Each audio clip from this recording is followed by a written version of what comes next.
I have officially survived 1000 days in real hardcore Minecraft, so I'm gonna take you on a journey from the very beginning. This is by far the most insane project I have ever worked on, and I am beyond excited to share this with you. And I have somehow managed to edit 16 hours of video down into what we have here. So whether you're studying, playing Minecraft, or just need something to help you get to sleep, sit back, relax, and enjoy this Minecraft mega movie. I loaded up a brand new world with the Tectonic generation mod so the land is much larger and immediately started punching trees. I made a wooden pick, harvested enough stone to make myself a stone pick and an axe as well as a furnace, and then began chopping a bunch of wood. My goal was to get a full stack. I made a video recently where I showed the 5-step method to surviving, and collecting 64 logs is step 1. I then found a bunch of coal, a little bit of iron, made myself a furnace, and then continued chopping trees until I had a total of 64 logs. I decided to venture further up the hill where I found a cave. Inside the cave would be the perfect spot to set up a place to smelt my iron. I got into a small fight and the clouds made me blind, so I changed my settings to move them up a bit and then got back to work on smelting up my iron as well as harvesting some more iron and ore and coal ore that was around the outside of the mountain and the inside of the cave. It was time to turn the iron into some actual gear. The gear would provide us with enough protection to keep us alive even if we were swarmed, which will come in handy very soon. I got enough to craft an iron pickaxe, an iron sword, a shield, and a full set of iron armor to make sure I was safe from anything that could come my way. I almost had a full set but accidentally made an extra set of leggings instead of a helmet, which was annoying, but thankfully I still had enough iron smelting to make the helmet. I then decided to make my way down the mountain towards the ocean to start looking for a place to get set up. While I make my way over there, let me explain some of the rules for this hardcore world. Firstly, I cannot use totems at all. They make hardcore too easy. If we die, we are dead, no second chances. Secondly, once we have our first base set up, we can't skip any nights. We must fight through the night regardless of what we are doing.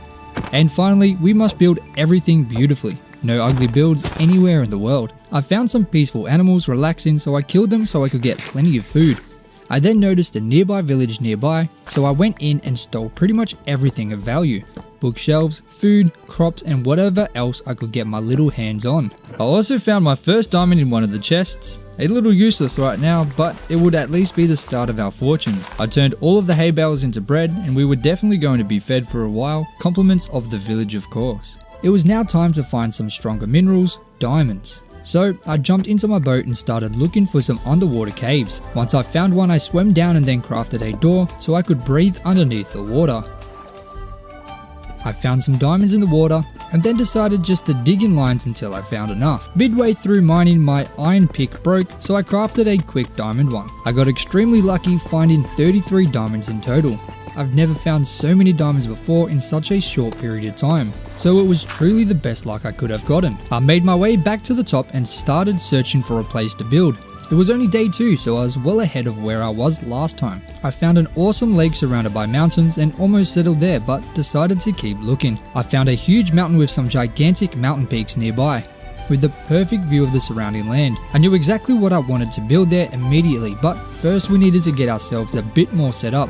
Our gear was not ready for that yet. I used some of the diamonds to craft up a diamond chestplate and leggings, and crafted up 2 chests to store all of the things I had. I put some chicken in the furnace because who doesn't love some Minecraft fried chicken, and then got to work on flattening the land slightly to make building easier. I used 4 more diamonds to craft a diamond axe and a shovel just to make the task a little quicker. Plus, I needed to save some iron for later. I then realized that we didn't have enough blocks to make a beautiful house, so I made the decision to create an underground base, something I have made a lot of recently. I dug down into the ground 27 blocks and began excavating a large room. The plan was to get myself a basic but valuable underground room with most things that I needed to be able to keep me going for the first few weeks in this new world. I wanted to make an even larger underground base which would connect to a river which would flow from the top of the mountain all the way down the side to the lake that surrounds the entire mountain. Plus, underground bases are much safer to work in since you can control where mobs spawn and if they can get into the base much easier. I made a large square 4 blocks high, which would provide plenty of space to set everything we needed up. I started smelting up some stone so we could make the base look a lot nicer. Once I was happy with the size, I threw down some oak logs around all 4 sides to get some compartments laid out.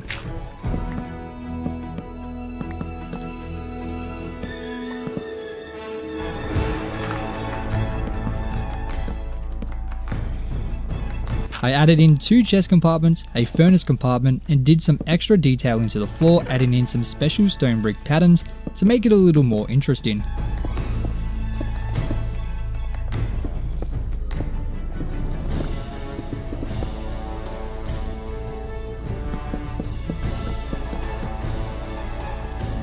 I got some other compartments ready for future development and then made space for a portal. Now, while I'm building this underground base, I thought it would be the perfect time to let you know that we are trying to hit 100k subs before GTA 6 releases. So if you're enjoying the video, it would mean the world to me if you subscribe. You can always unsubscribe later if you change your mind.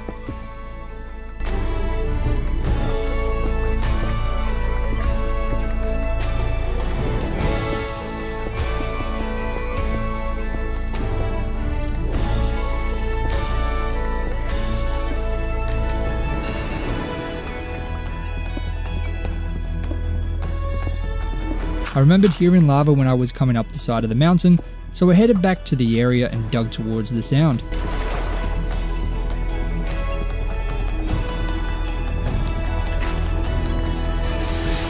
I grabbed enough obsidian and then crafted a portal.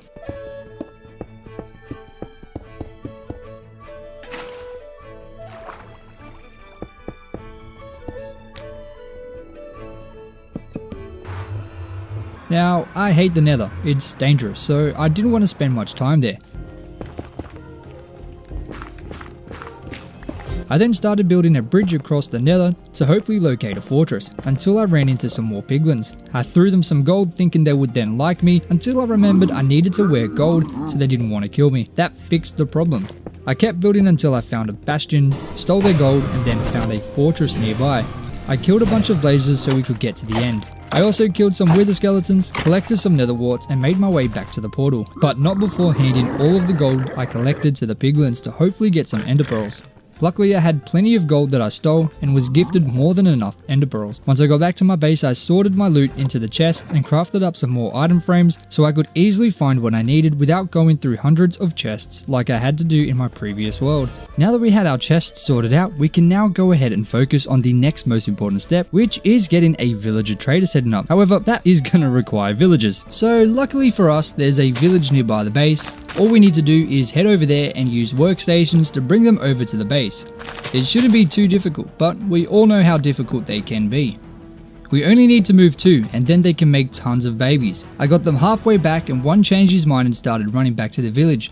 I tried to trap him, but it was harder than it should have been. I made a boat which got him trapped, and then I put him in a little dirt hut to ensure his safety. I then went back to his mate and made sure he got back to my base safely, and then I made my way back to this fellow who thought he could just dip on me, and then I drove him back to my base in my boat. I got them into the base safely and made a little spot for them to talk and make babies. I then crafted up a hoe and bucket, then went up to the surface above the base to start working on some temporary farms to get us some crops growing. We need a ton of bread to get the villagers energy to keep making babies, so the wheat farm was an absolute requirement. I attempted to just breed them inside of the area I made, but it was obvious it would not work, so I decided to craft a villager breeder on the other side of the base. I searched YouTube Shorts for a quick, easy design, and this one was in every single video, so I don't really know who to give credit to. But the breeder works a dream. They would breed above, drop the baby below, and I set up a rail and cart system to collect the babies and transport them into the single block cells where they would spend their entire lives trading with me. I then decided it was time to find the Stronghold, mostly because I needed books, but also just in case I needed to get some extra Eyes of Ender.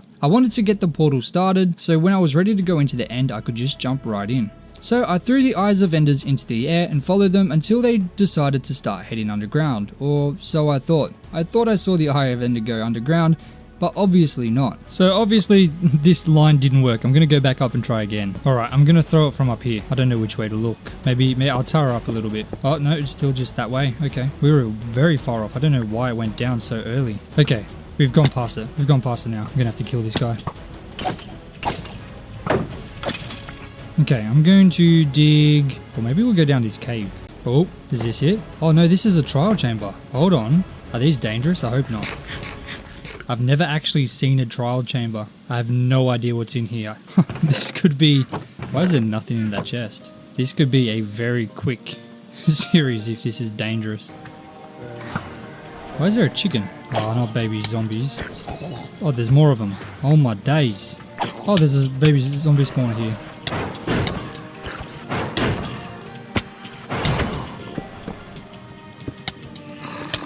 No, get out of here. I hate zombies.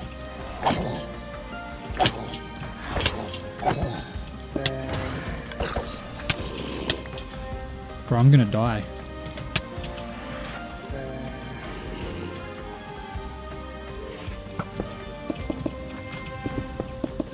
No way. Oh my days. Oh my days. Oh my days.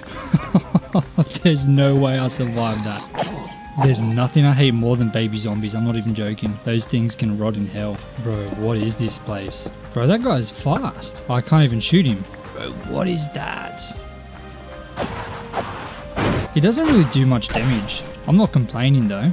Definitely not complaining. Is there anything on this side that I missed? Oh, I just picked up a bunch of stuff again. Yo, hold on. There's a stronghold. Oh, and bookshelves. There's a library as well. Oh my goodness. How perfect is that? But hey, yo, look at this. We got all these bookshelves. I'm going to steal every single one of these. Sharpness 3. Depth strider. Okay. And a bunch of books. Armor trim. Do I need that? Might as well. Yeah, I'm going to have plenty of books. I'm pretty sure I can trade these books for the villagers as well for emeralds. I think. I'm going to collect a bunch. I've got plenty. This is more than enough to make a full level 30 enchanting table. I don't really need to grab any more bookshelves. How many do I have? 33. Let's just make an extra stack. Just so we have 4 stacks, I guess. This is weird. This is still a trials chamber, but it's also a stronghold. Yo. Yo, yo, yo. Oh my days. I'm getting a unique experience for my first trial chambers. Might as well just get level 36 while I'm here so I can get 3 things enchanted.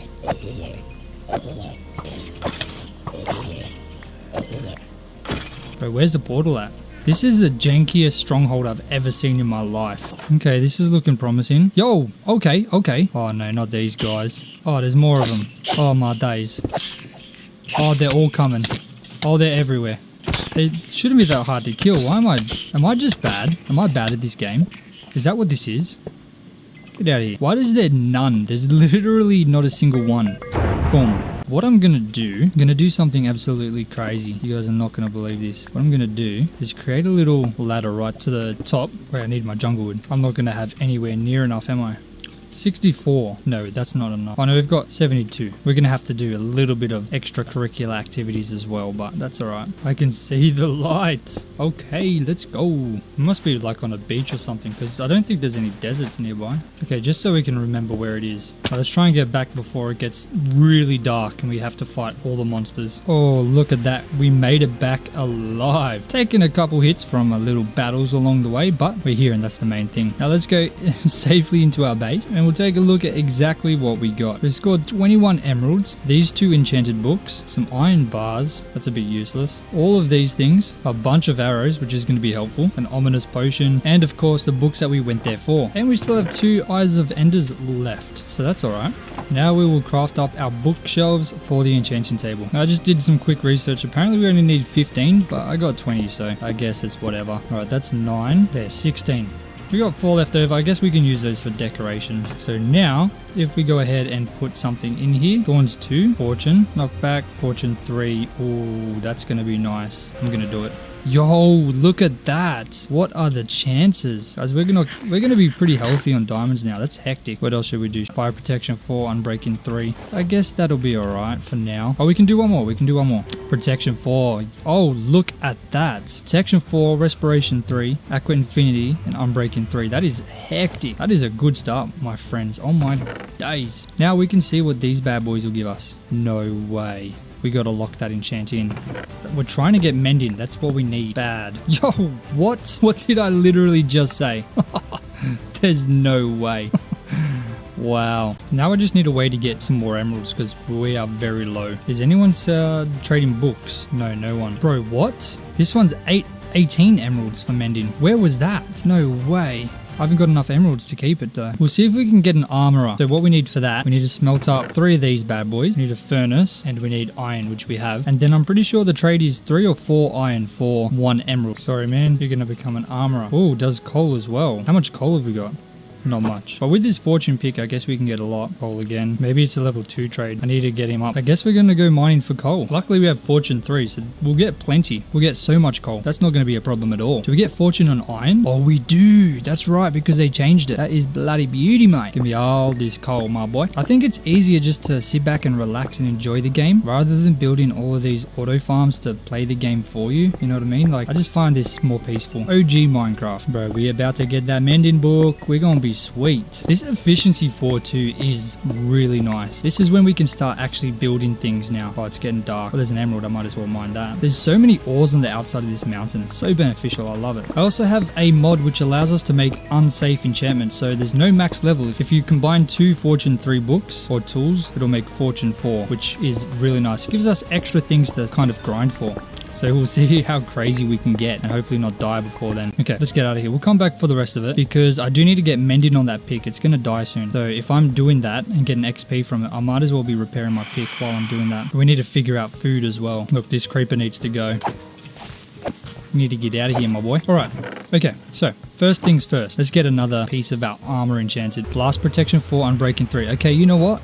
I'll take it. I will take that. That's okay. At least now I feel a little bit safer. I'm going to chuck this iron in here. Wait, can we use the blast furnace while it's being a functional block? Yeah, we can. Okay, why not? Is he going to give us iron to sell now? Nope. That's enough for this. Should I use that mending book even though I've locked this one in? I feel like I should because it is such a big thing. We're going to need so many of those books and it's 4 emeralds less, which is a lot. I'm going to lock that in. There we go. First mending book. I need to get more. I think I have some bread somewhere. Not enough. Let's go harvest some. Yeah, he just dropped a power 2 bow. That's all right. I'll hold on to that for a second. I'll give this bread to Adam and Steve and they'll make some more babies, I guess. Here you go, friends. Get busy, you know. I'll leave you guys to it. All right, and we'll get a minecart right there ready to go. They pop a baby out there. It'll be chucked in there and he'll end up in here. Bloody beauty, mate. Okay, so we do need to go ahead and chuck that mending on this pickaxe. Got an anvil here ready to go. 2 levels. Oh, yeah. Yeah, it's worth it. Beautiful. That's our first, I guess, kind of maxed pickaxe. We're going to get the efficiency up to 6 because then we can instantly mine stone.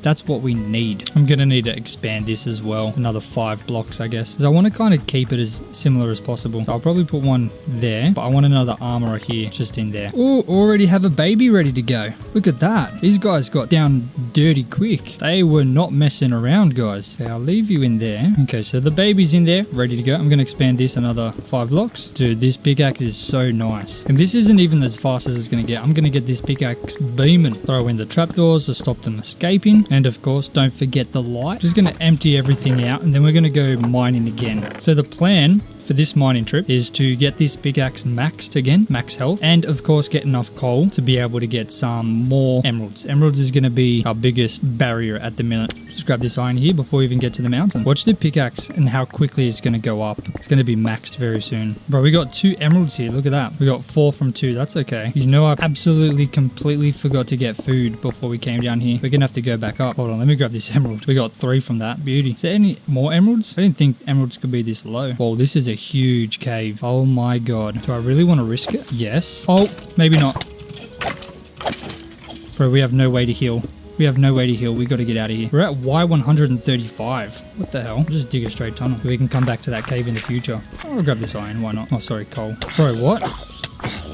Oh my days. I'm going to have to eat some rotten flesh. As disgusting as that is, it's better than dying. Maybe I should just dig up. Oh yeah, we were never going to get out if we were just digging straight. Would have been digging straight forever. See, I'm okay mining up here with no food. That's fine, because I should be fine. It's actually getting dark, so maybe not. We just keep getting unlucky, I guess. Okay, after this bit, I'm going to go back to base. Way too dangerous. Oh, we got the phantoms on us as well. So unnecessary. Let's harvest up these potatoes while we're up here, just so we can grow some more. Harvest up some melons. Oh, there's another baby villager. I don't think he can run out of there, can he? I'm not going to risk it. Come here, my friend.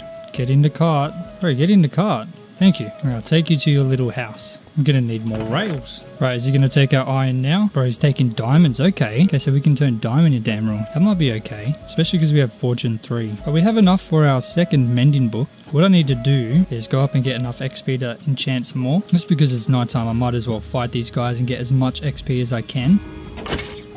Bro, where are these creepers coming from? Just destroying the land? Just disrespectful. Oh, we got ourselves a carrot. That's helpful. Bro, there's so many creepers. What the hell? There was like 5 creepers then. We gotta stop blowing up because I don't get XP. We're so close to level 30, but it's becoming day. We gotta hurry up. There's 2 Endermen. Should I kill them? No, they'll be a last resort. Oh, there's 3 Endermen. These guys are just popping out of nowhere. My shield just broke. That ain't good. Okay, there's a creeper. Can we get him? Can we get him? Oh, beautiful. And another one. Nope, never mind. I just killed this pig. Nowhere near enough. Oh, there's some more over here. Murder. I'm pretty sure we have some iron smelting, so we'll be able to get level 30. Boom, level 30. Okay. Why is this guy not grown yet? I should get another mending book. Wait. Let me quickly just see. Knockback 2. No, I'm not a fan. I'm not a fan of knockback. Protection 3, unbreaking 3. I guess that's okay. That'll do. Now we need to get another 3 levels again. But let's grab ourselves another mending book. That one will be ready to go. Let's go to the Nether. Let's see if we can get more XP here. Wait, maybe we should get a shield first and then we'll be good. Oh, there's a lot of piggies here. While we are lagging. That was bad. They're not going to attack us, are they? Nah, we're good. They're the homies. Alright, let's find some quartz. I'm pretty sure quartz gives good XP. Hey, yo. No. Hey, one-shot kill. That's what I'm talking about, my friends. Jump over here. Nope. I guess we could use the quartz anyway. Quartz is such a beautiful building block. I'm all for it. Yeah, this is giving some good XP. Look how quickly that pickaxe is repairing. Thought bro was going to attack me then. I got a bit scared. Level 30. Beauty. We've barely even got 2 stacks of quartz. That's crazy. Bro, that's a big magma cube and he's coming straight for me. I'm getting out of here. Oh, that was silly. Ow. There's so much quartz here. I'm all for it. I want to get level 33 before we leave. I've not got much food left. Okay, there we go. We're level 30. I'm going to head back now. I'm happy with that. I might as well grab the... Oh, he's... Nah, we're good. We're good. We're getting out of here. It's all good, my bro. I'm getting out of here. Bro's still coming. That could have been so bad if he shot me then. Oh my days. Bro, why does it have to be these guys? I've not got another arrow. Bro, this could be the end. This could literally be the end. Go, go, go, go. Oh my god, we're safe. Oh my god. We got a couple stacks of quartz. Oh, we got an extra bit here. Oh no, we'll keep that as regular nether quartz in case we need to craft anything. We'll craft up some golden nuggets. Oh, sorry, golden ingots. Wow, we got quite a lot from that. Bloody beauty. All right, we'll do our sword. What are we getting? Knockback 2 still. Might smite and knockback. That's pretty horrible. All of our armor's done. We'll do our axe. Hey, look at that. That doesn't get better than that. Oh my god. That is insane. Back-to-back tool enchants like that. I think I'm going to put my mending on that, to be honest. Because that's the lowest out of everything else. Let's do that. Boom. Okay, he's literally just given nothing. So we do need to get him to level 2 to be able to see if he can give us iron. Oh, sorry. To take iron, I should say. Please, please, please, please. No, come on. We do have enough for another mending book, though. So let me grab a mending book from this guy already. Should I put it on the sword? I think so. Let's just put it on the sword. Very nice. Too bad I didn't get looting on the sword. Now, I'm going to put this Depth Strider book onto my boots because why not? At least then if we're ever in water, we're going to be able to move a bit faster. I'm pretty happy with that. We got full diamond armor enchanted and our 3 main tools are enchanted. Smite 4, knockback 2. The sword's questionable, but I'm sure I'll find a sharpness village. No way. I need that. I need that. I need that. I need that. Oh my god. Hold on a second. Give me all your emeralds, boy. Looting 2. Beautiful. Absolutely beautiful. Okay. Now the sword is a little bit more forgiving. Smite 2, knockback 2. Sorry, Smite 4, knockback 2, looting 2, mending. We got a maxed diamond axe with silk touch, a maxed diamond pickaxe with fortune, and then we've got some decent gear. All of it has protection. 2 has normal protection, then we got fire protection 4 and blast protection 4. So we should be good. I don't think we'll die if we take a back shot to a creeper, which is going to be fantastic because that was horrible. At least that's not going to happen again. Fingers crossed. I think we're going pretty good. We've got a good setup for our villagers. They're all giving us decent trades. We've got protection 4. We're going to be able to chuck that on everything. Efficiency 4. We can stack them up to get some decent enchants. We've got a silk touch, so if we want a pickaxe, we can get that as well. We got 2 mending traders, so that's... I guess that's extra lucky or unlucky if you wish. But I'm pretty happy. I'm very happy. We're good to get rolling. Now that we have some very nice gear and the villagers are giving us the enchantments that we need, we can finally approach the next step, which is taking out the Ender Dragon. But there are a couple things we need to do first. First things first, we need to get ourselves our bow. So our current bow is a bit... It's not good. It's not good. Okay, let me just say that. It's not good. Can I put this on my sword yet? No, the mod is broken. So there's a mod that I'm going to add, which allows me to add the enchants to the thing, even if it's got smite. So we need that. That's a necessity. Let's go ahead and make a new bow. We're going to get this bad boy enchanted. What are we going to get? Let's see. Flame. Whoa. Okay, first things first, we need to go to the Nether and get ourselves 30 levels again because we need to enchant that. So how are we going to do this? How did we get here last time? Did I bring food? Yeah. You know know what? That's going to be enough. We're going to make it enough. I don't need that stick. All right, let me jump across here. Boom, boom, boom, boom, boom, boom, boom, boom, boom, boom, boom. I grab one piece of wood just in case we run out of space. I can turn the gold into golden ingots. I got someone chasing me. I got to go. I got to go. Oh, I got knockback on this sword now. That's hectic. Okay. Get in there, my boy. He's dead. Too easy. Maybe the knockback was a good idea. Knockback 2. Okay. That ain't that bad. I guess I don't really have to be scared of those guys anymore because I got decent armor. Last time I was here, we literally had iron and I think 2 pieces of diamond, but now we got full enchanted diamond. We're good. We are good. The gold doesn't really give much XP, but I'm still going to collect it just because it's gold and why not? The quartz is where it's at. Look at that. Look how quick that goes up. So I'm just going to mine a bunch of gold and I will see you guys very shortly. All right, we're level 25. We've got 5 levels to go. And we have got a bunch of quartz and gold. So let's quickly get the last 5 levels and then we'll be able to head back straight to our nether portal and get our bow enchanted. And we just hit level 30, finally. So now we can head back, get our bow enchanted and possibly head straight to the end to take out that ender dragon. Now the reason I need a bow is because I don't want to take it out with a bed because that's too easy. It's overdone. We're going to actually fight it and see if we can take him out. And if we lose the world because of it, then I guess it is what it is. This little guy almost just killed us. That would have been absolutely horrible. We were bridging and he came running. Lucky I looked up and saw him because if I didn't, this would have already been finished. I did my best trying to stay as close to the portal as I could just so I didn't have to travel too far. If anything bad happened, I wanted to be able to get back quick. And we'll have to kill this guy. Sorry, mate. We'll finish condensing everything we got. We got a huge amount of gold this time. We got 2.5 stacks, which is a lot. We got a little bit of quartz, almost 3 stacks. But I think overall, it's a good little haul. We've got a decent amount of quartz now, so we should be able to build something pretty nice out of that. Now we have 3 lapis remaining, so works perfectly. What do we get? Power 3, flame, and punch 1. That's not too horrible. That's pretty good. I'm happy with flame 3. We're going to do a lot more damage with that. That's beautiful. Now, finally, before we do go ahead into the end fight, we're going to have to get some more food because we haven't got much. So I'll just go slay a couple pigs and cows, maybe some sheep, and then cook it up and we'll be ready to go. Or I could just harvest all this bread. All right, so we've got our gear all decked out. We've got some arrows. We've got some logs, I've got some melons, bread, and a bunch of different foods. I think we're pretty much ready to go and absolutely annihilate this ender dragon. Should I bring I should bring a couple stacks of cobblestone as well, shouldn't I? Just in case we need to build. I feel like that's going to be necessary. Maybe I'll bring 5. You know, we'll bring more. We don't really need the cobblestone anyway. If we have to build out to an island or something, that could be helpful. So let's go. Let's do it. I'm not actually sure where. There's a village over there. That's nice. Oh, there it is. Lucky we put that cobblestone tower there. I wouldn't have been able to find it again.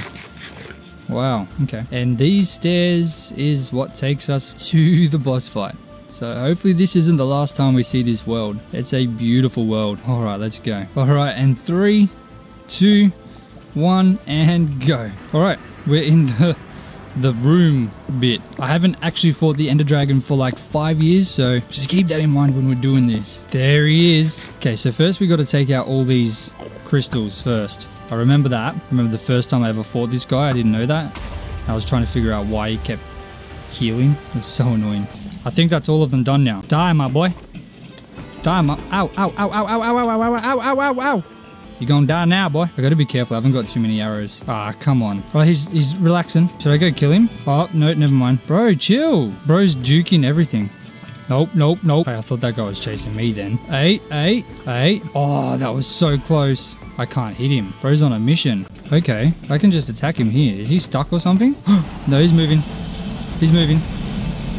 Oh, no, he's relaxing. Bro, what's going on?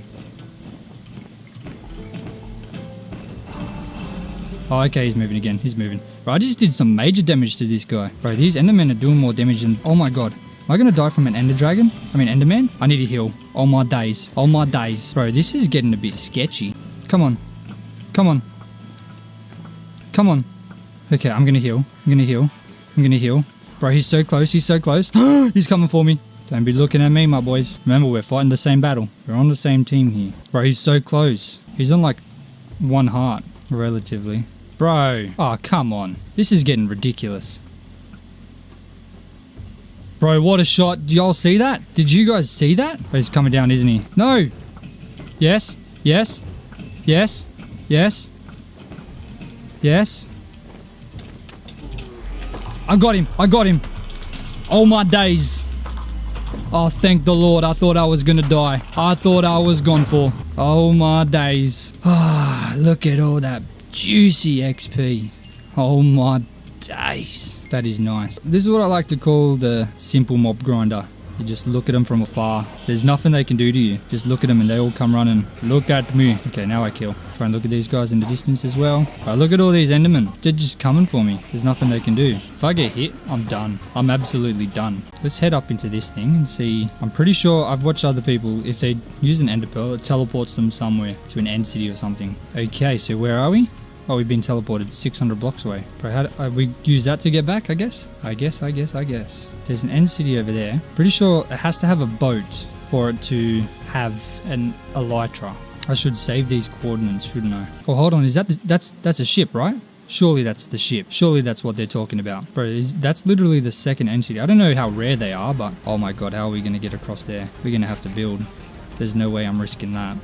Not a chance. This is the scariest thing ever, I'm not gonna lie. I'm so used to playing on servers where I've got a little bit of ping, and doing things like this, like you can accidentally block lag and end up falling. It's horrible. A single player, I don't think we have to worry about that. Can I do it from here? Nah, that's still a bit risky. I'm not gonna lie. I don't wanna take any chances.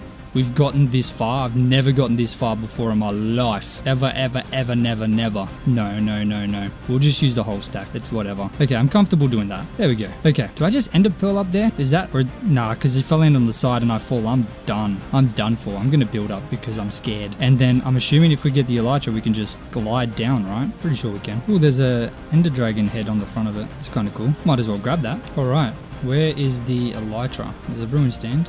Instant health too. What the hell? Bro, what is that? Why am I flying? What on earth? Bro. Oh, it's a shulker. Oh my days. Bro, where'd he go? Okay, let's grab. We got the elytra, boys. Yo! Hold on a minute.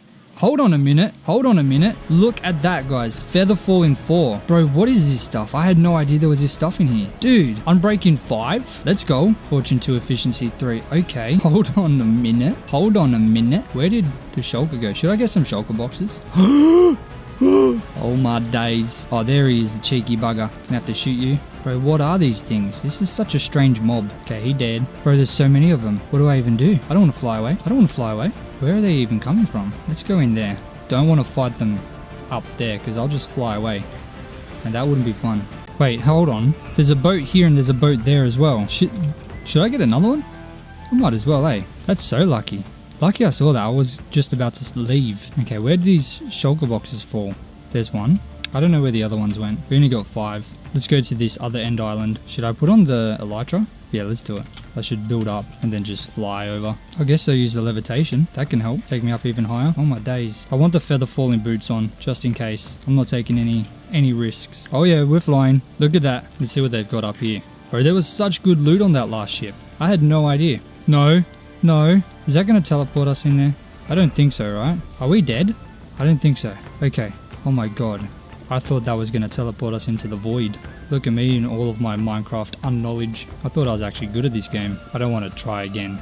That was too scary. Okay. So it's in underneath, right? Oh, and there's a shulker there. Unbreaking 4, unbreaking 3. I guess so, I'll take it. Alright, let's head back. We should get one more. One more shulker. No, he didn't drop one. Where'd he go? Okay, we got another one. We're good now.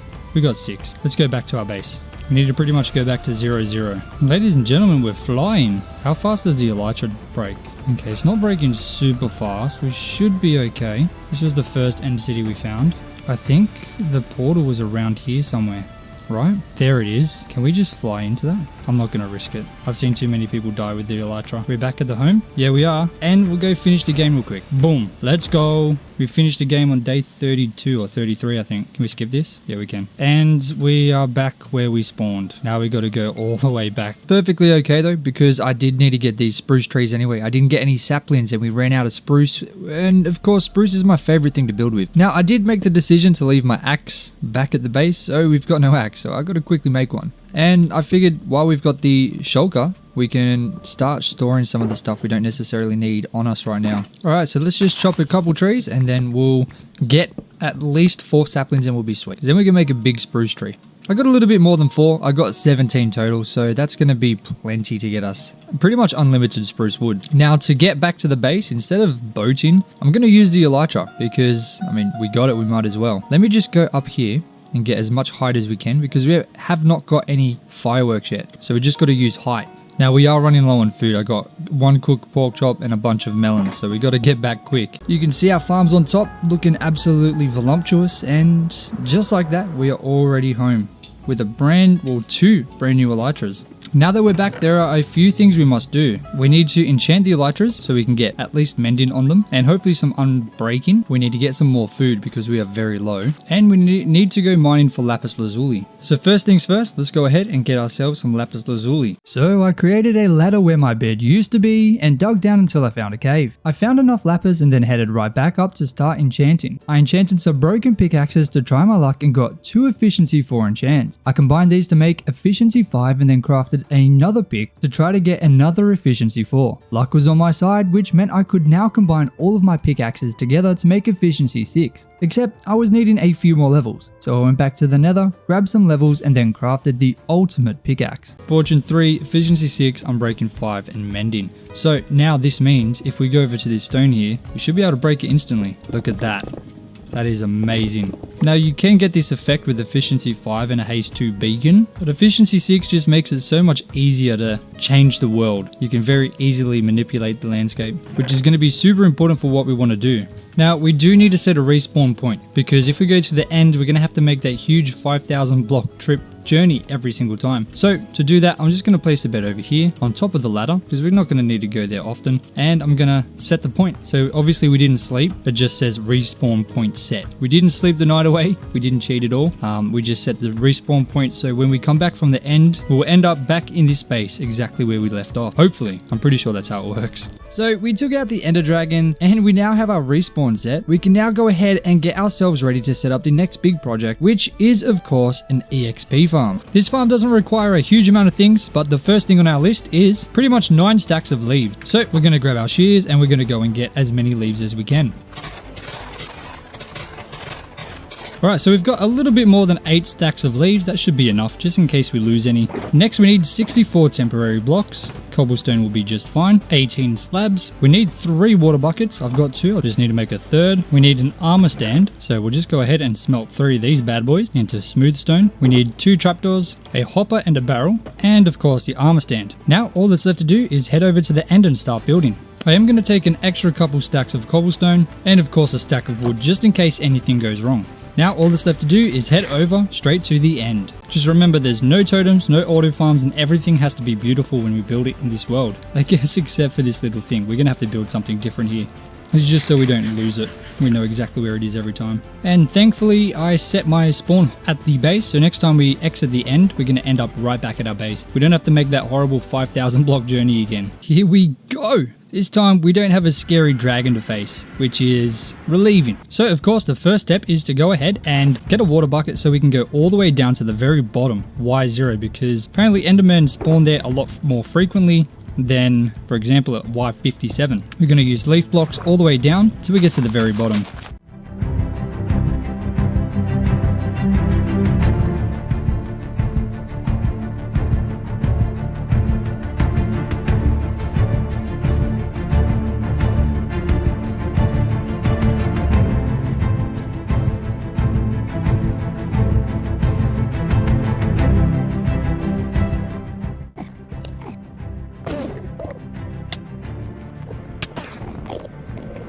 Dude, that was so close. I almost just died and lost this world because of this enderman. That's crazy. Right at the end. But that's pretty much the end farm done. I just need to go ahead and not die, of course. Remove these blocks and we're going to be sweet. All I need to do is look forward. The enderman will get aggroed. And just as quick as that, we have level 30 already. Literally only took a minute to get level 30, which is awesome, but I did break it somehow. Obviously, this doesn't work with a knockback sword. So I'm going to try and get to maybe level 60, and then we'll head back and see what we can do with that.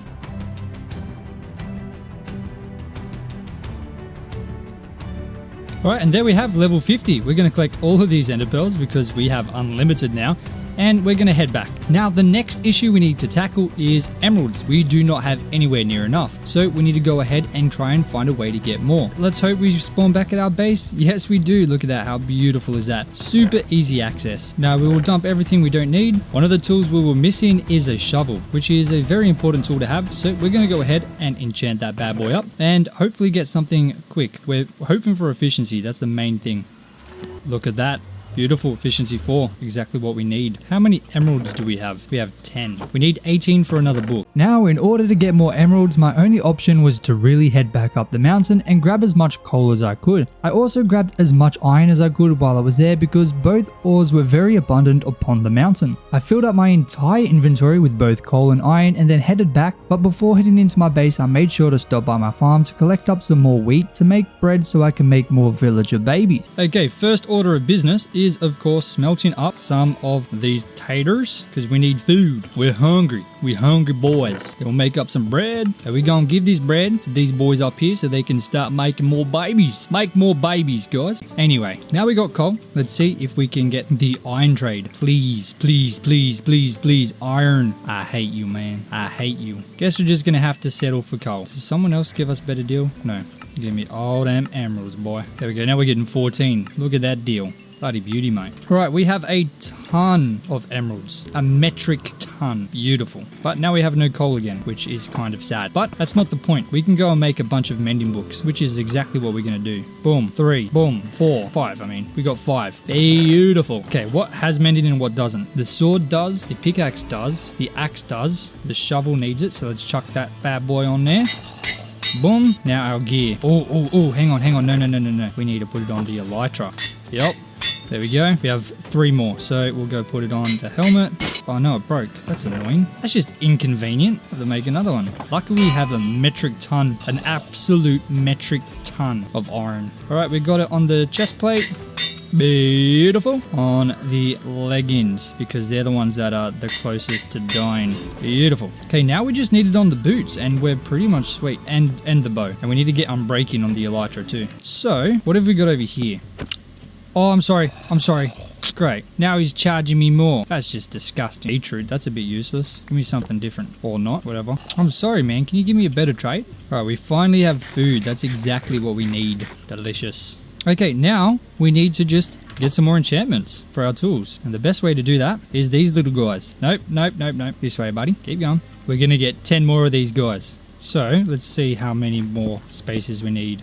Would you look at that? We have the perfect amount of spaces. Now let's go ahead and make this oak. And of course the trapdoors. So let's chuck them in just like that. So I will see you guys when these are all filled up with villagers. Okay, that was a slight lie. It's not filled in yet. I just need to go to this village to get all of their hay and crops so I can make more babies. I just wanted to make sure that you guys knew that because I wasn't planning on it, but I'm over here and I'm taking all their stuff. Anyway, I'll see you guys when we're fully done now. And just like that, every single one of these areas has a villager in it. While I was waiting, I did a couple things as well. You'll see some signs up here. Obviously, I was shuffling through the enchants to see what we could get. We got ourselves an infinity book, so let's go ahead and chuck that on the bow. There's nothing worse than having to make sure you have enough arrows, so that's no longer an issue. We also found a power enchant. That's 40 emeralds though, so that's going to have to wait a while, but at least we've got it there for when we have enough. We got the fortune book, fortune 2, for 14 emeralds in one book. I could have waited for fortune 3, but fortune 2 will be good for now. I did actually get a fortune 3, but it cost 40 emeralds. So having 2 fortune 2 books is going to be way cheaper than whatever I got there. So I kept the fortune 2. We just need 28 emeralds and then we can get ourselves fortune 4. I got a Bane of Arthropods 4. There's also a piercing 3, which is, I don't really use. The crossbow, so that's a bit useless. But I leveled this up so now we can trade books as well, which will be fantastic when we get a cow farm. We got the infinity trade, which we're probably not going to need again. We got ourselves fire protection 4. We got ourselves an unbreaking 3. And then there's a couple here. There's 1, 2, 3, 4. And then 5 and 6. That haven't got an enchant yet. I'm going to keep shuffling through. Maybe once we need an extra enchant, we can go through and figure out what we actually need. Because right now, I'm pretty sure we have everything we currently need to get grinding on. Other thing I did in between, while these guys weren't breeding, I went up and farmed up the crops and then killed a bunch of mobs as well. Which got ourselves all of these extra pieces of loot here, as well as 44 gunpowder. Now I just made sure that I knew the crafting recipe to make these 3 here, but if we go ahead and grab paper and chuck in all of the gunpowder, we now have 45 rockets, so we can get around pretty nicely. And because of that, it means we need to go ahead and get ourselves looting 3, which means we need 2 of these books, which means 24 emeralds. So let's go ahead and grab ourselves some of these books to trade for emeralds. We only need 6 more, just like that, and then we can go ahead, grab 2 looting books, then we can combine them to make looting 3. I just realized we've only got looting 2 on here, so we're going to need to get another 12 emeralds, so we can combine one looting 2 book with this to make looting 3, and then combine the looting 3 with that to make looting 4. So let's go ahead and grab 12 emeralds using books. It's going to cost 48. There we go, 12 emeralds. Now 1 more looting book. Now we combine that with the sword for looting 3, then that together for looting 4. Now, we just used a bunch of our levels. We haven't got many. We only got 5 left. But now it means if we go up to the top and we go and try and maybe kill a creeper, we'll see how much gunpowder we can get for 1 kill. I think we were getting 2 to 4 with looting 2. So we'll see how much we can get here. All right, there's a creeper there. Shoot him first just to get him to 1-shot kill. And boom, 4. Okay, we'll do a couple more because that doesn't look too good. Okay, we got 3 that time. Maybe we weren't getting 2 to 4 last time. Okay, we need to be careful. We're going to die. This dude's got a powerful bow. Oh my days. Oh my days. Okay, that was lucky. We're on 1 heart. We were on half a heart. We healed though. So that was very, very close. But at the minute, we have pretty much unlimited XP and every possible enchant that we could possibly need. The only thing that's limiting us now is the production of emeralds, which we're going to solve next. So to fix that problem, we need to make some emerald farms, and the best way to do that right now is, of course, through crops. You can sell wheat, beetroot, potatoes, and hopefully some carrots as well. I'm going to shuffle these around just so we can get all of them. So I quickly harvested all of the farms above ground, and this is what we got. So let's quickly make sure all the trades are locked in. So we got wheat and beetroot. This one's locked in. We got potato and wheat. Let's also lock this one in. We just need to trade once. We need to swap this. We don't need any of these. So we'll refresh this trade if he wants to take anything. Some of them just keep glitching. They stop taking jobs. So we'll have to wait to see what this guy does. And this one is one we've already got as well. We'll swap that one. And neither of them want to take jobs. So we'll have to wait and come back and see what they give us. Let's unlock level 2 so we can hopefully trade some pumpkin or melons. Yes, pumpkins. That gives us tons of emeralds. 6 becomes 1, which is beautiful. You know, we'll get a couple more just so we can get level 2 on this one as well.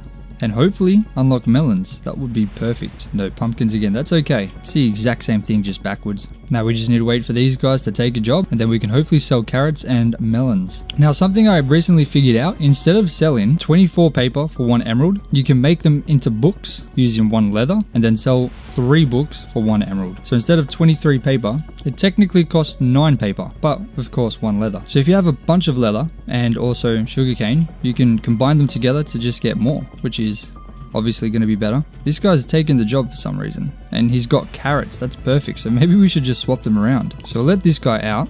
He can go do whatever he wants. So we'll sell these carrots to lock in the trade. Boom. And then we got to get him in there somehow. All right, come here, buddy. And it's as easy as that. So now we have potato, wheat, pumpkin, beetroot, and carrots. It's pretty much everything we need. So all we need to do now is level these guys up and hopefully be able to get more. But first of all, I'm going to turn all of this sugarcane and leather into books. 52. Now we can sell these and we'll get a bunch of emeralds. Now we have 27. So what do we need? What's the next thing? We need to get another mending book for our boots. So we'll grab that mending book, we'll grab our boots and throw that bad boy on there. Now we can finally heal them up. And that's everything. Every single thing except our bow. So the next thing to do is remove this nether portal. I don't want this nether portal here anymore, so it has to go. This is going to become something else. This is going to be a pathway to the outside. So we'll just dig this until we reach the outside. So we now have a second entrance into our base, and this is going to be something really cool. I'm excited to build out here. But this land is very hilly. We need to be able to flatten this out a little bit more so we can get some farms built.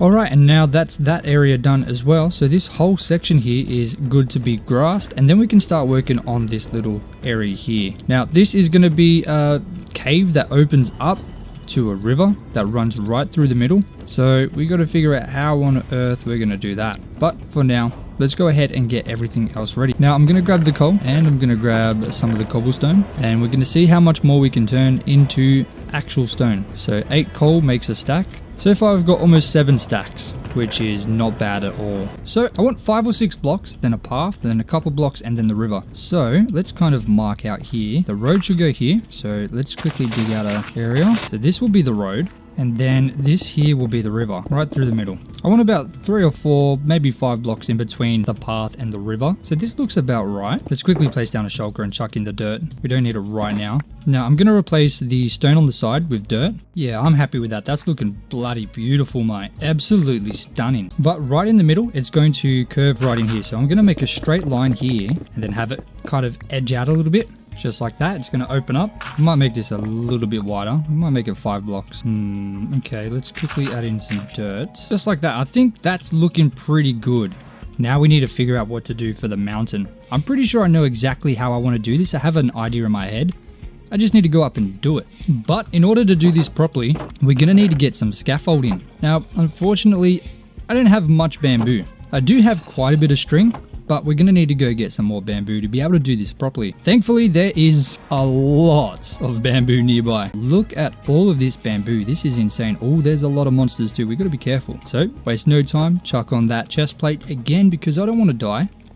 Then absolutely annihilate these guys. And in a matter of literal seconds, we have more than enough bamboo.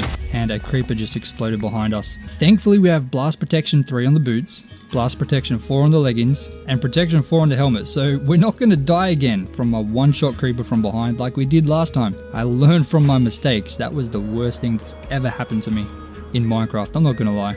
Now we'll craft up all of that scaffolding and we have more than enough. We have so much scaffolding it's not even funny. So I'm going to use the scaffolding to get to the top of this little hill here, and I'm going to build up about 9 blocks. I think 9 will be right. Just like that. And then what I'm going to do is go out a couple blocks and then literally just outline the shape of the mountain a couple blocks out from up here using dirt.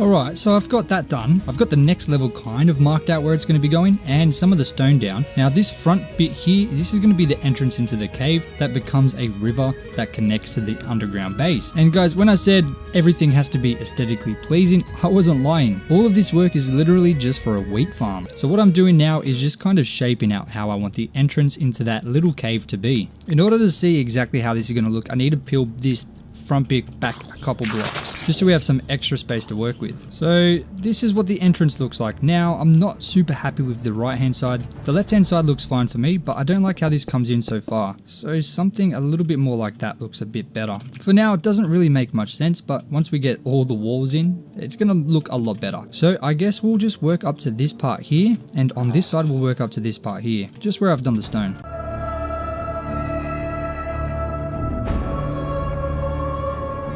Alright, that's the stone walls filled in a little bit. So the river will come through and expand into a massive lake in this huge underground cavern that we're going to create. So all of this area here will become water. And because we are still very low on stone, until we get a automatic smelter, I'm going to do something a little bit cheeky. Instead of using full blocks of stone for the path, I'm going to use just stone slabs. Now for now, I'm just going to fill it all in with the stone, but we're going to texture this later on. But just filling it in with stone is going to make the place look a little bit more complete and not just look like there's holes everywhere.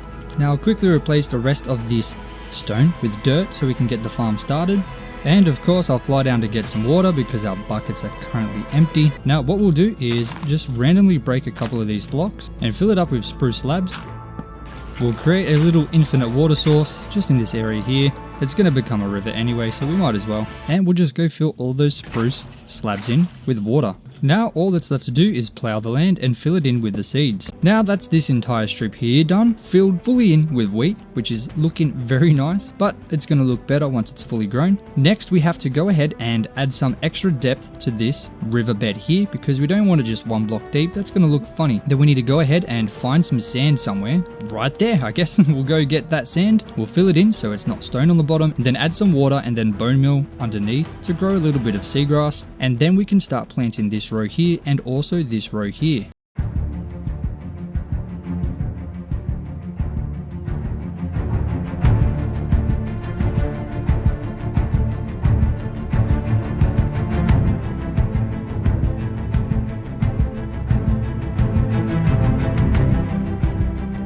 Alright, now we are finished with the farm here, at least on that side of the river. It's all filled in and growing. Now we have to work on this massive mountainside here. But in order to do that, we need a lot more stone. So obviously this is all the stone we have, which is nowhere near enough. So I need to go and get some more. Except we don't have any coal, 35, which is nowhere near enough. So we need to go and find some more. So I'm going to go up to our special mountain and just mine as much as I can. I mean, just look at how many ores are here, and we have already absolutely annihilated this mountain. There's still just so much more to get. Alright, so we ended up getting a full shulker box of coal, iron, and a couple emeralds as well because I found quite a few of them. But I'm happy with that for now, and we're out of food anyway, so we've got to go back to the base. Now, just to keep you guys up to date, we're on day 56. We're just over halfway to day 100, so we're doing quite well, I think. Now, the good thing is we've got all this coal, so we can go ahead and fill all of these furnaces. I did put some potatoes on because we're hungry, and we're completely out of food. Now that all the furnaces are filled, I'm going to grab some cobblestone and start smelting in every single one of these furnaces. Now that we have the coal, smelting all of the stone, I'm going to go ahead and grab all the stone we have currently and head back out to go ahead and finish up that wall.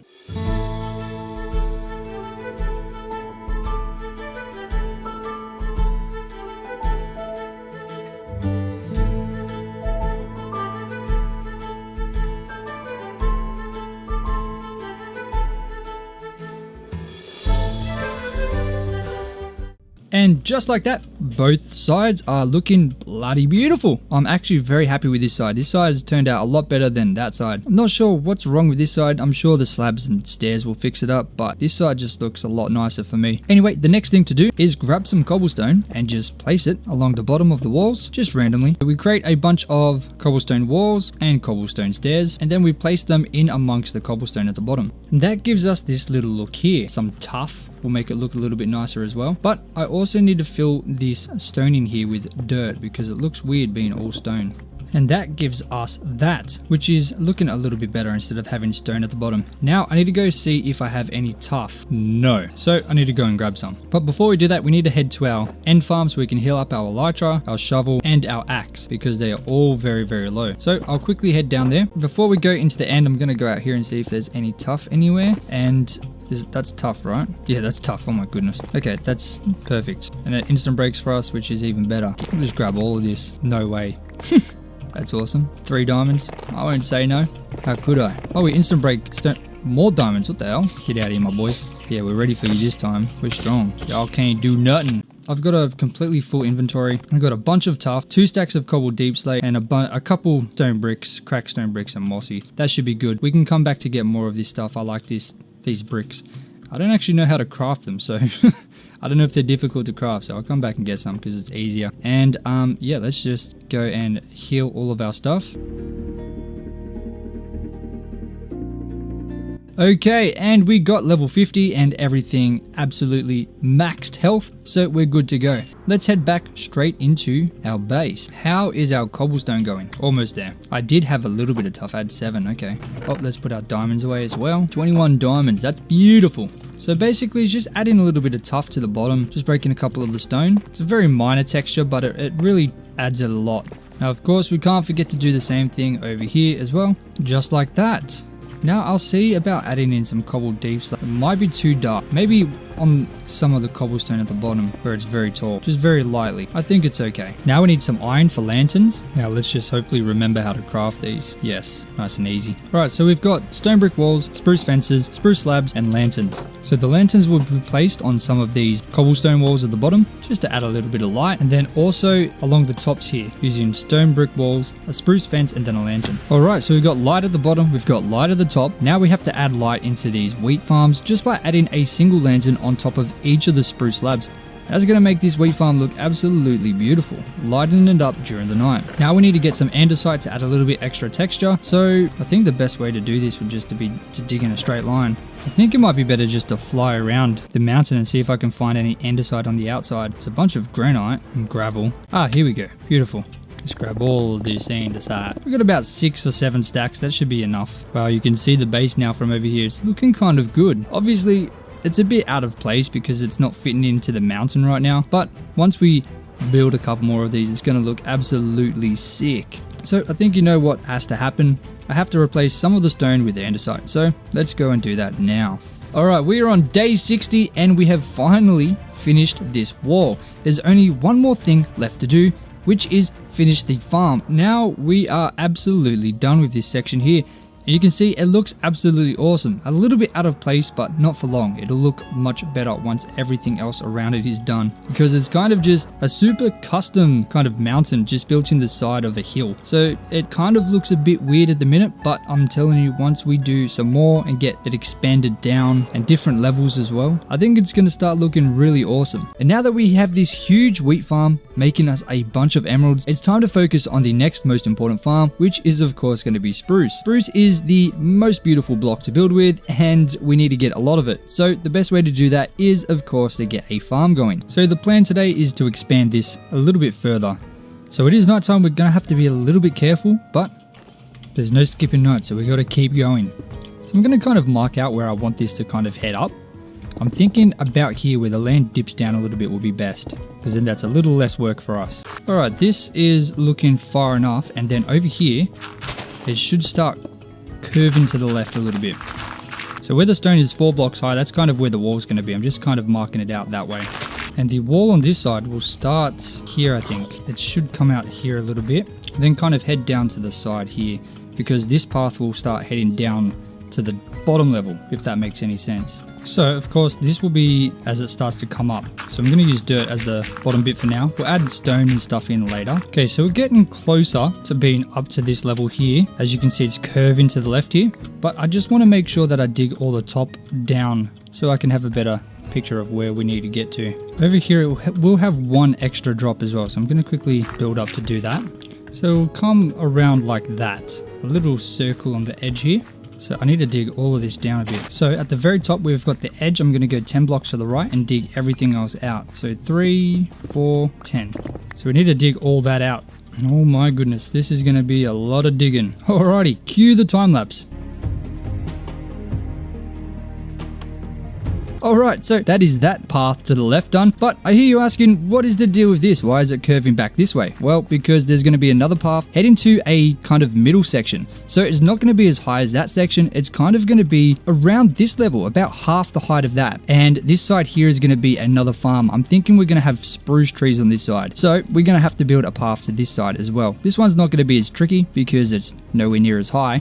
Let's quickly mark out where we want it to be. I think this level here is good. So we just need this path to kind of head up a couple blocks, which is going to be pretty simple to do. We just kind of need to mark out where the stone's going to go, which is as simple as that. Then we need to get the gradient right, exactly like that. And then we have to do the same on this side, which should also be pretty easy to do, exactly like that. Now, I'm not 100% sure what I'm going to do behind here. I think I need to get all of that done first because it's kind of tricky to think of how this is going to look. But at least now you guys can kind of see how this is going to transform. We're going to have a path coming up here going to the left, and then also a path coming up to the right here, which will lead up to this little tree farm. Now, I will quickly go behind here and probably remove 3 blocks behind that side of the wall, just so you can kind of see where everything's going to head. Alright, so that side is now a little bit more flat. You can kind of see what's going on now. That side, I'm not 100% sure what to do there just yet. I think I'm going to extend that and kind of circle it around that way, and then that'll be kind of another hillside stopping that there. But I've got to fill all of this space in now with dirt. So this is obviously going to curve in a little bit, just like that, but all of this needs to be filled in. Alright, so that's this part done. Now I just have to do it all the way up to there, which is going to take a little while. So once again, cue the time lapse. Alright, so we are done on the top. It is looking absolutely beautiful. We can actually walk up here now, which is fantastic. Anyhow, first things first, we need to do this side. So, of course, like we always do, we're going to go from the top. Hold on, I need to grab some scaffolding. We can do this part here. We'll do this side as well while we're here. Yeah, that looks okay. Once we get texture in there, it's going to look a lot better. This is what we need. Scaffolding right there. Alrighty guys, look at that. We are all filled in with this little wall here, going all the way around to the other side, which is absolutely beautiful. Of course, there's no texture or extra details in there just yet. It's literally just stone, so it will... Oh, that was close. Give me a second and die. Thank you. Okay. Anyway, like I said, it's definitely gonna look better once we get all the textures in there and extra details. So right now it's a bit bland, but it's coming along well. I'm very happy with how it's looking. And there you go, look at that. That looks so much better from the sky. Of course, it looks weird because the wheat, river, and path kind of just end very abruptly, but that's okay, we'll fix that. It's looking really nice, and when we get this one going as well, it's going to come all the way around here and kind of curve back in. We're going to have a spruce tree farm in there, but we got to try and make it aesthetic, and I've never tried to make an aesthetic tree farm before, so I have no idea how we're going to do that, but we will get it done. In fact, that's the next thing we're going to work on right now. So this is going to be the shape of this side over here, and then of course there'll be something down there. There's going to be so many different levels. I'm trying to stick to the kind of shape of the land a little bit, but of course we can't really build on this mountain at all unless we flatten it out. And I definitely like the look of these mountains here. It's not the first time I've built something like this. I've never actually done this level of terraforming in survival before. I don't even think I've really done it to this level in creative. Well, at least the level that we're planning to do. Remember, it is still only day 67, so this is still a pretty new world. So there's still a lot of blocks and resources we haven't got yet, which makes building a little bit difficult. I mean, we have a lot of dirt and stone, but they're very basic resources. So I kind of know how this is going to look. First things first, we need to place some stone, little blocks of stone around. So I'll use tuff to mark out where I want it. So I'm just creating these little massive rocks that are going to kind of surround the area. Each of these will have a single lantern on them, just to add a little bit of light to the area. Alright, and using a mix of jungle and oak leaves in between the piles of stone, or the rock piles, just like that. And we'll do the same thing on this side as well. Now there is actually one more thing we're missing, which is spruce. So let's go ahead and quickly make some. Now when you make a giant spruce tree, it turns everything into podzol, and I don't want to do that up here, so I'm going to come down here and bone meal this. As you can see, it would have all turned to podzol. We don't want that, at least not up there. So I just use the elytra to get to the top of the tree because I'm a bit lazy, but now that's going to be super easy to get all the way down. Anyhow, let's go ahead and create our fences, smack them in between with a lantern on top, just like that. We actually didn't have enough, so let's make a couple more real quick. That should be enough. Boom. Okay, now the side part is done. Now we figure out where we're going to put each tree. So I think a couple blocks from here would be best. So we'll go one here, one here. Right, so we've got one side done. Now we'll use dirt paths to mark out like a little path and then out through here. Now, I bet you're wondering why we have a little gap here. Don't worry, you'll find out very soon. Alright, so we've got the trees laid out there. We're also going to put some trees on this side as well. So we'll have one here, and one there. There we go. Now behind here, we have to plant in a bunch of grass and flowers. I do need to place a couple lanterns on fences just throughout this path, just to add a little bit of extra light, since we had to get rid of a lot of the torches on the floor. Now, right here, there's going to be a little house thing. So I think right here, 1, 2, 3, 1, 2, 3. So this building here is obviously a place where the lumberjacks will go, and it's where we will store all of our logs and saplings. Now, what on earth was this gap for? Well, let me quickly show you. It's for this. It's going to be a platform. This is a place we can fly off on and land in. Alright. Now I'll use slabs on the side, trapdoors in the middle. Let me quickly chop a tree. Let me chop another one. Okay, that should be enough. So one there, boom, boom, just like this. I think we're going to need more stairs. Place trapdoors out here as well. So I'll go stair, slab, placing some dirt temporarily, just to have the stair that way. And then another stair facing out. I think that's going to look really nice. Chuck in some lanterns on top of the logs. And I think that's going to be pretty much done. So, of course, let's test it out. Oh, yeah, that's nice. How does it look from coming towards it? Oh, yeah, that's cool. I like that. That's looking really cool. Just like that. Beautiful. We got a landing spot. Because once the trees are all grown, it's could probably be pretty difficult to land in here. In fact, let's bone meal all the trees so we can see what it looks like. It looks weird because the house isn't fully complete, but once it is fully complete, I think it's going to look very nice. There's still a lot more detail we have to add. There's some more different colored flowers I need to get in there. And of course, the mountain below needs to be finished as well. So on the bottom, we're going to use a line of stone bricks. Then we're going to use stone. We're also going to use andesite, but I'm going to mix it up later. With the stone bricks, I'm going to replace some with cracked stone bricks as well. But we'll do the texture in a bit later. Just like that. I'll temporarily use some cobblestone just to get up here. Up here, we're going to do a similar thing, except we're going to be using quartz and calcite. Look how nicely they work together. Calcite also works kind of well with diorite. I think it's very close to diorite, so it might even work a little better. But I prefer the look of the quartz with it. I think it looks very nice. So along the side here, we're going to have deep slate slabs. Then we'll use spruce slabs on the middle. We'll be doing a similar thing, except we're using stairs, just like so. Now I also want a little fireplace up here, just in here. So for that, I'm going to use some stone bricks, then some stone, and then we'll place a fireplace on here. I'll temporarily use that, pretend that's a fireplace. Once we get a fireplace, we'll just chuck it in there. Very nice. Very, very nice. I mean, we haven't really added any detail at all to this house, and it's already looking pretty nice just by adding those basic blocks in there. So now what we have to do is go and finish that mountain around the edge of that spruce farm that we just made, because it just ends for no reason. So yeah, if I keep all of this just a kind of straight wall and just work on the top, it should be okay. And it doesn't actually look too bad. A lot better than I thought it was going to look. Because remember, I still don't know how deep this is going to get. So I've kept it very straight, or at least as straight as I could. But that is looking awesome. I really like that. So let's have a look at what we're looking at right now. And wow, that is looking good. Once again, it kind of looks a bit out of place because this has so much stuff and detail and just noise over here. But then everything else is very empty. So we've got this farm over here, but then that ends, and there's nothing around this.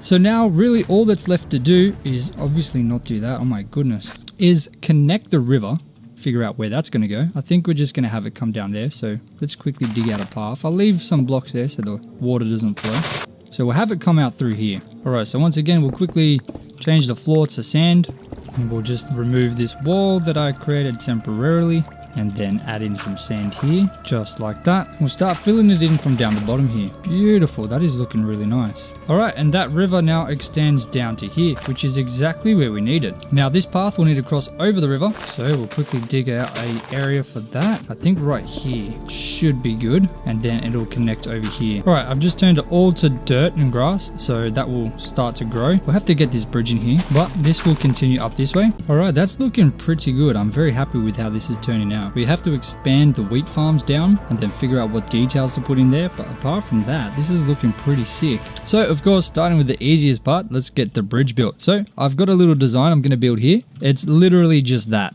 I do actually need to grab a couple logs and then place them in here, making sure they reach all the way to the bottom, of course. Ah, damn, we're a couple short. And then of course we just got to strip the logs, and then all I need to do is place in some spruce stairs and then spruce trapdoors in the middle, and that will be the bridge done.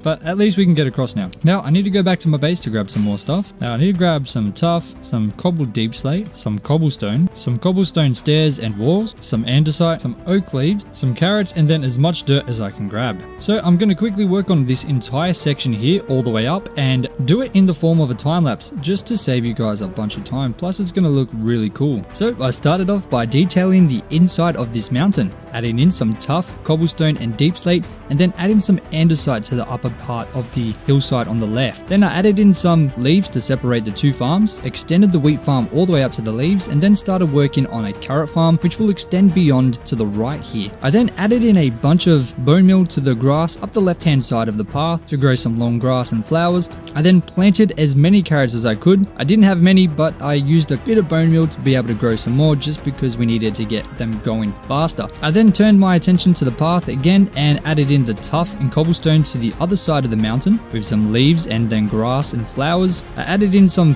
fence posts with lanterns on top and then finished up the backhand side of the mountain, just fully detailing it, doing the exact same thing I did on the other sides. I then used a bunch of dirt to start planning where the next area is going to lead, but this was mostly just to kind of figure out where the level of that mountain should be, because I didn't know how far I should be detailing down. And ladies and gentlemen, we are done. I'm sure you saw the time lapse, as long as everything went well. And yeah, this is what we're working with now. Now, there is no time to wait because we have another project we need to get on straight away, which is of course getting a mining outpost set up. With mining in the literal name of the game, it is one of the most important parts of the game. So let's go ahead and get a mining outpost set up. Now we need to just start deleting this land and make it a bit more level. So let's go down there and do that now. Probably not the best time to do it because it's dark, but wait, where's my... I put my chest plate in that with all the other ones, didn't I? Silly boy. Okay, let's try that again. I think I want to get it down to about this level here. Why 108? That sounds good. That gives us a pretty decent hill cliff there, enough to make a pretty nice entrance, and it seems to be a decent level. I guess as always, cue the time lapse.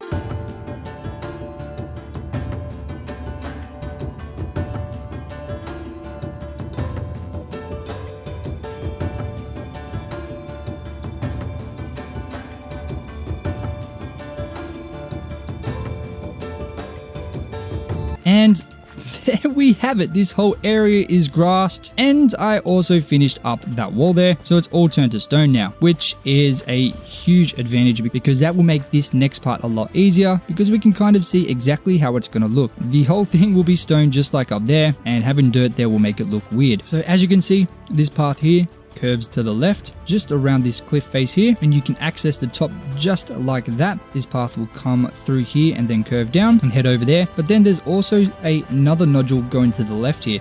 So down here will be another area that we're going to build on in the future. So first of all, we need to figure out where to put a hole, and I guess we'll just put the entrance right here. Why not? Now 5 blocks wide, we'll go 4 blocks tall. Man, the sun setting at this time is not good. We're gonna have to expand this up by out by 1 block. We're just gonna use granite for now. I'll quickly make this deeper, but we have to quickly change the wall to make it custom like we usually do. So let me quickly do that.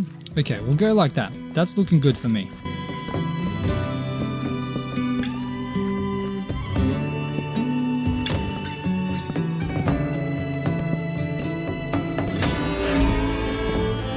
Just got to quickly shave them all down, get the bark off. But that's not looking too bad. Throw down 2 buttons. All right, fence, lantern. No, not hanging. Sorry, it has to be on the fence. Otherwise, there's no point of that fence being there. Okay, then we'll go 1 block in front and kind of build like a little warehouse type thing. I'm definitely glad I got those extra logs from those big spruce trees because we're going through them quick. All right, so that is that kind of laid out. Now I just have to go ahead and strip all of those logs, which is gonna take so long. I think that's all of them done. Yeah, that's all of them stripped. Okay, so now that's that kind of planned. So that's going to be a storage area or warehouse. It's going to be the entrance to the mine. And to the right hand side, I want to create 2 kind of circular thingy-majiggies that are going to like smoke. Well, huge furnaces, I guess. I don't want it too super tall, but I think 2 blocks above this would be perfect. Like that. Yeah, that's looking good. That's looking good. Now I've got to fill this one in. Okay, that's all the stone filled in. Now, I know this probably looks really silly right now, but let me cook. I promise. This is going to look good. I'm sure. it's going to look good. It has to look good, right? Like, surely. I mean, we'll find out. We'll find out if it looks good. Let's add a bit of stone into the bottom. A little bit of tuff. I think this building's making it look a little weird. So what I'm going to do is absolutely deck it out. So I'm going to do a time lapse, and I guess you can watch that. I'm sure the time lapse is going to look absolutely hectic. So play the time lapse.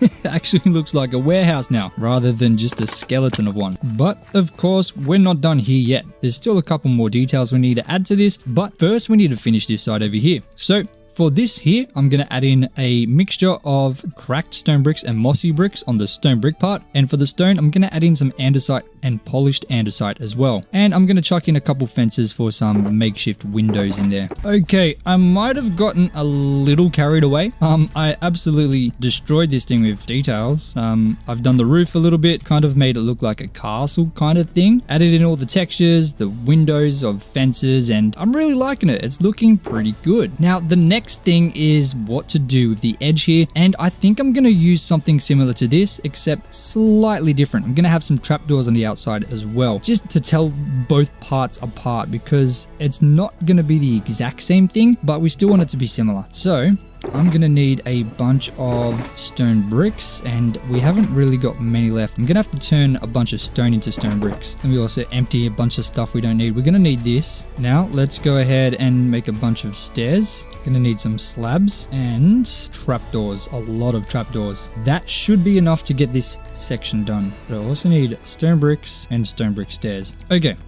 That should be everything that we need. Now, let's try and figure out how we're going to do this. So, one block below.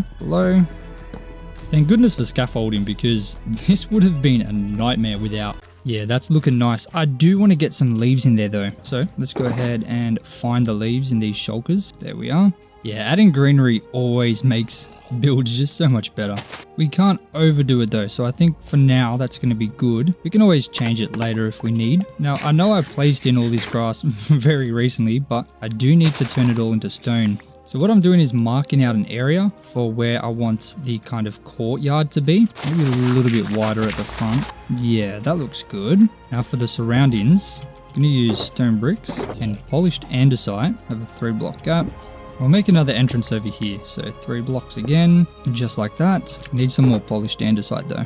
Perfect, that works out perfect. That's 5 blocks in between each of them, just like that. Bloody beauty, mate. Actually, I think these are the same amount, but it just looks too close, so I'll put them like that. So all I gotta do is place a polished andesite slab on top with iron bars on top of the stone bricks, just like that. That's going to give us a more industrial type of fence, and it's going to suit this area very well. So let me do that around the whole thing.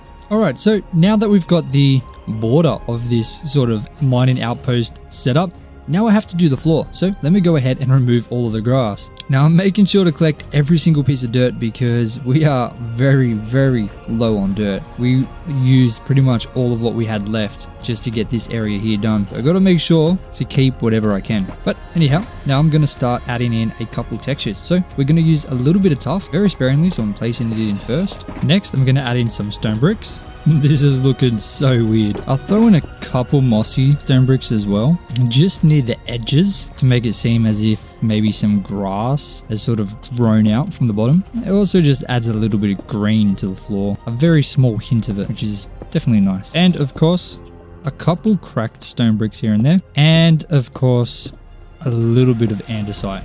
Okay, we're completely out of andesite and we still need a lot more. So I need to quickly find some. I also got some gravel because I need to make a couple coarse dirt. Now it is only a very small or minor detail, but it changes it a lot. So having a little bit of coarse dirt just scattered on the outsides really adds to the floor. I want stone to be the largest portion of these blocks here. It still looks weird, but once the stone's in, it's going to look good. Trust me. Wait, I'll show you. That is looking really nice. I'm very happy with... Oh, hello, buddy.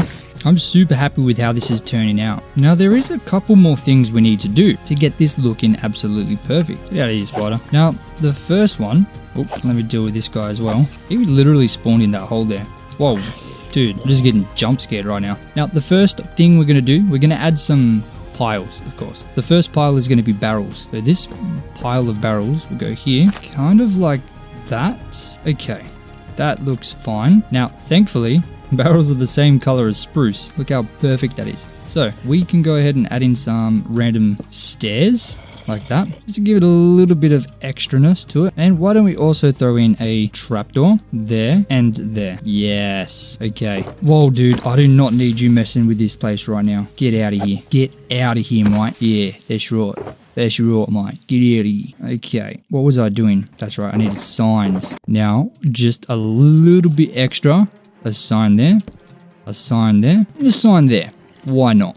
that looks bloody beautiful. Now, what else might you find near a mine? Well, my friends, TNT, very commonly used in mines. I know it sucks because we kind of need the gunpowder for fireworks, but we got to make some TNT. How many can we make? Oh, it's expensive. Let's make 7. And we're just going to place it kind of in this corner here, just like that. I think that's a nice little shape. We'll grab signs and trapdoors, that, maybe like that, and then like that. No, that's too much. You can't really see the TNT. Yeah, that's good. That's fine. I'm happy with that. Now, there should also be rails coming out of here. So there's going to be 2 lines. We have one coming out here, and then it's going to head into here. Then we'll have another one going in there as well, but then down here. But we'll also have it wrap around here. Oh, I'm out of rails. That's looking really nice though. I like how that looks. Because obviously you got the 2 lines going in there, but then you've got the line that can come around here, and also a line that can come around here. I might actually give a little extra space on this one. Maybe. I need to get more rails though. But yeah, that's looking really cool. That's looking really nice. Let's see it from a little bit of a higher angle. Maybe over here. Oh yeah. That's looking good. I'm liking that. Now, I got a bunch of ores. Gonna quickly put what I don't need in here so I can see exactly what we got. So these are the ores we got. We got a bunch of gold, iron, redstone, lapis, coal, diamond, and emerald. So, first things first, we're going to grab our diamonds and I guess put it right here, like the nice blue, and maybe one on this side here, just like that. Now we'll grab some iron and we'll put 2 here and we'll put 3 here. Now we'll use emerald, 1 there, place 1 in here. Oh my goodness, just like that. We don't need to use too much. We want to be a little bit sparing with it because otherwise it'll be too much in your face. And I think put some lapis here. I think that's sufficient, I guess, for the inside to make it look like there's ores in here. There's some emeralds and lapis, some iron. There we go. Now I'm going to make a couple piles of ores. 1 there. We'll use some diamond with maybe some lapis on top. I don't know. Does that look weird? I think that might be fine. Surely that's fine. I'm going to have to move these. We'll put a deposit of gold here as well. We'll use deep slate on the bottom and regular on top just to give it a little bit of texture. Just like that. Gonna have to move these as well. We can do some redstone right here and then we'll put some coal over here. That's looking bloody beautiful. We got way more ores than we actually needed, but I guess at least we have ore for a future project if we need it. So let me remove everything and see what we have left to do. I'm pretty sure we're missing something. Yes, it is looking good, but we do need to get ourselves some minecarts and fix up the rails here because the rails are not complete yet. And of course do a little bit of the landscaping on the outside because it looks a bit weird being that empty. So let me go ahead, grab some rails and a minecart just to at least get that part started. But this is pretty simple. We'll just chuck 1 here, maybe 1 here, extend the rails across. We'll have another one in here. We'll place a hopper minecart with the chest. We'll place 1 with a hopper here, and we'll have another one with a chest here, just so it looks like it's busy. Then we'll extend the rails down a little bit. And I guess we'll place lanterns on top of these here. How does that look? It's a very small detail, but it adds quite a lot. Now you can see the minecarts in the middle. It looks like it's actually working. Things are happening in there, which is good. So now I just need to work on the outside a bit. So once again, I'm going to do that in the form of a time lapse just because there's just going to be a lot of random stuff going on. So I'll let you guys enjoy it there.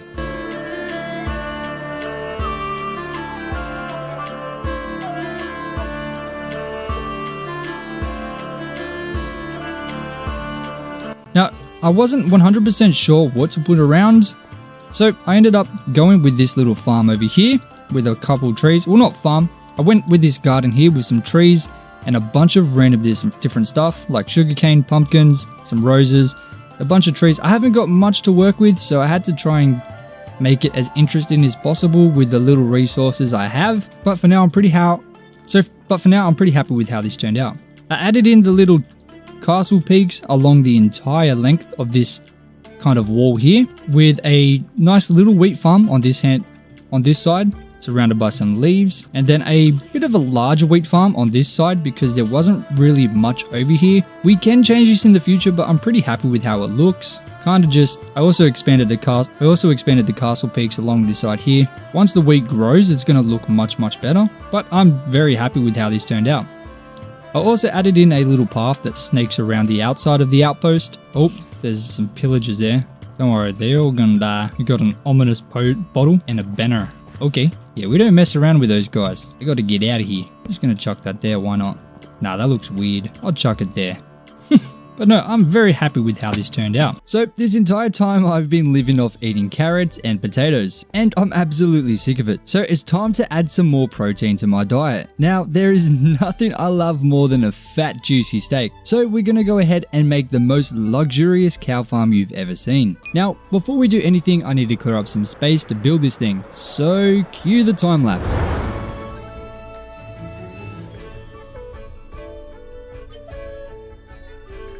Anyway, we're going to start by planning the road. So there's going to be a road coming this way. I'm kind of just following the face of this cliff here. This guy did not get the memo.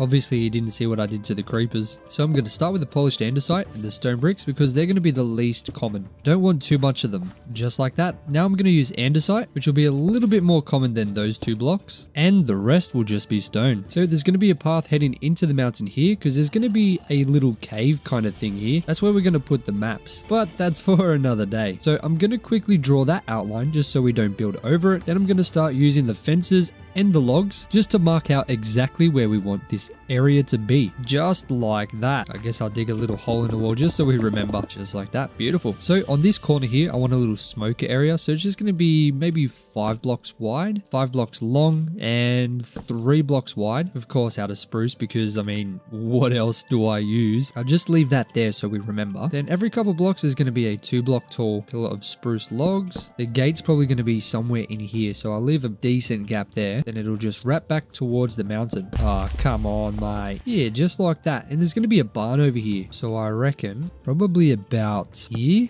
We're going to need to move this mountain back a little bit. Oh my days. They're getting me back. They put in their WhatsApp group that I destroyed all of their friends. So now they're just coming to sneak up on me and blow up all my hard work. And I'm not going to stand for it, mate. It's absolutely disgusting. I'm going to move it over a little bit. I want it kind of closer to the middle. So we'll go 5 again. 5 is the magic number. We'll have it go 2 back. Yeah, we're going to need to move this a little bit. Just a little bit, mate. Just here. Yeah.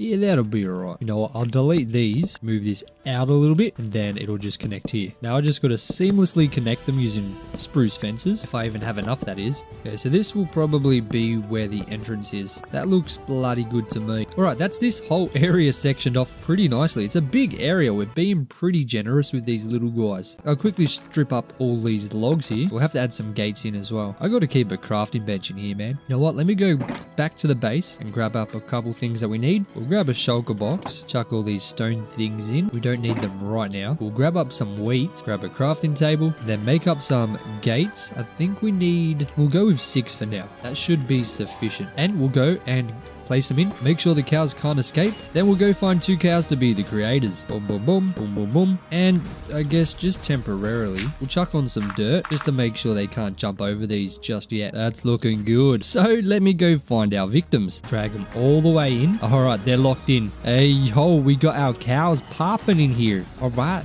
make babies. Oh, yeah. I'm going to grow you and turn you into a Big Mac. Yes. Okay.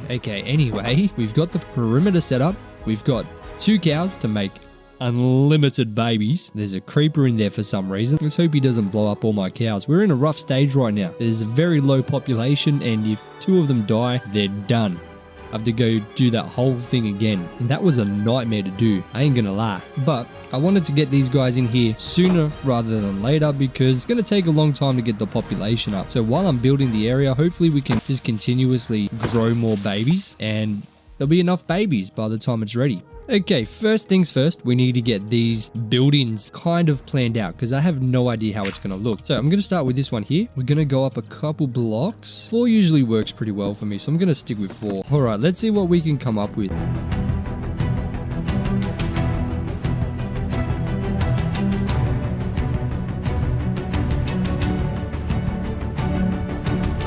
Alright, and as the sun rises, this is what we're working with now. We've got ourselves a couple of cows. There's some 2 cows over here, a baby, then another 2 cows and a baby. So we got 6 cows total. Now this place is looking pretty bare bones right now, but I promise it's going to start to take a pretty nice turn very, very soon. So let me get started on a lot of the minor detailing and just get this whole place kind of set up because it's very empty right now. So let's get that done.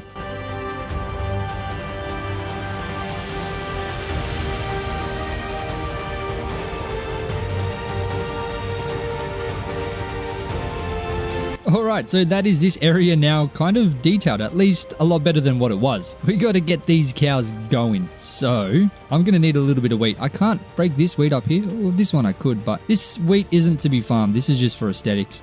So I'm going to go down to our actual wheat farm. I'm only going to grab about a stack. That should be beautiful. We haven't got many cows anyway, so we're not going to use that much. We are going to get these guys breeding like rabbits though, so let's feed them up. How did he get in there?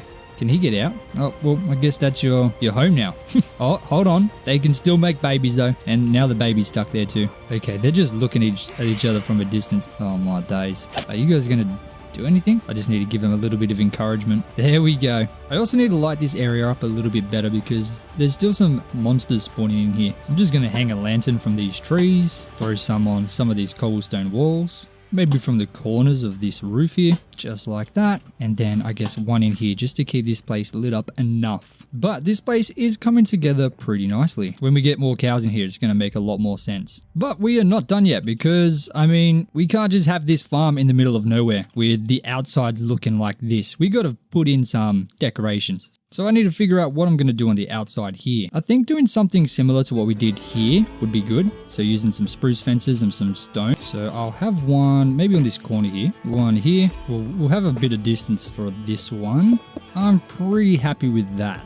Now we'll chuck in some leaves. I think adding some flowering azaleas is going to be a nice little touch as well. So first of all, because red is such a striking color, we're going to go ahead and get a bunch of these rose bushes. Using bone meal, you can just duplicate them. I'm just going to dot them throughout here a little bit. One in here will be nice. With all the green and gray, the red just adds a little pop of color. Very nice. Now we'll grab some hay bales, and on this side here, we're going to add in a little stack of them just for a little bit of, I guess, extra storage, because obviously there's a cow farm right here. They're going to need a lot of wheat. So we'll just chuck a couple around. One more here will be good. There we go. Now, we don't want torches around, so we're going to chuck in a spruce fence with a lantern on it. Very simple, but it's going to get the job done a lot nicer than a torch. Actually, with this one, we'll just have spruce fences like this, and then we'll place it like that. Yes, beautiful. Now, we can't forget to add some stairs and slabs to these to make them a little bit less janky, like that. That's a lot better. We're going to go ahead and remove some of the grass along the side of the path and replace it with some podzol, and we'll do the exact same thing with some coarse dirt as well. Okay, that is looking a lot nicer. It's crazy how much difference just a little bit of podzol and coarse dirt adds in. In here, we're going to change this. So there's a little path here. So I'm not going to use stone. I'm going to use the same mixture we've been using, but with a bit of dirt path as well. We just have a little bit of extra podzol and coarse dirt around here. That is going to be enough. Now we'll do the same thing over here so you can walk over there. Now it's going to come from here into like that. And then also from this side here. I think that'll be cool. There. That's looking pretty good. Just quickly put the crafting table there. It's in the way now. I feel like something needs to go in here. I'm not 100% sure what it is though. But we'll go ahead and add in our standard fences with the lanterns. Just like that. Dude. Oh my god. That was so close. He just full snuck up on me then. I'd seen him just on the outside of the sort of screen here, and I was like thinking, oh my god, no way. That was a good reaction. I'm not gonna lie. I'm pretty happy with that. I had no idea I could do that. I've just got so much trauma from all these creepers blowing up all the time that it's just a sharp reflex now. A little bit more dirt because there's gonna be a lot more traffic here. I think that is going to be it. Now grab a couple rose bushes and place it on the inside as well. Just through here. Yeah, look at that. That's looking pretty schmacking. Now I do need to figure out what to do in here. I think I'm going to add some spruce logs, maybe some brown concrete and some spruce planks. I'll dig this whole thing out here. Add the logs in first, and they're of course going to be stripped. And we'll add in some planks and some concrete. Hay like that? Or is that weird? I think it might be weird, but I don't know. I don't know. I'm going to leave it. That looks fine to me. That's fine. Whatever. A lantern and a lantern there too. Now this place is lit up and it's actually got a floor. I might actually add some through here as well. Maybe one here. It's just different, you know? I like it, mate. We'll make this one 4 high. Bada boom, bada bing, bada bam. All these little details are coming together nicely. This bamboo though, it looked a little bit weird with only 1 on this side and then 2 on that side. So I'm going to add another one here. And then over here, where is it? I saw a little space. Yeah, here. Just going to add 3 of them here. Just going up by 1 each time. We'll see how that looks. Let's jump over here. Yeah, that's coming together. It does still look weird because there's Obviously no mountain there, but we're going to fix that next. And I'll do it in a time lapse because time lapses look bloody beautiful. All right, let's go.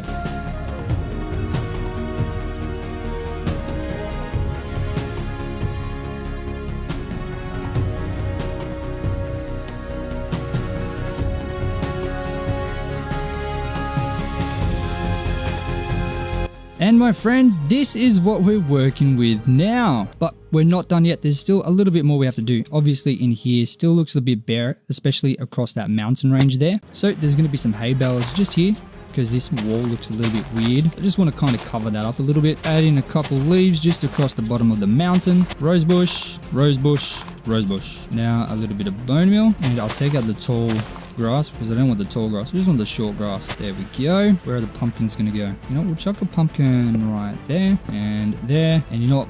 Back here as well, just so you can kind of see it. There we go. A little bit of orange is nice. So this spot over here, like we said before, I wasn't exactly sure what I was going to put over here, but I know now. So I've got a shulker box ready to go. So let me go ahead and grab that so we can start filling in that final spot.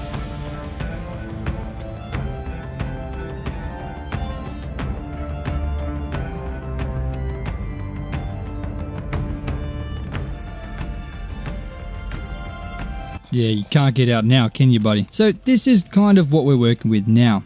And I'm pretty happy with what we got. Just need to add a couple more bamboo in. This one, we'll make it too high. And there we go. Look at that. This place is looking nice. We got a nice little campfire going. So now let's see if we can get ourselves, while it's the perfect time of the day, a good look at what we've made. Wow, look at that. That's looking so good. Honestly, that's looking so much better. There's so much detail in this area. All right, now that this cow farm's done and we're going to finally have some absolutely juicy steak, it's time to tackle the next problem in this world. And that is to tackle the entrance to my base, which is absolutely ugly. Like, it is really bad. So we're going to fix it. Now, I'm going to have to mine all of this area out, which is going to be a little bit tedious. So we do want to collect all the stone. That's the whole reason we got this. I think the best thing to do, we're going to go 5 blocks. 1, 2, 3, 4, 5. We'll go from here. I'll bring some torches because we do not want to have any monsters trying to kill us at the same time. And yeah, I'm just going to do a bunch of mining. So start the time lapse right now.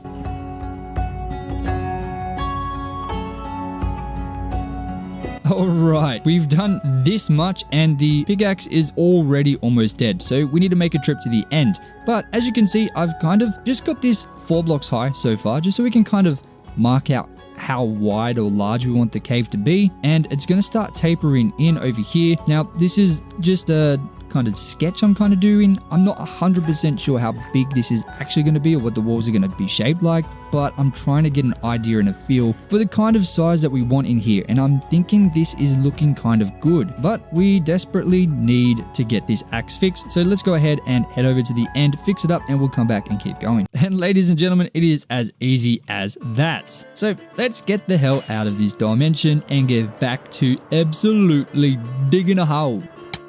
Oh my god. I gotta stop doing that. That is bad. That can literally end the hardcore series just as quick as that. I gotta be a bit more careful. You know, this isn't like everyone else's hardcore series where they can just pop a totem. Nah, if we die, we're dead. That's the end.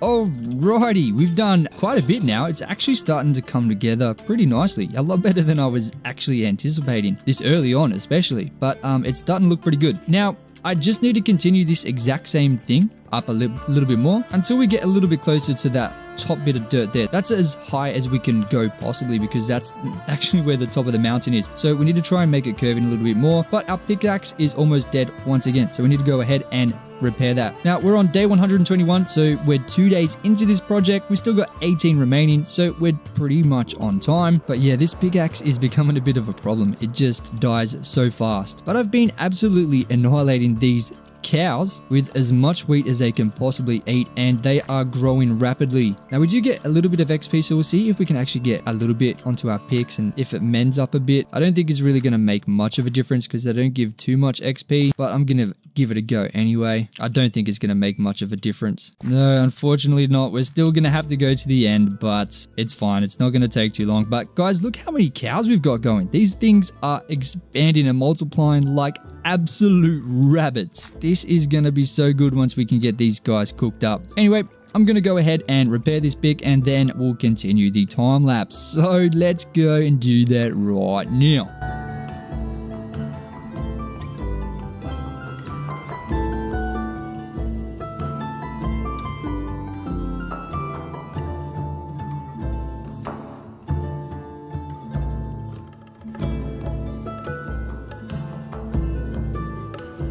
So ladies and gentlemen, this is what we're working with now, and I'm pretty happy with it. It's coming together pretty nicely. There's a couple rough edges that I need to kind of iron out a little bit, and I think I'm going to add some slabs to it because I think that'll make it look even better. So what I think I'm going to do is, especially on these kind of edges around the top, let me do it in the middle one just so I can show you guys real quick. Now around the edge, we'll just make a little platform here. We're just going to like add a couple around. Just like that, it'll smoothen it out and make it look a little bit cooler, I think. Obviously it looks weird right now because you've only got one, but once we do it all, it's going to look hectic. So let me go ahead and do that real quick. All right, that's the entire roof absolutely slabbed out. Now I need to just do these side bits, which I can actually just jump up and reach, which is absolutely perfect, mate. Now, I actually also want to use some stone stairs around the corners because it's going to be a little bit more jagged than the roof. So let me grab a couple of them bad boys right now. Look, a stack and a half, it's probably not going to be enough, but we'll find out very soon. All right, and these stairs are added in, and this place is absolutely looking bloody beautiful, mate. I'm not even going to lie. I'm very impressed with what I've done here. I'm surprised, okay? I didn't know that this would look this good. Okay, I think the stairs really add some extra oomph, and the oomph is getting really up there right now. I'm telling you, it's reaching cosmic levels right now, which is fantastic, mate. But I'm gonna add in the slabs because I think it's gonna really put the cherry on top and make this thing an absolute cake. So let me do that real quick because I'm absolutely fiending to see this thing right now. And guys, I'm not even done. I'm telling you, this is only the start. It's just gonna get better from here. So let me just work me magic.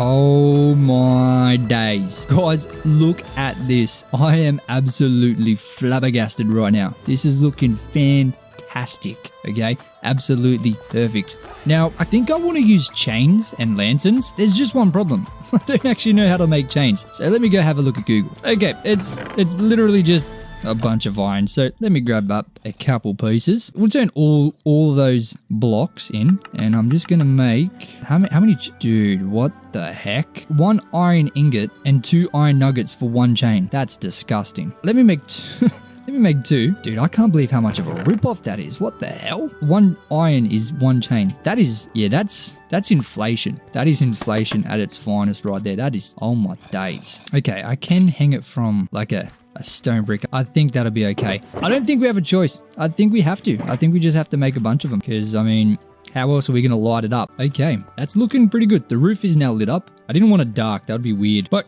I have something really cool to show you. I've been obviously feeding up them cows while I've been doing this whole thing. Look how many cows we've got. Oh my God, look at them all. There's so many. I told you they're going to be breeding like rabbits. Oh my days. Look at this. We had like almost a full stack of wheat. We're already halfway through and not even fully breeding these guys yet. Like, this is crazy. Look how many Big Macs we got here. Look at that. We've used all of our wheat and there's still so many people to feed. Like, it's insane. There's just so many Big Macs. Look at them all. That's crazy. I didn't even know who the 2 creators were. Could be any of them. But it's a good site. I'm not going to lie. It's a good site. Let's see what it's like to fly in here now already. Now that we've got that whole section kind of dug out. Look at that. Okay. That was a pretty terrible flight. But you kind of got the idea. It's looking so much better instead of just flying into a little tunnel. But now that it's all stone, now we have the important part to do. Guys, you know me, I love to use some texture because it makes everything look 100 million times better. So I'm going to grab up all my andesite, which is pretty lackluster at the minute. I'm not going to lie, we need to get some more. And I'm just going to go through and replace some of the stone with andesite. I'm going to be a little bit sparing just because there's so much, but I'm just going to add some in and it's going to really make this place pop. So once again, champions, I'll see you in a second. Alrighty, now we got the andesite in, and I kind of wanted to try adding a little bit of green, but I didn't want to use leaves. So what I'm going to do is add in some stone bricks and some mossy stone bricks. Now, bear with me, I'm not 100% sure if this is going to stay because I have no idea what it's going to look like, but I'm thinking of just adding in like little lines of this, like I would usually with leaves, just kind of in little spots. Just throughout here a little bit. I think it looks okay. It's very subtle. I think it's very subtle, which is good. We want it to be a bit subtle. Yeah, I think that adds like a little bit of spice. You need a little bit of spice, otherwise it just gets a bit boring. Yeah, it's very, very, very minor, but I think it really, really helps. All right, that's the little bit of mossy stone bricks and normal stone bricks added in, and I think it's looking pretty good. So I think the roof, oh, my guy, come on, man. I didn't mean anything by it, dude. I wasn't looking at you. I was looking at my beautiful work. But anyway, now you're gone. So that kind of sucks for you. You didn't have to go and do all that, but whatever. I don't know what I'm yapping about. Okay, so the next thing to do is start to go down, which is really going to make this cave look awesome because right now it looks a bit weird, looks a bit funky because of obviously how short it is. But once we go down, it's going to look hectic. So I'm going to pretty much just map out this entire area. And of course, I'm going to do it in a time lapse because I mean, yeah, I don't really have another option. I'm so sorry. There's so many different time lapses and things going on in this video. I hope it's not annoying, but yeah, let's go. Oh my God, you just seen inside of me. That's wild. Go.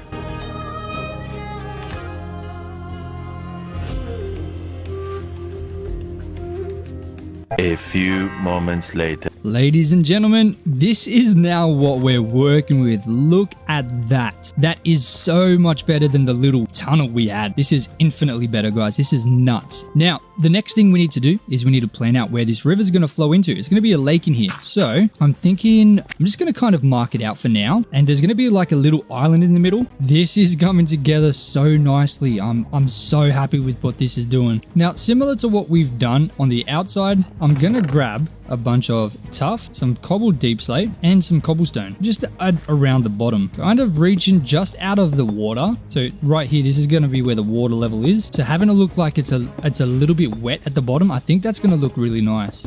Just like that. Now I'm going to have to do the same in the middle, but first I need to raise this up a little bit. You know what this little bit in the middle is reminding me of? The wizard tower from Clash of Clans. That's not what we're building, but it's reminding me a little bit of it. I think for now, this is looking pretty good. This is pretty nice. So we'll go ahead and do the same thing to the edges that we did around the outside edges. There we go. Look at that. That's looking pretty nice. So let me empty all the stuff I don't need. And now I'm going to grab a bunch of sand and a shulker box because we're probably going to need it. We'll just place it here temporarily and put all the sand in there. And I'll place this one down too so we can put the coal ore in there. And now we just have to go and dig out all the sides. Alright, it is all filled in with sand and ready to be absolutely filled in with water. Now have a look at this absolutely epic build from up here. This is looking absolutely beautiful. Now, let's go ahead and remove all of this stone. Actually, no. We have to fill in the water first. So let's go ahead and grab a bucket. I got 3 buckets right there. Now, the way to do this is to fill in one level at a time because a full block of water counts as a whole block. So you can just create an infinite water source above. It's not a hard thing to do, but it just takes a little bit of time. You can see it's all filling in. And ladies and gentlemen, the grand reveal. This is what it looks like now. Oh my good lord, this is absolutely beautiful. I do need to fix up this wall here before we do anything. So let me do that real quickly. All right, so it's time for me to go ahead and build that thing that I've been trying to hide from you guys. So let's go across and grab the stuff that we need. It's a bit awkward getting in here now. We have to use scaffolding, but not for long. So if I'm being honest with you, I don't actually know how this is going to look. This whole thing I've just kind of been building and winging it. So yeah, let's hope this doesn't wreck it. There's going to be a spruce bridge built all the way across to this middle platform here. And essentially it's going to be a thing we can walk across, fly out of the base on. And the same thing, if we want to come back, we just fly onto this little thing here. And yeah, we'll be able to walk across the bridge. Now, I've built quite a few bridges in my days. I've got a couple tutorials building a few, but none of those are going to work with this situation here, unfortunately. Now, let's just quickly test this out. All right, let's fly out just up here, and then we're going to fly in. All right, this is going to be amazing. We fly in and we land on the bridge. Boom. That's incredible. You cannot tell me that's not amazing. Okay, so I think there should be like a pillar reaching down in the middle. So what I'm going to do, grab up some spruce logs because, I mean, come on guys, you should know me by now. Spruce logs is my go-to. I'm going to count this just to make sure I get it right in the middle. So I've got 12. So that means if I go 6, this right here should be the middle, which I guess works out pretty well because that's right in the middle there too. So let me drop down, build up a little tower, go one above. Now we can remove this because we know where the middle is now. We'll build another one on the other side. Wait, how are we going to get up there? Oh my god. Oh, we can walk up here. That's fine. Now, should we have something like this? I think that looks okay. How many blocks long is it though? 1, 2, 3, 4, 5, 6, 7, 8, 9, 10.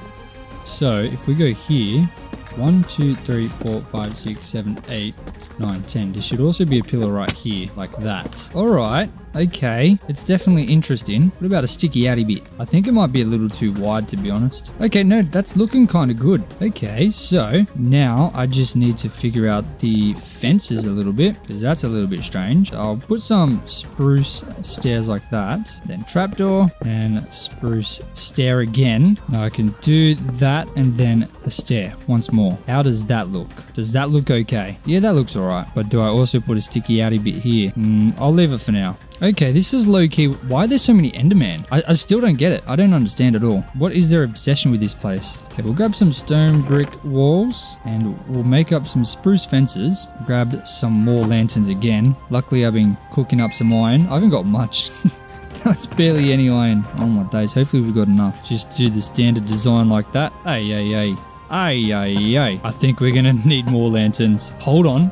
No, we have the exact right amount. No way. Oh, that is beautiful, mate. Yeah, let's have a gaze at that. Yeah, that's looking okay. I'll give it a thumbs up. Now I'm going to chuck trapdoor there, and then on these ones as well. And then I think having another spruce log protruding just like this, I think it'll do a world of good. And we got to strip that boy. And should we have just an over detailed underbridge? Does that make sense to have there? Hey, you know what? I think it might work. Okay, and that's what the bridge looks like. Look, it's not perfect, but I do like it. It's got character. Definitely got character.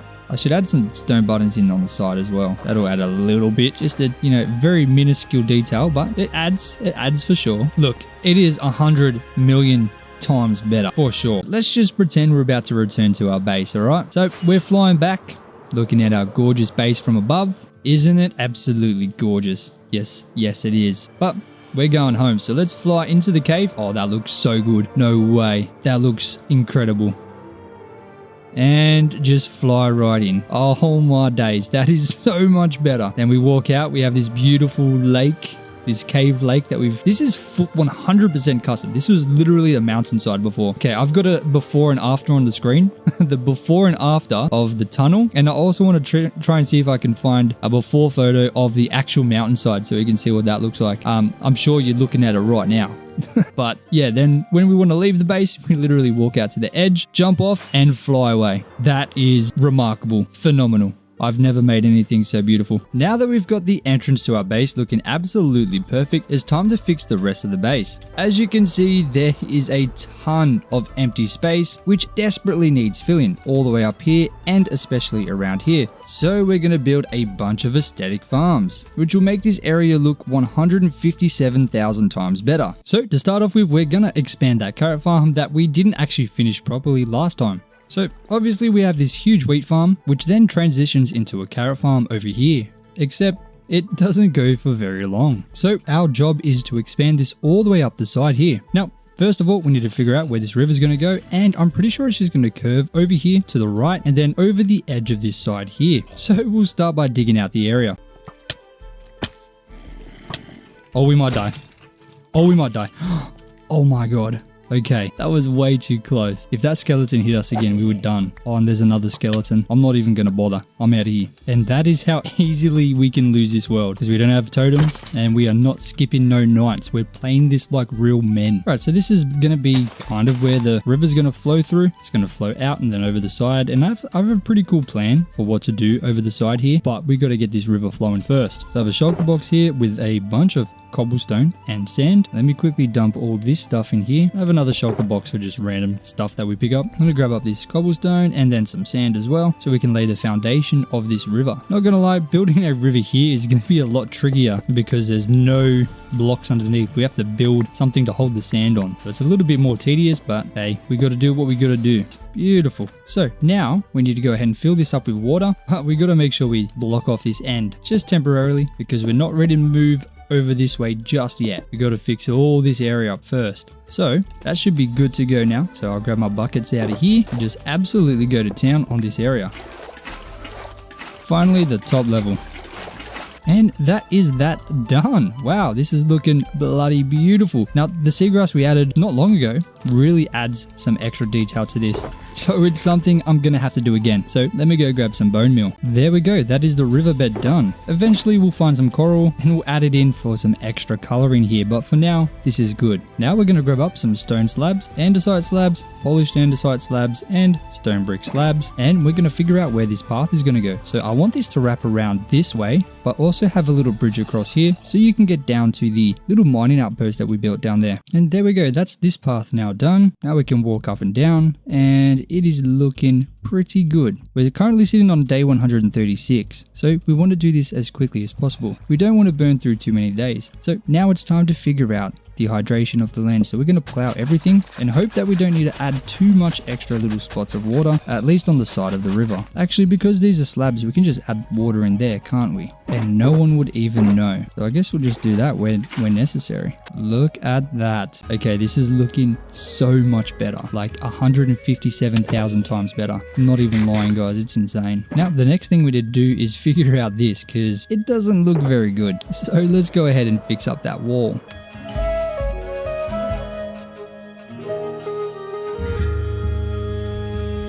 Alright, that is that wall 100 times better. So now we can go ahead and add in all of our plowed land. For this side, we'll just add in our water to the edge of the road. There we go. Now it's all plowed up. Now let's go ahead and harvest up what little carrots we have here. So we have enough to plant over there. That gave us almost 10 stacks of carrots. So that should be enough to hopefully get this whole area filled in. Oh, with plenty to spare. Just over 3 stacks. Now, it is the middle of the night, so I don't want to give a little reveal just yet. What I'm going to do instead is continue the path up this way because the carrots will continue all the way around. So just like before, I'm going to dig the path out just to kind of plan where it's going to go. Now we can add in our water and of course plow the land. And because we don't have many carrots, let's just plant these now in all of this space that we just created, just so we can at least get them growing, so we can have pretty much unlimited carrots once they're all done. I do want to place some slabs, just spruce slabs along the edge here, just to make it easy to go up and down these levels. We did the same thing over on the wheat, and it would cover in those little holes in between as well, which is just perfect, and just make the transition between the levels a little bit better. So now we can just walk all the way down without having to worry about trampling on the crops, and just fix up the path, of course.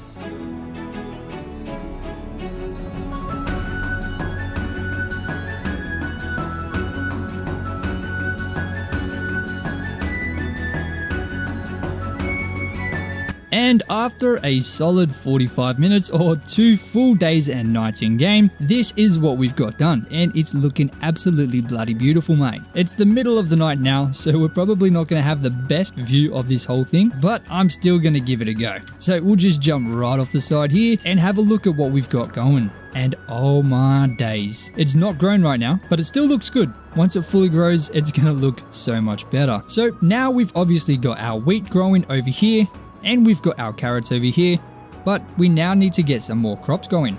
Now, one crop that I need a lot of is, of course, sweet berries, but I don't think I have any, do I? No, we literally don't have any sweet berries, but that's no problem because I'm sure we'll be able to find them pretty easily. Now, sweet berries are not really a very useful one, but they're very aesthetic. I love to use them in my builds, and it just adds like an extra kind of bush to the game, makes it so much nicer. For the sweet berry farm, I want to put it up here. So let me grab my shulker boxes, and we need to expand, excuse me buddy, and we need to expand this road to the left here, then have it come up to the right and flow up that way. So I think we need to actually expand this over here a bit. I didn't give enough space. That should be a bit better, gives us a little bit more room to work with. Then we'll kind of plan out, once again, with just a shovel to plan out where this road's going to go. But I think curving in like this is going to be nice. nice. Just like that. Now we've gone pretty far. We don't actually need to go that far just yet, but I guess we might as well. So let me go ahead and fill all of this in with the blocks, and we'll have a road in only a second. Well, a second for you guys. Just like that. And this place is already looking a little bit better just with this path in. I mean, just look at the difference. Instead of just a massive open grass field, it's actually got a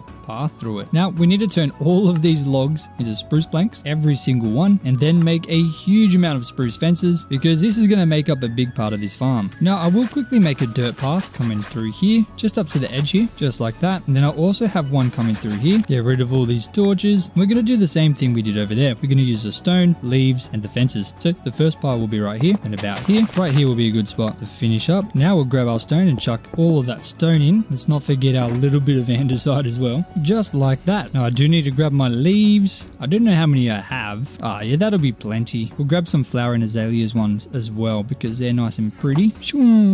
Oh no. Okay, we made it. We'll grab our spruce fences and connect the dots in the middle with, of course, a couple lanterns on top. There we go. As easy as that. And now we'll just add our sweet berries in, a line, and then a line of spruce fences. Once again, a line of sweet berries, a line of spruce fences, and we'll just fill up the entire area with that. There we go. Beautiful. I guess we'll just put in some more lanterns on here. There we go. Okay, it's going to be our nice little sweet berry farm. Now we need to have the path come up kind of just around the edge of this. So dig it out like this, just so you don't have to go through the sweet berry farm to get around. Dude, creepers just coming out of the ground now. No. Oh, that was close. Okay, I think that's a pretty good shape. Now we just got to fill that boy in just like that. I think this should be looking pretty awesome. We got a bunch of bones, so I'm going to place in some bone meal just around the edge of it. Get some of these roses, plant some of them as well. Maybe some peonies too. I'm going to replace some of the peonies around here with some rose bushes, just to have that little splash of red. Very nice. You know, I'll do the same. I'll add in some peonies here as well. Boom. Okay. Oakley dokley. Now we need to grab ourselves, because most of this is grown now, as many sweet berries as we possibly can. Imagine losing a hardcore world to dying by sweet berries. I feel like that would have to be by far the worst way to go. That'd be so embarrassing. All right, we got 2 stacks. Let's plant some of these boys. Now we just need to section it off on this side, just like that. Boom. And it's just as easy as that. So I grabbed up a bunch of stone, because to work on the next part, we need to fix up this mountainside. And right now it is pretty cooked. So once again, this is going to be a bit of tedious work. So I'm going to let you guys watch a time lapse while I absolutely jam out to some music and get this whole thing done. Because it's, yeah, this is going to take a while. So I'll see you guys in a couple seconds.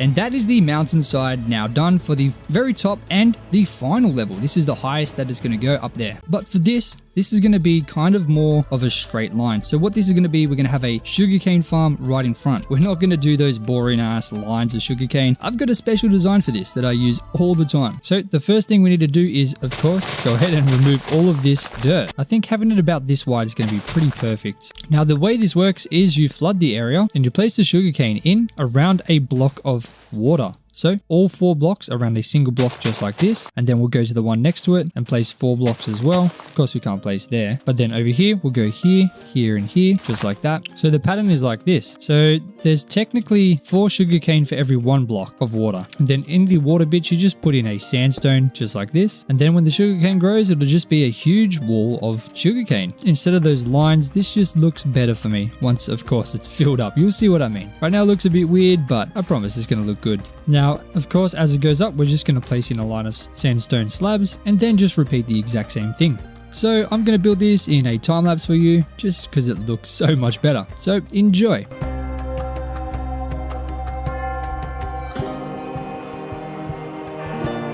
And that is the sugarcane part done, and it is looking pretty good. Now, it's the perfect time to have a look, so let's have a look at what this thing looks like now, with the sugarcane across the back. Ooh, that is looking pretty good. Now, it does look a bit weird because there's nothing back here, but we're going to fix that up by bringing this path through here and then around the front here, just along the outside of the sugarcane farm. So we'll dig out the area. I'm thinking it should diverge over here and just follow pretty much very close to the sugarcane. Whoa, this guy's got flame. That ain't good. Not anymore. Okay, I think this shape is looking pretty good. So I'll chuck in all the different bits of the road and then this place should start looking a little bit better again. Alrighty, and this is now all filled in. I added some leaves on the side and I'm going to add in some grass. Not long grass, just short grass and some flowers hopefully. I think that'll really just add an extra little bit of flavor to the area, but I really don't want this tall grass and it's all we're pretty much getting. I feel like it's a little too much.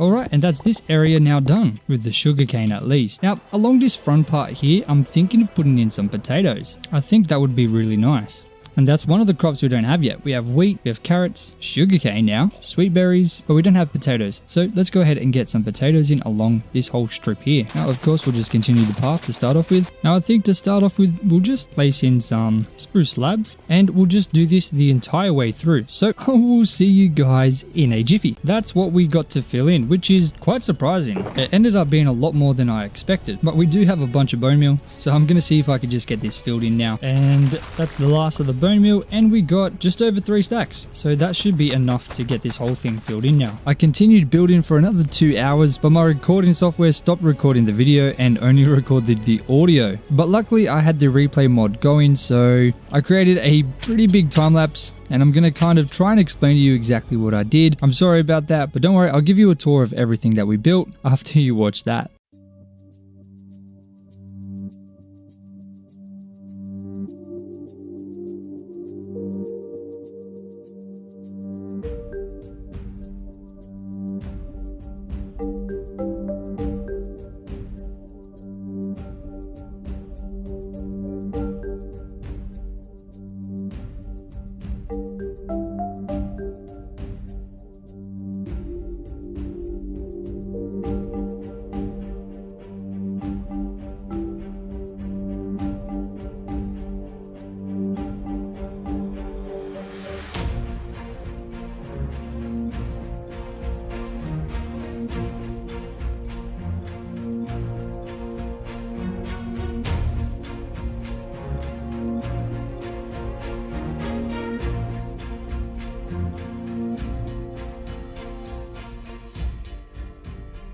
Okay, so of course, starting over with the carrot farm, this thing is absolutely huge now. We've got this nice little bridge which heads down towards the mining outpost. We've fixed up all of the walls here so they actually fit into the landscape, and it is absolutely huge. You can see this whole thing is looking so much better. So much better. Now then we've got the sweetberry farm, which really nicely caps off this top area here. I'm so happy with how this turned out. Kind of a good look from up here. You can see it's really nice. I'm loving it. We then have this huge sugarcane farm just in front of this enormous mountain here, which is going to provide us with as much sugarcane that we could possibly need, which is awesome. And it looks pretty nice. I love how this looks instead of just having rows of it. It's just a 10 out of 10. I then created a nice little rose bush farm, which isn't really a functional farm because we only need a bone meal one of these, so we don't need this many, but you got to make it look good. I think this is a nice little design for this instead of just having a single rose bush sitting in a random spot. So, you know, gives a bit more realism. And then on the other side, we've also got this peony farm, which is exactly the same, just opposite. Now this big area here, we're going to put something special in here. You'll see exactly what very soon, but this is going to be an area dedicated for another animal. If you can guess the animal, make sure to put it down in the comment. Then we've got this potato farm here, which stretches along the whole front face of this area. So having a look at this whole thing, this whole top area is pretty much looking so much better. If you remember back to what it was when it first started, it was all just grass. I'm sure I've got some before and afters on the screen right now, but it's looking so much nicer. But the star of the show, in my opinion, is over here. I'm so happy with how this turned out of all of the farms. So obviously I fixed up the path here and added in these stone on the side. This stone on the side is my favorite. I'm really happy with how this turned out. Out of all of the different things that we've done on the edge, this is by far the best in my opinion. I've also done this along the front face here. We're going to work on this area eventually, but you've got the stone sticking out here and then on this path as it comes down as well. And I'm going to be using this a lot more frequently as we move down towards the kind of water. Then we've got this farm here, which is just rows of azalea bushes. Once again, it's mostly for aesthetics. I just really like the way it looks. Fixed up all the walls here, and now this is going to be a tunnel heading down, so you can eventually just walk along down here. So that's going to be one of the next things that we build. and it's gonna really make this area look 100,000 times better. But I'm so happy with how this area here turned out. It's looking so good. Let me see if I can give you a bit of a better look at it. During the night, it's not as easy to see what's going on, but you can see it's just, I think it looks so mysterious and awesome. I love it. And it's going to look so much better when we get more of it done, this kind of design, especially with the stone on the top. Now that everything is all filled in, there's one thing that's been bugging me for a while. This mountain here is absolutely ugly. So we're going to fix that. Let's see if we can get out of here without using a firework. Oh, we can. That is beautiful. So as much as this is going to be very painful, we need to start off with this tunnel, because we need to be able to continue down the mountain, because the goal is to reach the water. So this is the way that it's going to have to happen. So it's going to head over to the left slightly and then down here, because there's a little hole, which is perfect. Beautiful. It's come into daytime on day 154. I'm going to make up a bunch of slabs. I'm not going to worry about detailing it just for now. I just kind of want to figure out where this is going to go, because I'm not 100% sure. I have no idea. We're going to wing this entirely. There's absolutely no plan right now. So I think coming down like this a little bit, pretty steep, like this. We'll make the wall here. Oh, there's a creeper coming. We don't need him dropping down on us. Thank you for your insides, man. They're being so generous today. So I think like this would be bloody beautiful. Then we'll come down here a little bit more, down like that. I think this side needs to be a little bit less wide. So we'll go like that. Yeah, that's good. That's really nice. And then it'll kind of pop out over here. So I want to fill this in a little bit. It's a little bit wide for me. And there too. And I think we'll go down one more block. So we'll have it like this. Yeah, that's good. That's bloody beautiful, mate. Have a look at that. There we go. Okay, so that's a pretty nice gradual path down here. And then we'll have one here as well. Just like this, kind of heading up here. Because I kind of want like a little viewport over here. So not a viewport. It's going to be like there's going to obviously be the fountain coming down, and I want to be able to see from inside of that, if that makes sense. So I want to do the fancy path thing that we've done on the outside. I think that'll be really cool. Okay, that is looking good. Right now, obviously, it's still very far from being done, because we need to do all the texturing with the andesite, the cobblestone, and the tuff. Jeez, that took an entire day. That's a bit sad. But honestly, overall, I'm really happy with this. It's turned out very, very nice. Now, I think we come down one more. Just one more, just at the very exit, right where you kind of meet the sky, just like this. Then this will be the level of the lower part. So I guess we'll just dig this all the way around until we meet the other side. Now I'm going to kind of plan out how wide we're going to have this kind of level as it wraps around. So like I said, I have no idea how this is going to look. So hopefully we can get it looking good. But there is a pretty big distance here. For everything that we've done, I've tried to match it to the landscape as much as possible. You can see the landscape kind of matches up pretty well, and I've tried to do that to the best of my abilities while still making this look awesome. But with the edge here, I've been procrastinating a lot, because especially over here, it's super tall. There's probably 50-60 blocks between the surface of the water and up there. So this is going to have to come out quite a lot, which means there's going to be a lot of empty space in the middle, which I didn't really want to do, but we don't really have much of a choice. I'm going to have to custom make the entire side of this mountain. Now, the plan for this side is to make it as exciting as possible to get down to the bottom, and having many different routes to go down. So, of course, you're going to be able to walk through this tunnel here, go around this way, and then head down that way. But I'm thinking about also putting a path going in this way and heading down here, and a bunch of tunnels going in between different sections. I think that's going to be pretty cool. This is looking a lot better already, and we've done basically nothing. So what I'm going to do is just a quick time lapse. I'm probably going to spend maybe an hour just absolutely spamming in a bunch of dirt to kind of plan out how I want this to go. Now that we've kind of dug this area out here, it's kind of as much as we can do. The rest is all going to be just placing dirt and hoping that it looks good. So yeah, start that time lapse.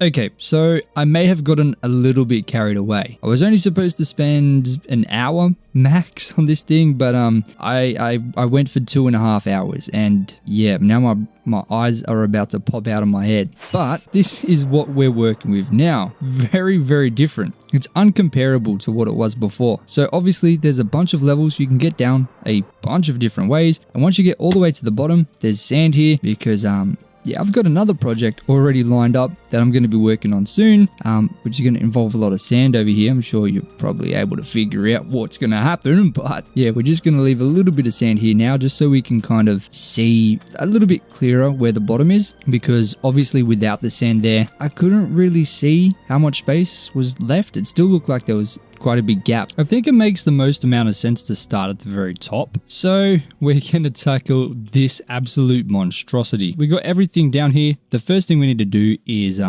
pretty much just fix it being so flat. So I'm going to kind of mine this out a little bit. Just do this section for now. Oh, there's mobs under here. Come on, mate. I mean, what do I expect though? Or are we going to die? Are we going to die? Yeah, I'm getting out of there. Okay, I've changed my mind. How I'm going to do this, I'm going to place stone behind this line of stone here, and then I'll delete it. Let's try that. Now I can delete this, and there's already stone behind it, which is perfect. Pretty much just like that. So it's not a huge difference, but it does make a big difference. So let me do this all the way up the side, and we'll see how this looks when it's done.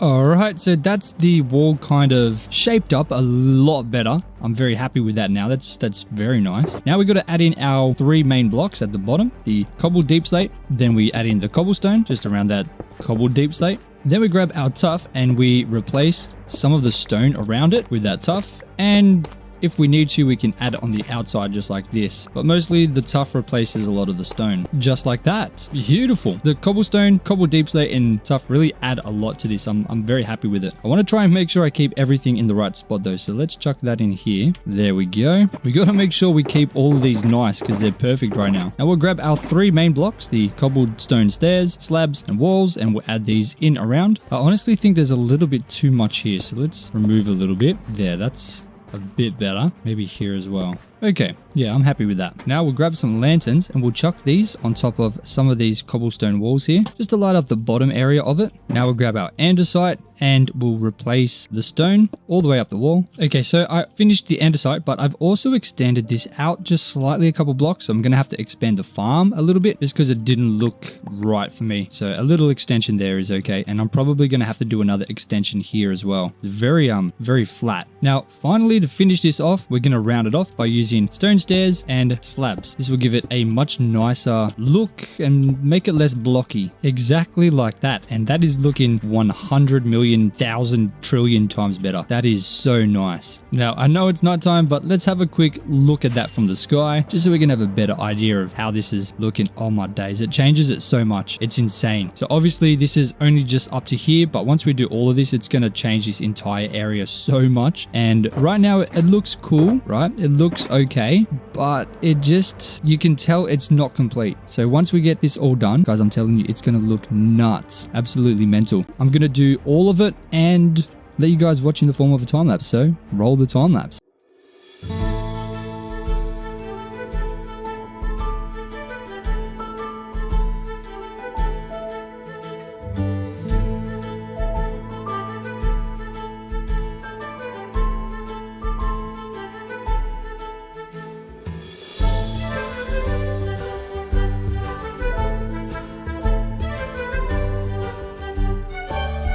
And that is this area now finally complete. At least the mountains. We still have a whole lot of work to do. We're currently sitting on day 180, so we've got 80 days to at least get this done. But I want to finish it way before because there's some other things I need to try and do before day 200. So we're on a bit of a time crunch right now. But let me show you exactly what we've got going. It looks so much better. Now, keep in mind, there's still a lot to do here. It's still just literally grass and stone with a little bit of extra texture, but it is definitely looking a whole lot better. So now the next thing we have to do is get some paths in here, which is going to be a little tricky. Honestly, I've been dreading doing this part for a little bit because I know it's going to be pretty tough, but we're going to do our best. So the first part is super easy. We just move this crafting table. This is literally just going to go like that. Super simple. Just connect in from the tunnel to go up this way. Then it's going to go this way, following all the way pretty much just in line with this side here. Now we'll make it 2 or 3 blocks wide throughout, just like that. So as always, I'm going to add in the stone bricks first, polished andesite slabs next. Next up, we have just the regular normal andesite. There's going to be a little bit more of this stuff, and then the remaining blocks are literally just going to be stone. I'm not going to lie, it's a lot nicer just to be doing these roads now after doing these mountainsides for 4.5 hours. It was torture. Now, I think we should make sure we go and finish up here first before moving down a bit. I do just need to replace some of these because it's only stone, so we need to add in our mixture here just to make sure it's consistent throughout. All right, so now we've got the path heading that way. It's going to head up here and it's going to head over that way as well. So let's just dig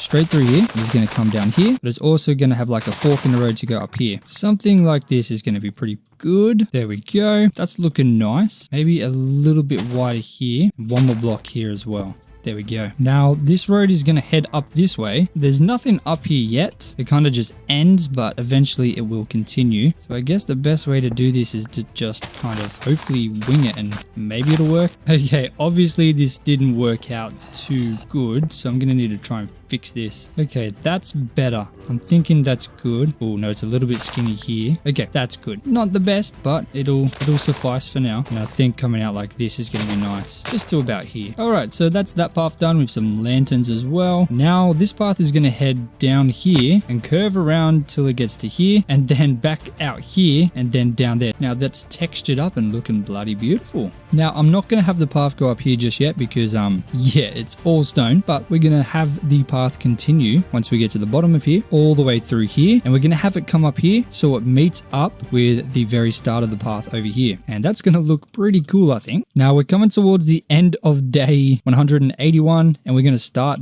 night 181, so I think it's almost already been 2 whole days since we started just doing the paths, and yeah, we need to get a bit of a wriggle on. We're not doing this quick enough. So let me go ahead and fill in the entire area with paths and have this place looking a little bit more complete. All right, now we're looking pretty good. So the next step is to kind of figure out what we're going to put in here. Now for these smaller areas, I'm going to try and put in some more farms and little cute shrubbery areas. And for the big areas, we're going to kind of try and leave some of them open just so we can have places to build some things. I also want to put in a bunch of trees in here because I feel like we haven't got enough. We've literally just got trees here, some trees around the farm there, and then trees there. That's it. So I want to add some extra trees in around here. I think that'll really complement it because there is a lot of gray, like a whole lot of gray. It is mostly gray. So having those trees in there is really gonna not only fill in the area nicely, but add a whole different color and kind of texture to this whole area and make it stand out very nicely. I think one in here is going to be nice, just in front of this wall here. That might be a little bit big on this side. I don't want them to be too overpowering. Put another one here. So 2 there should be perfect. 1 up here for sure. This is like a nice little cove area, probably just in this corner. Same thing over here, it just right tucked into the corner. It's kind of hard to figure out where to put these trees, I'm not gonna lie. And we're already fully out of spruce logs. Do I actually have more in the shulker box? Oh, I do. Not much more though. Okay, I got a bunch of them kind of planned out now, so let's have a look at how that kind of looks. Having the brown in there definitely makes it look very different.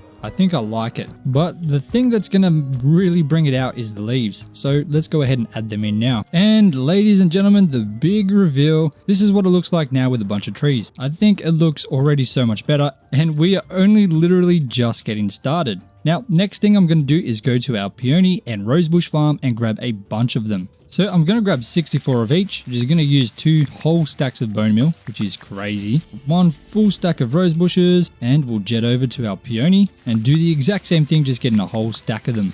There we go. Now let's head back and we'll put these all the way through pretty much everywhere up here. These flowers are going to add so much color to the area and make such a huge difference. Now we're going to add in some farms. So in this area here, you can't access it. It's literally just going to be a wheat farm. All right, that's this one filled in. Now I think here a sweet berry farm would look very nice. That's the sweet berry farm 2.0 done. I want to have a look at it from above. Yeah, that's nice. I'm not going to lie. I think this might be my favorite type of farm. I love it so much. It just looks so good. Oop.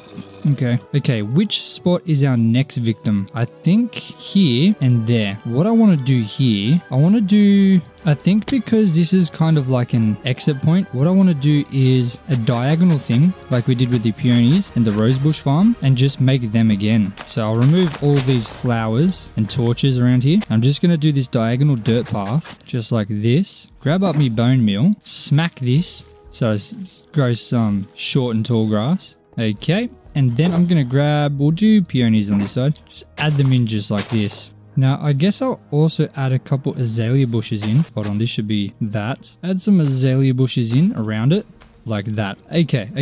Now we'll do the same thing on this side, except this time it'll be roses. Same thing, we'll just plant in some bone meal, chuck in some of them roses, and then some azalea bushes as well. Yeah, okay. Now, hopefully that looks good. It's a bit hard to tell because obviously we can't fly and have a look. I guess I can try and have a look from up top.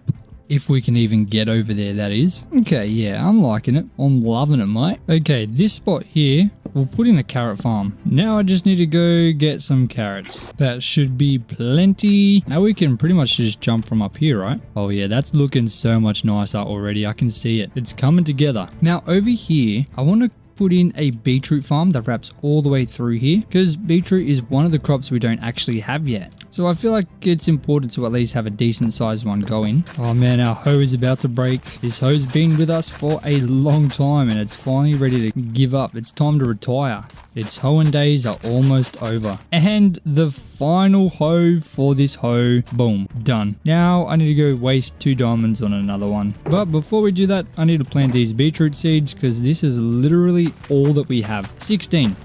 So they need to be growing so we can keep expanding this farm. All right, now let's go and do this side now that we got a brand spanking new hoe. All right, there we go. All the land is plowed. We are just waiting on the crops to grow so we can get it all planted in. That could take a little bit of time because yeah, they've barely made any progress, but at least that's another crop that we're now going to be able to get our hands on. Now we do need to add in a potato farm, and I think the best spot for that is going to be in here. We'll put it in here. Now I have 45 potatoes, which is not gonna cut it, not a chance, but it'll at least fill it up a little bit. But oh my days, yeah, we're gonna have to go up and grab some more potatoes, so let me do that. Boom. Okay, so that's now a potato farm here. Now for the melons and pumpkins, I think we'll put pumpkins in here. Of course we have no water. There we go. At least we have access to the ocean now. That's nice. Well, is it no, it's a lake. You know what? No, it's an ocean, okay? You can't change my mind. Make up a quick infinite water source. Now go up and plow a bunch of the land just randomly. And then that is the places that we're going to have these pumpkin seeds in. Oh, we got phantoms again. What on earth? Okay, I know this probably looks really weird, but I promise it's going to look good once it grows. Once they grow, what I do is I throw in some barrels along there, maybe a scarecrow, and then I put some sea pickles on top of some of the pumpkins, and it really looks really cool. Maybe I'll plant a couple more just because I still have 7 seeds. There, that should be good. Yeah, so once this grows, it'll take a while, but it's going to look really nice. Pumpkins will start going everywhere and it's going to look like a kind of natural farm. It's not going to be a very efficient farm, but we're not making it for efficiency. It's for the aesthetics. Okay, what areas I'm missing? Okay, down here I'm going to just place in some bone meal. Very nice. Man, this is so nice to walk through now that it's for the most part all filled in. I don't think there's really any spots that have nothing, which is nice. Now to finish this off, I want to add in some hay bales. Oh, we got 3 gunpowder. Hold on, let me make 3 more fireworks. Boom, now we got 6. Okay, Okay, and I want to just go through and add in a couple hay bales around some of the spots. Oh, look at these creepers. 3 of them. I'm going to take them all. Oh, we got 12 gunpowder from that. Oh my god, we're rich. We're rich. Now I can go in and I can make 12 more fireworks. Finally, guys, we can fly again. Oh, yes. We got 17 fireworks. Oh my god, we don't have to walk around anymore. Look at this. Guys, we're moving. We are moving. Now let's get a better look of the entire thing now that we've got all that stuff in there. Hold on. We'll just wait for it to go to day fully. I'll add in my hay bales. Where do I want them? I want some hay bales here because there's not really any farms here. So one there. I think one in this corner here. That's nice. Is there anyone anywhere else? Maybe a little bit here. Very good. I guess one here would be nice. Now we definitely need to bone mill this area. Stack of hay bales in here as well. And that's going to look pretty good. Okay, now let's have a look at what this place looks like now. Alrighty, ready? Oh, that is so good. Oh my days. Look at that. That is incredible. Oh my god. That is insane. I'm not even lying. Guys, this is nuts. How did we do this? Oh man. I do want to fill this up with wheat. I know I use a lot of wheat, but it's my favorite out of all the crops. It just stands out so nicely. There's nothing more attractive than a massive field of wheat. You know, it's the most beautiful thing in the world, no cap. And there we go. This is all filled in. And once it grows, it's going to be looking bloody beautiful. What other spots are we missing now? Is that everything? Okay, there's one more spot. This spot over here. And I think we're going to fill this up.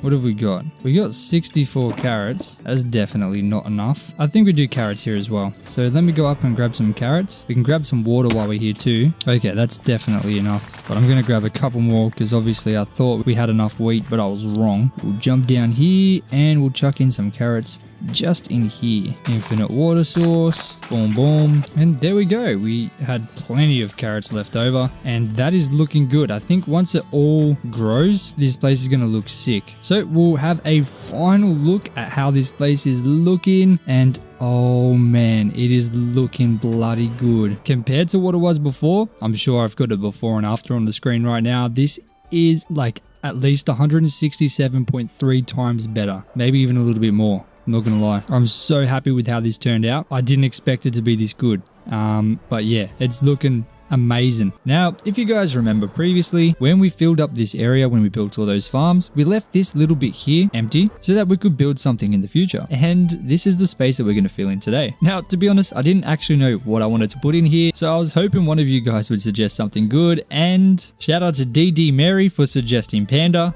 because that is exactly what we're going to do. So to start off, I want to kind of section off the area just so we know exactly how big it's going to be. So this is the area we're working with. We've got a beautiful peony farm on the right with a rosebush farm on the left. I'm going to go around using the 3 blocks that we've got, the podzol, brown concrete, powder and coarse dirt, to kind of map out where I want the fences to be. So let me do that now. Alright, so we got the area marked out using all 3 types of blocks, and I'm just going to quickly add a little bit of torches around it just to make sure nothing spawns around here. We don't need any cheeky buggers coming and blowing this up. Alright, that should be good. So this is a pretty decently sized area. The next thing we need to do is get the fence done, and to do that, of course, I'm going to use some spruce logs and spruce fences. I'm not 100% sure yet if I'm going to strip the logs, but for now I'm just going to leave them unstripped and see how it looks. We should probably start with the entrance, which is going to be here because there's a nice little flat bit. So I'm going to go here, a 3 block gap like that, and it works out perfectly. So we're going to go up 3 blocks high, just like that. Now, in between, there's not going to be an exact number. It's just going to be random. So I think every 10, 15 blocks, there'll be another pillar, maybe on this part because it goes up. Okay, something like this should be good. Now, grab me crafting bench and I craft up a couple of these spruce slabs. Now, just chuck these on top. In between these fences or these pillars, we're going to have some spruce fences 3 blocks high. So that will stretch across all of the blocks we placed on the floor. Pretty much just like this.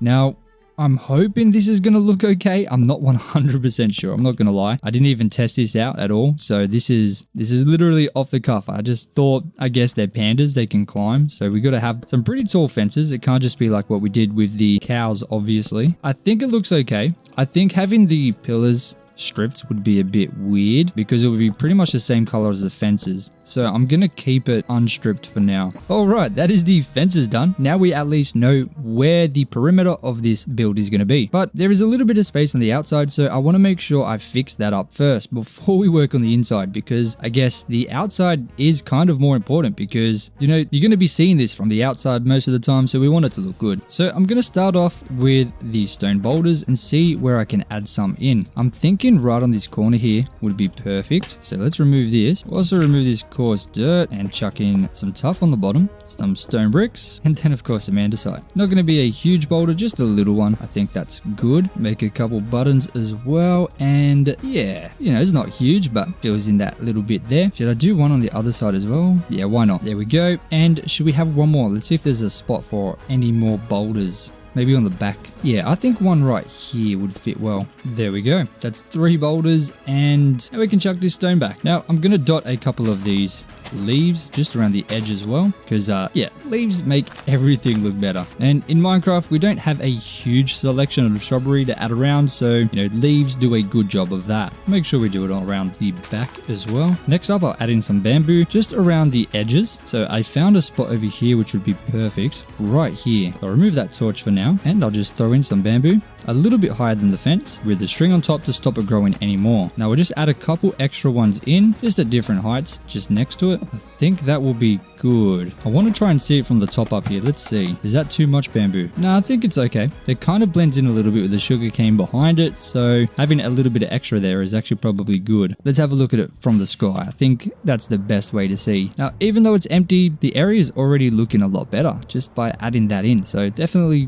coming along nicely. But mobs do spawn in here, so oh my days, we've got to be careful. You know what? Let's temporarily light up this area a little bit. Okay, so next up, we need to figure out the buildings. I want 2 in here. I want one just behind me here, just in this area here, and then potentially one over here as well. But I know over here it's going to be kind of like a sleeping area for the pandas. So let's go right up to the edge. We'll go up 3 blocks, so 3 blocks tall, 5 blocks in the middle. Oh no, we'll have 3, and then we'll have 3 again because that fits in there nicely. Hey, die and die. Now we'll come 3 forward, just like that. We'll do the exact same thing again, just to have like a little rectangle here. Now in this corner, I want another 3 block high, 3 block gap. Once again, 3, just kind of like a square this time. No rectangles on this one. We'll make sure to take this down because we don't want it to look like it's floating. There we go. And for these ones, I'm going to strip them so you can tell them apart. Okay, there we go. We got the buildings planned out. That's where they're going to be. Now, I got so much of this stone because there's going to be a bunch of rocks in here as well. So behind this one here, I want to have a rock to fill in this space, just like that. No one's really going to see behind here, but I want to put a rock in here as well. Just if you're on the other side, maybe it'll look a little bit better. I'm not 100% sure, but, you know, might as well. Every little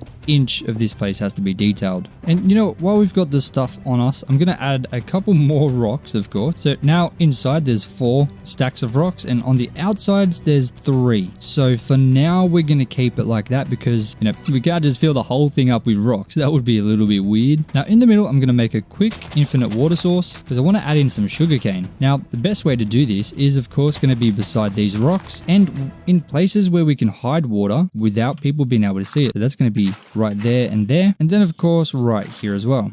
So we can go ahead and chuck down some grass and then pretty much just fill this in with some sugarcane. I still need to figure out how I'm even going to bring the pandas in here because I've never captured pandas before. So I have absolutely no idea how it's going to work. So fingers crossed it's not actually that hard. Now, I think the best thing to do in the middle here is like a little sort of swimming hole or lake or whatever you want to call it. We haven't got a huge amount of room to work with, so we're going to make it kind of small just because this is literally the roof of our secret entrance. We haven't really got much of an option other than that, so that's gonna have to do. Now of course around the pond I'm gonna go ahead and add in our special blocks.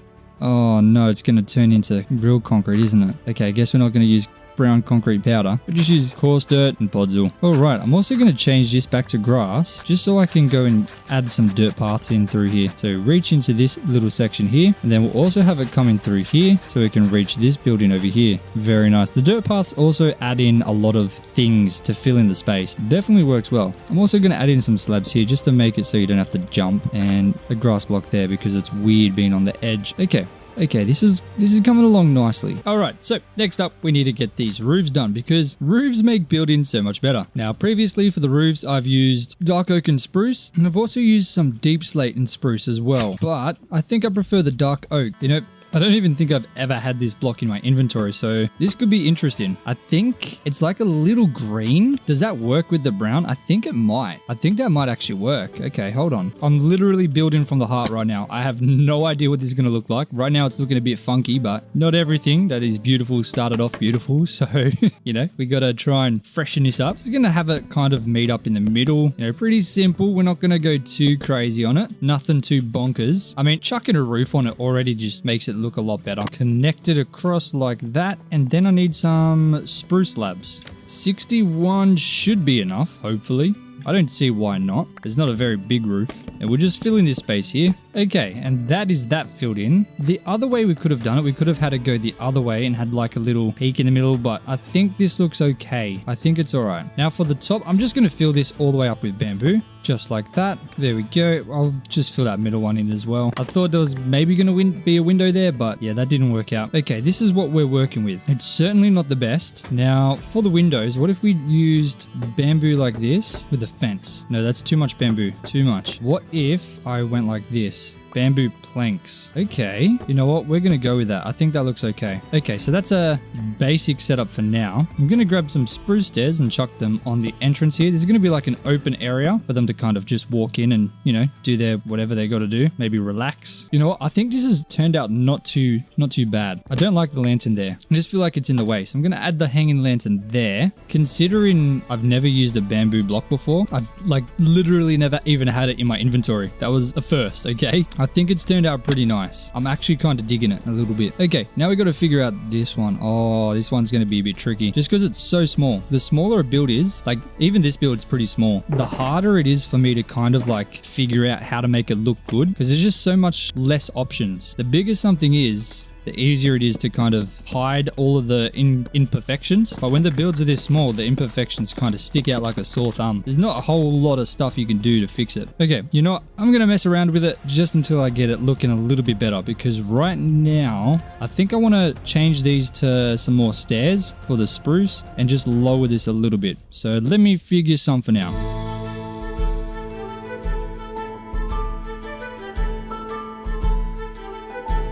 Okay.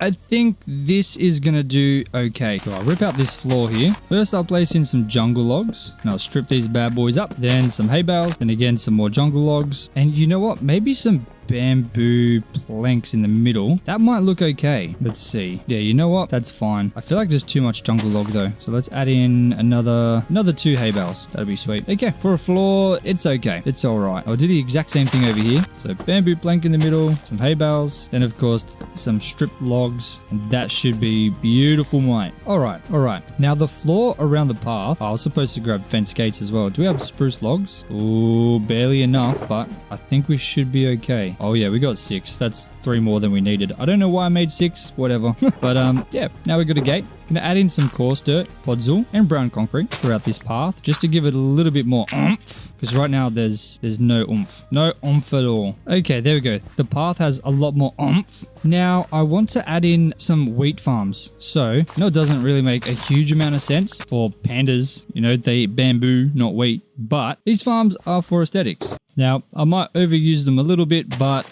yeah, I love myself a good wheat farm, all right? There's nothing better. Nothing better than a good wheat farm. Beautiful. And I'm going to put one over here as well. Just along this back fence. I think that'll look pretty nice. Okay. Now, when that grows, it's going to look so good. Unbelievably good. Now, we do need to add some bamboo in here because that's one thing we don't actually have yet. And I don't actually know why. We put it on the outside, but there needs to be some on the inside. So I guess a bamboo there. Some here. Maybe some in here as well. Like I said to you guys, I've never made a panda enclosure before. This is a first for me. So, yeah, I'm kind of just trying to figure this out as we go. But all things considered, I think it's turning out pretty good. Yeah, I'm liking this. This is turning out very nice. There definitely needs to be some over here though. So, I'll delete these 2 and I'll place in some bamboo here. Oh no, I'm trapped here. Oh, that's horrible. I'm going to use a firework to get out of here because I kind of want to see it. Come on. Oh my days. I want to see this from the sky. It's almost daytime. I probably could have waited a little bit, but it's dark. We need to add some more light in, but I think it's coming along nicely. It's definitely filled in the area very well. And once we get pandas in here, it's going to be so much better. So let's add in some flowers to add a bit of color because it's very boring right now. And as always, wait, let me quickly do this as well. There we go. And as always, bone meal. Bone meal is my go-to. Now I am going to lighten it up a little bit. I'm just going to place it all in everywhere just to make sure all the spots are hit. And I'm going to reduce it up quite a bit where there's a little bit too much. Okay. That's good. That's looking good. No, this is looking really good, actually. I'm very happy with this. Oh, guys, this is starting to come together pretty nicely. I'm not going to lie. I'm kind of falling in love with it a little bit. It's looking pretty banger. So now we have to go get the pandas. They're finally here, and we're going to get these guys absolutely multiplying, all right? We're going to give them bamboo for days. We're going to keep these energetic youngsters going a mile a minute, pumping out babies like it's 1948, all right? These are the baby boomers of the pandas. Going to get this race beaming. Right, you guys traveled a long distance, right? Now it's time for you to finally get to know each other, right? Make a baby. Oh my days, look at that. That was quick. They do not mess around. Oh my days, that has to be, that was fast, all right? Kind of looks like, hey, oh no, they get poisoned. Do the big ones get poisoned? Come here, mate. Do you get poisoned as well? Go into the bush. You get, oh no, they do. Okay, I gotta get rid of these sweet berry bushes. That's unfortunate, but you know, we can't have them getting poisoned. All right. Hey, he likes the house. Okay, he's running away. He doesn't like me. Is he running away from me? Is that what it is? Oh, that is so adorable. No way. They do little flips. Oh, man. Look at this little guy go. He's only just been born. He's having the time of his life. I can't even front flip. So now that this amazing panda farm is done, it's time to fix a problem that this world has had for a while now. So we have spent over 205 days now in this world, and this is the base we're still working out of, which was built literally on day 25. So we're in a desperate need of an upgrade. Now I am going to keep our main kind of base underground, and I'm not going to delete this. I want to keep this as like a remembrance for humble beginnings. But we no longer require this entrance here, which was the original entrance into our base before we dug this entire thing out. We literally used to have a ladder to get into this base. I haven't actually used this ladder for like 150 days. So let me go ahead and finally put a top on this thing. There we go. It's shut off forever. Now there's a couple villages in here. Let's get them down. Come down here, guys. You can go and wander off into the world, into civilization. Go on, mate. Anyway, I think the perfect way to do this is to keep the same entrance. So what I'm going to do is just remove some of these blocks here. I'm going to just fill all of this in. Okay, there we go. It's a little bit deeper now. Now I'm going to remove these and add some oak logs in here, just like we have over there, because I want to keep the base a similar design that we've done here, just so we can kind of effectively have a bigger version of the base. So we're paying homage to the original beginnings. So I'll go up by one more block here and then add in exactly what we added in over here. So like the entrance to this side is exactly the same as over here. Now I think I should section off the bottom with some logs and then add in some andesite just in a checkered pattern like this. Okay, that's all right. Now because it's a little bit dark, I'm going to add in a little lantern like this just in the middle on both sides. And you know what? We'll add a stair on the top too, just to make it a little bit more even. And there we go. Very, very nice. Okay, so I'm sure this is a good time to mention it, but I literally have no idea how this is going to look. I'm building this with no plan at all. So I'm just going to start digging, I guess.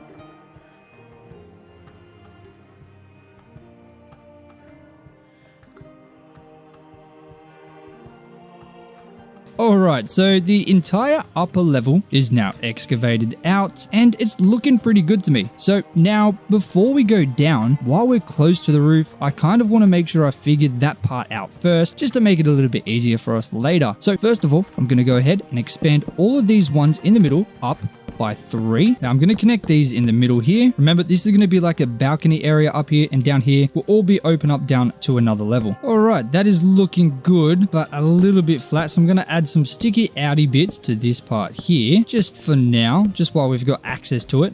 Boom. Okay. Now stone buttons on those sticky outy bits will be absolutely beautiful, mate. It's going to give it a lot of extra detail. I mean, look at that. Just changes it so much nicer. Alrighty. So I'm going to leave this like that for now, just until we get another level dug out. I think spruce stairs sit very nicely with oak logs. I'm going to place them just like this on each of these pillars here. And I'll grab some spruce slabs as well. And then in between that, like this, I'll add a line of them in. No.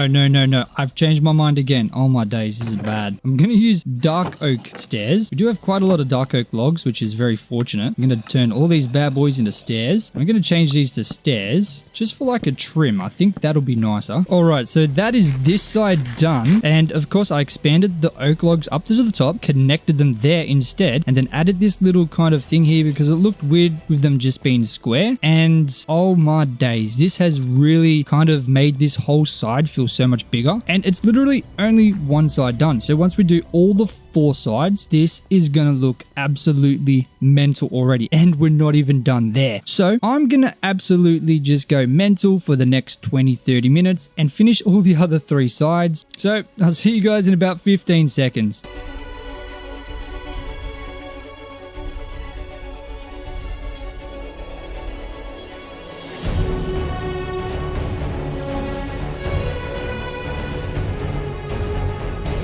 Alright, and now that is the inside compartments kind of done. We obviously still need to work on the wall parts, but, you know, we're working on the entire build just to get it all set up before we start adding anything into these compartments. Now, what we need to do is, of course, add in some fences along here. Just fences and gates. Now, I'm going to use oak just because we've used so much spruce, like an unbelievable amount of spruce already. So I think adding spruce fences and gates in there as well is just going to be a bit too much. So that should be good. We're going to have the fences like that and then the gates like that because it's weird just having fences along there. I like to use this design in pretty much everything. Just looks so much better. I mean, you can do fences on the side as well and just do that, but I prefer the fences in the middle like this. I think that looks better. The edge is going to be pretty easy. I'm just going to dig out 2 blocks and replace them with some spruce slabs. I mean, easier said than done, of course. Actually doing it is going to be pretty tough. So it's going to be like this. I'm going to have to remove both blocks, add a bottom slab and then a top slab as well around the entire thing. So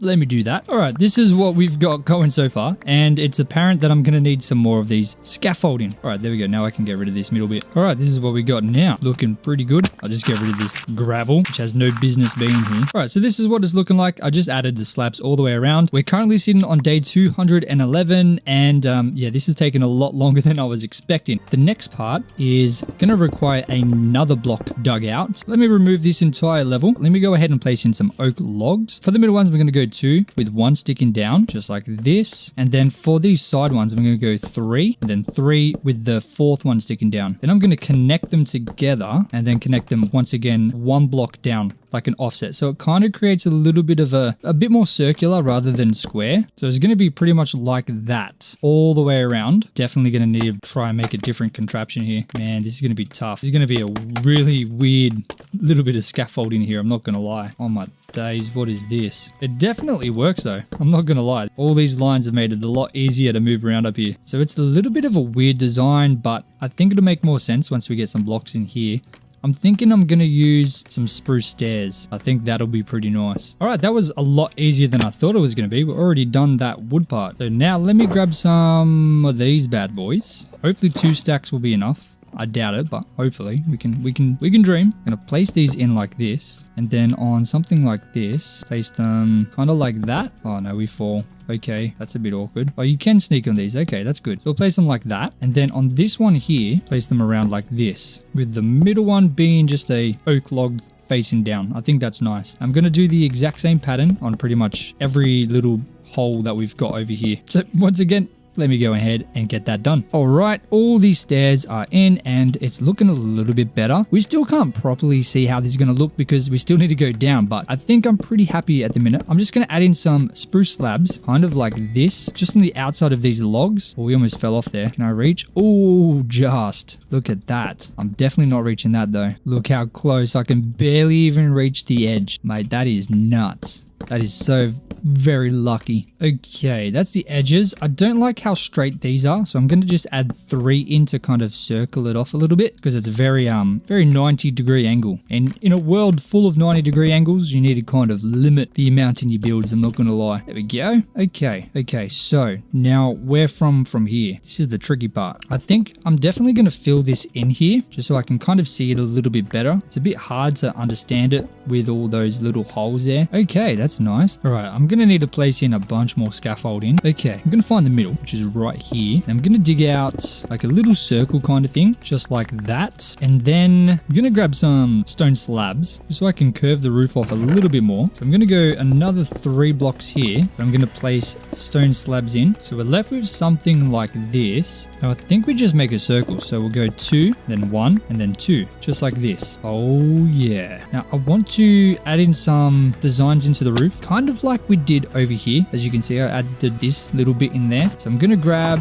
a bunch of andesite, both polished and normal, and I'm going to see what we can come up with. I think I'm going to use an andesite right in the very middle block, and then just the obvious design of andesite around. Beautiful. And then on this corner, or the sides, I guess, only on the sides, not on the corners, like that. And of course like that. I think that's pretty good. I think that's bang on what we need. Now for the lighting, I'm going to add a stone brick wall right in the very middle, fence, and a lantern. And on the edges, I'm probably going to use just a fence and a lantern like that. I don't think we need the stone brick as well. I think that's nice because it's 1 block lower than that. Let's try that. And then we'll remove all the scaffolding and see what we've got. All right, and this is what we're left with. I'm pretty happy with that. That's looking bloody beautiful, mate. Oh my days. Okay, now the next thing to do is, of course, dig down. How many blocks, I hear you ask? Let's go with 5. So I'll dig right in the middle. So 1, 2, 3, 4, 5. Okay, so now we've got that. I am going to need to place in some oak logs here like that and get a ladder in there just so we can get up and down. I'm not sure if that's going to be the main way we do it just yet, but for now, that's pretty much all we got. We don't really have another option. So I continued digging out an area on one side so I could start planning how the storage section would look. I dug out some extra space underneath and fixed the floor of the second level and then started adding in some chests and hoppers. I set up a very basic item filter so that I could store all of the extra stone I was now getting. Beautiful. Okay, so now if in this hopper there's cobblestone, it's not going to go through, but if there's stone, it will, right? So stone is now filtered through here using this, and it should go all the way to the bottom chest. Look at that. Oh my days. That is absolutely so fantastically awesome. I'm so happy right now. Okay, so now we've got the system sorted up. We just need to replicate this now. So let me quickly get that done so you guys don't have to watch that. I'll do a time lapse. All right, so enjoy.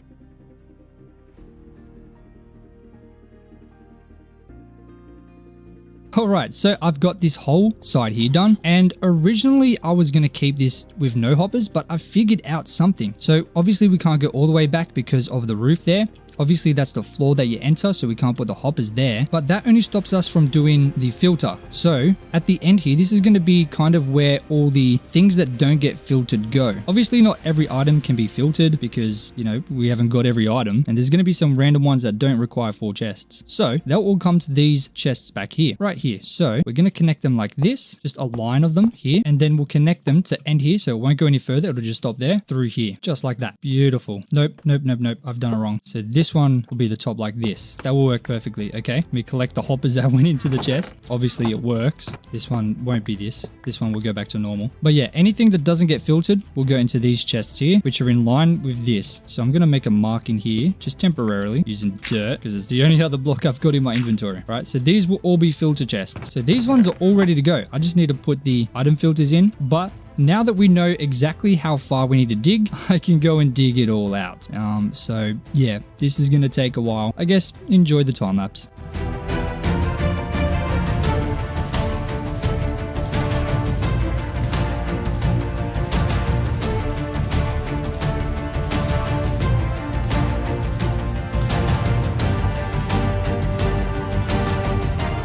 I've mined out the 3 other sides and it's all ready to go. I think this is pretty much all the mining we have to do for this space, pretty much, except a little bit here and there. So now the next thing we need to do is connect the hoppers from the input chest all the way around. So let me just go ahead and do that.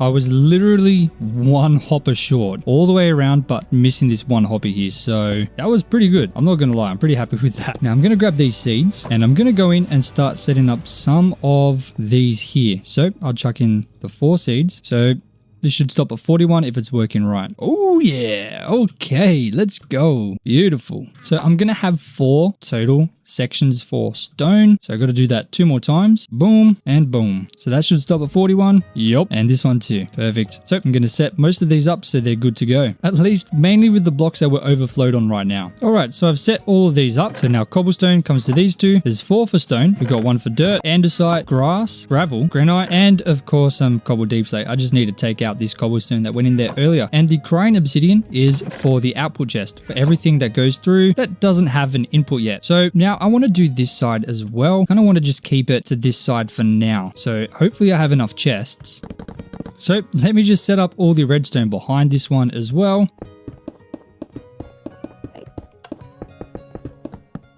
Okay, that should be the redstone done now. So if I connect all of these hoppers to the comparators, it should allow us to put the hoppers down and add in the filters. So I guess let me make a bunch more hoppers. We're down to our last 32 blocks of iron, but not for long. It's all gone. We don't have any iron left. We have 1 iron ingot and 6 iron nuggets. Yeah, that has used a lot. So we have 55 hoppers left. These are all connected to the comparators. We'll line up the hoppers to the chests and see how many we can get.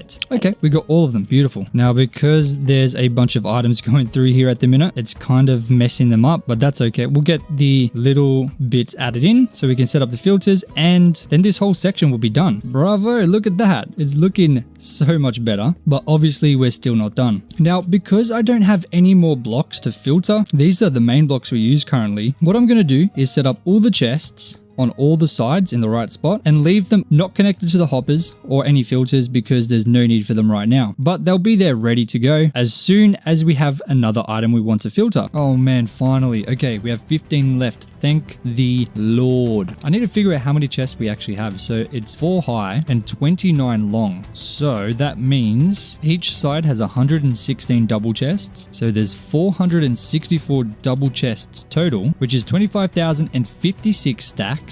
Or 1,603,584 items. Oh my days. Man, look at the wall of chests. We still have to detail the floor just around them and add in our little pond in the middle and then figure out what to do around the edges. I'm going to dig out an area for the pond and garden area, pretty much right up to these corners here. That should be big enough. I think that'll work well. So we'll grab some dirt and grass and just pretty much place it in around the edges. I think this might be a little bit small, so we might have to dig out a little bit more, even if we dig into these patterns here. Okay, it is quite a bit larger, but that's okay. We're literally winging this. Okay, that's definitely a much better size. I'll quickly expand the pond a little bit. There we go. That's a good size right there. So now I'll grab up some sand. That should be plenty. And I'll grab some cobblestone to place underneath. And I'll just start placing it around the edges, slowly moving down until we get to the middle. Just like that. Now I've grabbed some water and I'm just going to fill this whole thing up. Get out of here, mate. Come on. Boom. Just like that. And yeah, we don't need that. So I'm going to bone mill up all this sand to grow some grass. Just like that. Then I'm going to grab some lanterns and just place them along the edge here. Then I'm going to hoe up some land and plant in some wheat. Come on.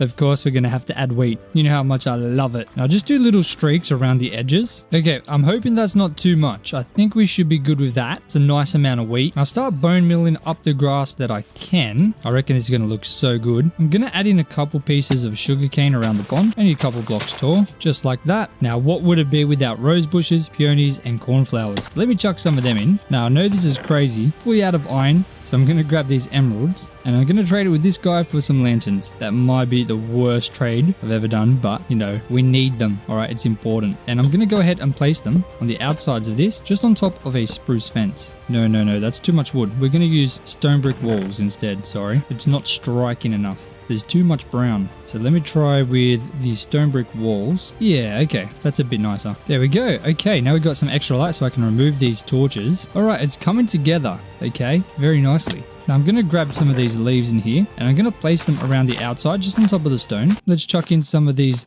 azalea bushes around. Oh, come on, man. Okay, I think that should be nice. Now I just need to wait for all the grass to grow so I can bone mill it. There's still a couple pieces of dirt left and I should probably start bone milling some of this wheat. It's going to definitely grow on its own, but I kind of just want to see what it's going to look like because I'm not sure if it's even going to look good. So hopefully it does. I'm not going to lie, I think it filled up the area quite nicely. This entire base is filled mostly with brown and grey, so having this nice garden in the middle is a very nice touch. Let's go ahead and grow some more grass and hopefully get a couple more colourful flowers in there as well. But what do you guys think about that? I think it's looking good. There's one more thing we need to do. It's going to require some buckets. Bam, bam, and bam. Do I need to name them? I don't think so. Surely not. I think I'm going to ask Google. So apparently they shouldn't despawn if you put them in there with a bucket. So we should be good. We've only got 3 in there though, so I'm going to have to go catch another 3. I think 6 will be nice. Any more than that's probably a little bit overkill. And boom. Enjoy your new little underground pond, okay? Believe me, it's going to stay nice and room temperature. I don't know if they like that, but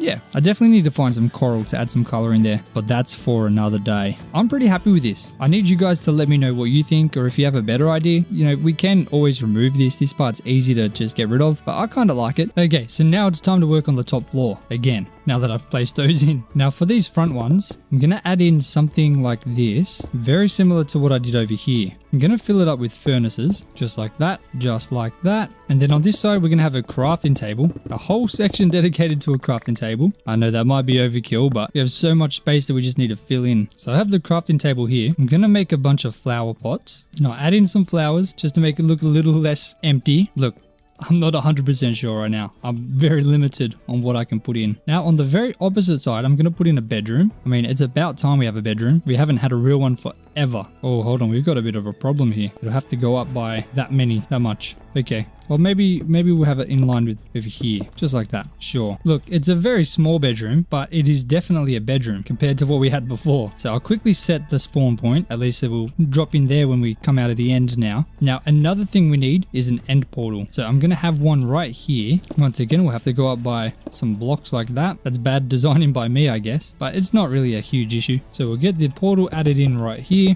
and boom, add in the fences to stop the piglins coming through. So we need a brewing area. I do want to start brewing. So let's go make a brewing area. Finally, we have 5 brewing stands. I think it makes the most amount of sense to have this right next to our bedroom. So we've got the nether portal on the left and a brewing area just on the right. I'll make sure to collect this iron, to be honest. I'll need it, mate. So we'll add our 5 brewing stands in. Very nice. And then just beside here, we're going to have a nether wart farm. So I'll dig this out a little bit, have this go up by 1 block. Then we'll probably have this 5 blocks deep, just like this. So I'll chuck in the soul sand right in here, and I'll just fill it up with the nether wart. And thankfully, we don't need a huge amount. So this little farm is all we're ever going to need. Beautiful. So I'm going to move the enchanting table room in there as well. Now I'll also put some in here, some leaves that is. Just because it felt a bit weird having this one with no green and the others with green. I think that's a bit better. So this is the enchanting room. It's obviously not done yet. I want to add a little bit of amethyst crystals in here. I think that'll be very nice. But it is so much better than what it was before. I really like how that's turned out. Got the nether portal, our bedroom, ruin stand area, and some nether wart farms. Now the only thing left to do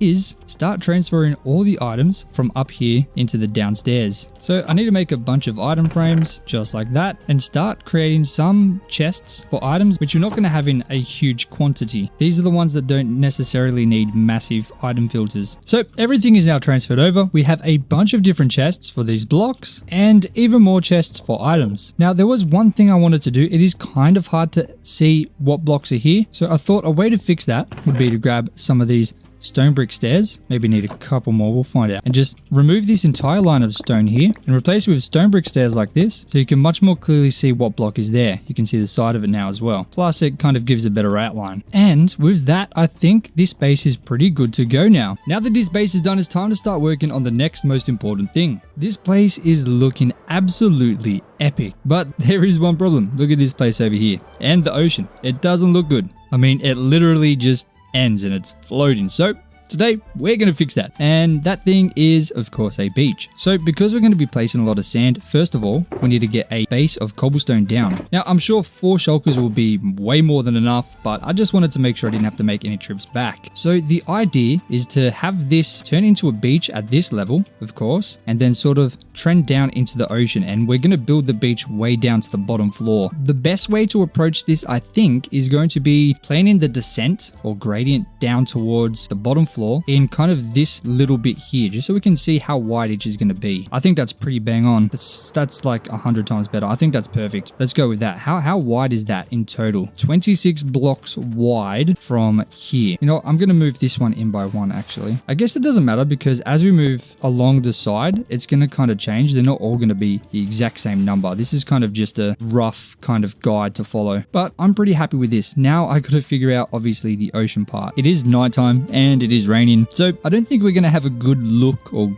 kind of view of what this looks like as it goes into the ocean, but you can kind of see from here, it just disappears. If I use the ortho camera, which gives us a very zoomed out look, you can see as the sand kind of goes down, it kind of just gets darker and darker. Where it kind of ends, you can't even really tell. So I think this depth is good for now. Now that we have these things planned out, so we know exactly how wide roughly each layer should be, I can go ahead and plan where the edges of each will be, just using cobblestone like this. The storm literally just ended as I was saying that, so let's go ahead and have a look at how that sand looks as it goes into the ocean. Okay, you can quite clearly tell where it finishes, which is probably a bit of an issue, but we can always get that fixed up. Now, what I'm going to do is finish up the cobblestone all the way to that side there. Now, I'm not sure if you're going to be able to see it in the ocean once I go under the water in the time lapse, but I'm really hoping you can. But obviously, if the time lapse is very quick, that's why. So hopefully it works. So enjoy.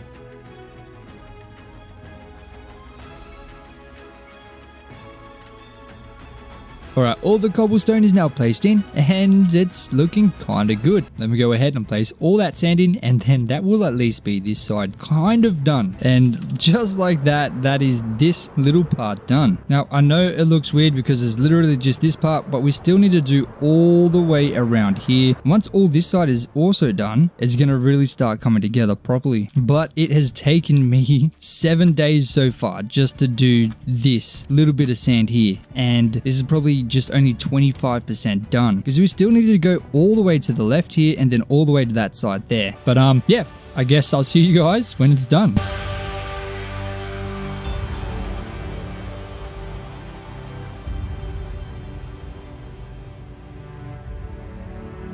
And ladies and gentlemen, that is this sand added all in and looking pretty good. So let's have a look at it from the sky. Wow, look at that, guys. That just absolutely changes this entire build. No longer is it just floating in the air. It actually has a beach, which makes sense. And it does cut off at the end here, but obviously, eventually we're going to fill that all in and it's going to look absolutely hectic. The next thing to do is add in the detail. So I'd started by planning out the road and then added in a bunch of different boulders and some leaves in between the road. I then added in a bunch of dead bushes, cactus, and also some sugarcane in and around all of the sand, and then a few beach chairs right near the water. So this is what we're working with now, and I think it's looking kind of good. I'm going to quickly add in a little bit of andesite to this path and add this concrete in as well. It should really make this path feel a lot more full. And here we go. Now the path is looking so much better. So the hard part is of course going to be figuring out where these trees should go. So I think I'll just start by just chucking one right here. Why not? Now, I've never really built these trees in survival. I have built them in creative before, but honestly, I don't know how this is going to turn out. Okay, in order to see this properly, I'm going to have to fly because it's a bit hard to see from down here. I'm not sure if this is enough. Okay, look, it's not horrible. It's not horrible at all, but it's not perfect. I don't love it. You know what? I'm going to build a second version with a slightly different leaf thingy and see how I like that one. I think that's good. I think that's as good as I'm going to be able to get, to be honest. Now let's get a couple of these bad boys in, and this place is really going to start coming together. Alright guys, honestly, this is such a good addition, and we're still not done. We still need to add some stuff to this. The water, the sand in the water.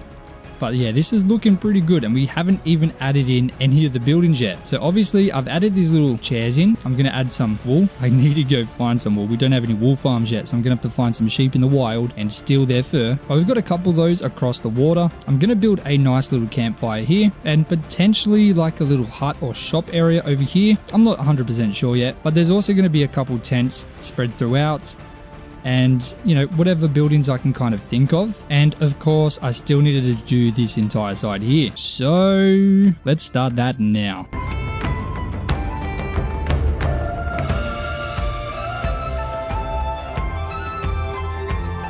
Alrighty, now that both sides are now done, I can go ahead and start working on the next part, which of course is a little pier. So I grabbed up a bunch of spruce, and honestly I think the best place to have this will be coming through here, just right here. So I'm going to be pretty simple with this, to be honest. I'm just going to have it stretch out a little bit, maybe up to here. I think this will be good. Or we'll go one more, that'll be good. Yeah mate, that's bloody beautiful. Alright, I'll strip these bad boys up and then chuck in some spruce slabs, and then at the very end it'll come back down so it's at in line with the water. Then have a little sticky eddy bit like that. Now I'll go ahead and raise all these little pillars here by one, and of course strip them bad boys down. Then connect them together using some spruce stairs. Then I'll throw down some trapdoors in between, and then of course 3 trapdoors at the end, just to make this a little bit easier to get onto. And then trapdoors on the outside of each of these pillars, just like that. Now I'm going to craft up a bunch of stone brick walls, as well as some fences and some spruce fence gates. Now I'll place down spruce fences on top of the trapdoors, with spruce fence gates on top of these stairs, and then stone brick walls on top of each of these pillars, with a spruce fence on top and a lantern on top of that. Wow, we had the perfect amount of fences. I love it. And that is our little pier done.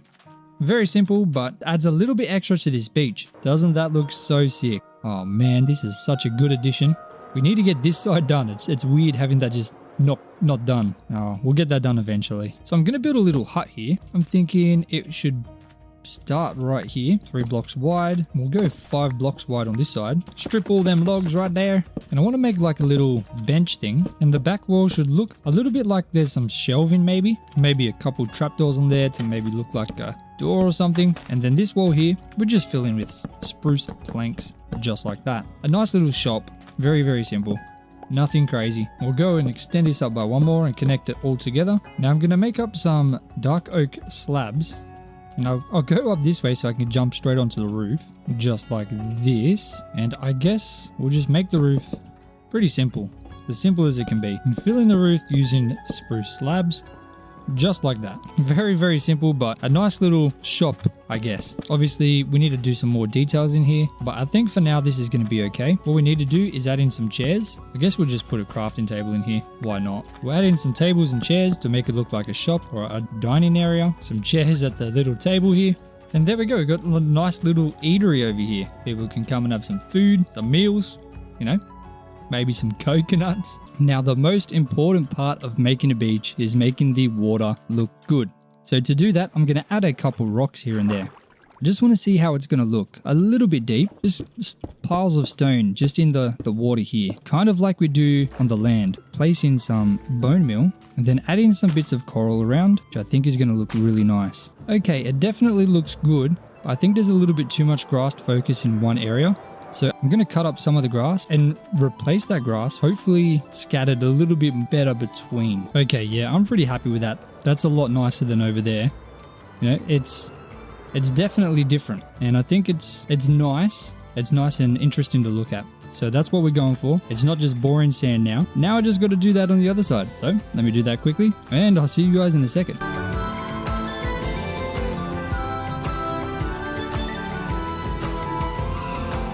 Now the area in all of the water is done, so there's a couple more things we have to do to finish off this project. Basically just create these little cool things on top.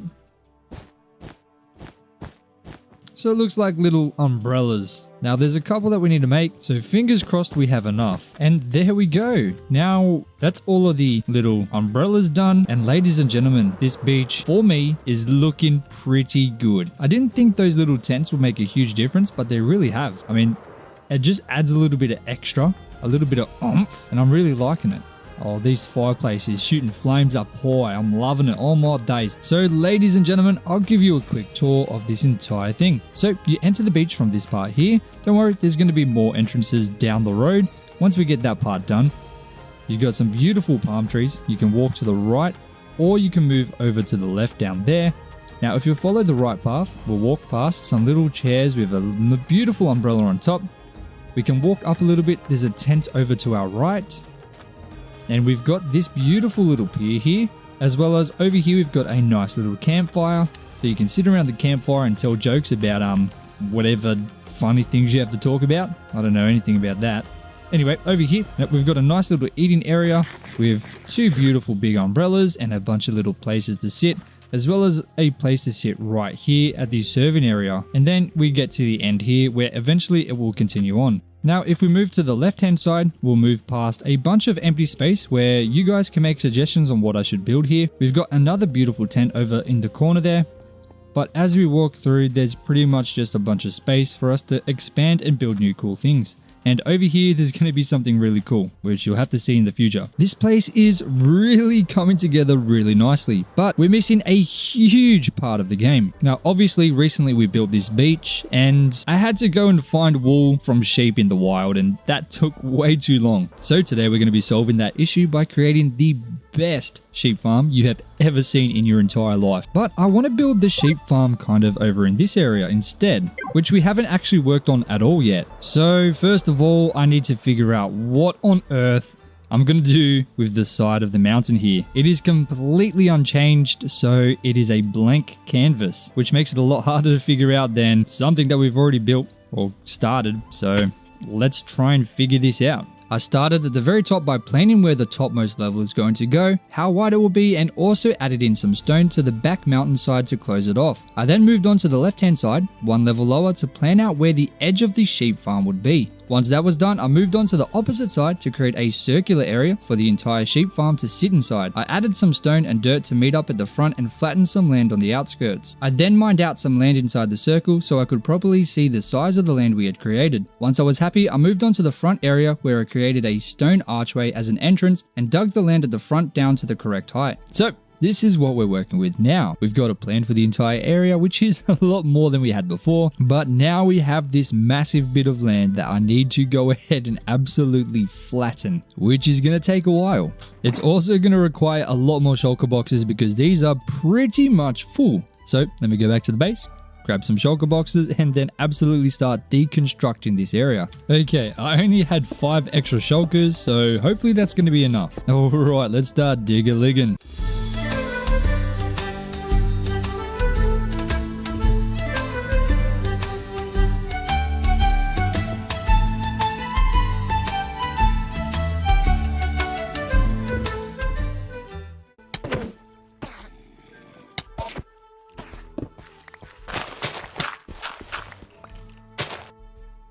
Oh my days. We just almost lost this hardcore world. That was crazy. Bro, this Enderman was absolutely destroying me. I was trying to drink me Coca-Cola and he came out at an inconvenient time. So I was trying to fight him with one hand. And yeah, let's not do that again because yeah, I'm not gonna lie. I kind of had a mini heart attack, I'm not gonna lie. So yeah, that was nuts. But anyway, let's keep building.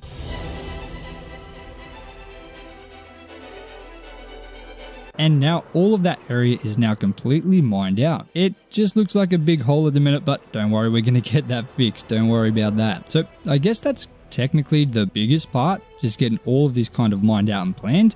But now that it's planned, we can go ahead and detail this thing up. So to detail this, we're going to have to start with the walls. Obviously, right now, it looks disgusting. So we got to fix that up. And how I plan to do that is, of course, the exact same way that we detail the other walls. I'm going to dig them in a little bit, add a bunch of different variations, and of course, texture the hell out of it. Once that's done, it should be easy to replicate on every other wall.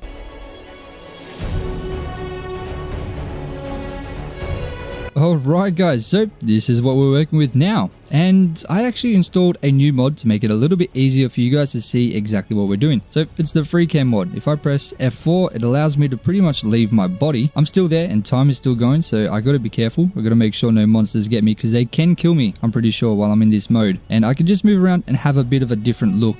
So obviously you can see it a little bit better than me just trying to fly with the elytra. So yeah, if I do get attacked by monsters, I'm pretty sure I die. So yeah, obviously the sun is still moving, the world is still active, so I gotta be careful. But you can very easily see now what we're working on because I know sometimes it can be a bit tricky when we're just flying in the elytra. But this is what we got. Obviously it curves in now instead of curving in and then back out. So I think this will work nice. I just got to do the rest of the walls and yeah, then we'll be able to start seeing this place come together and we can start actually working on it properly. Play the time lapse.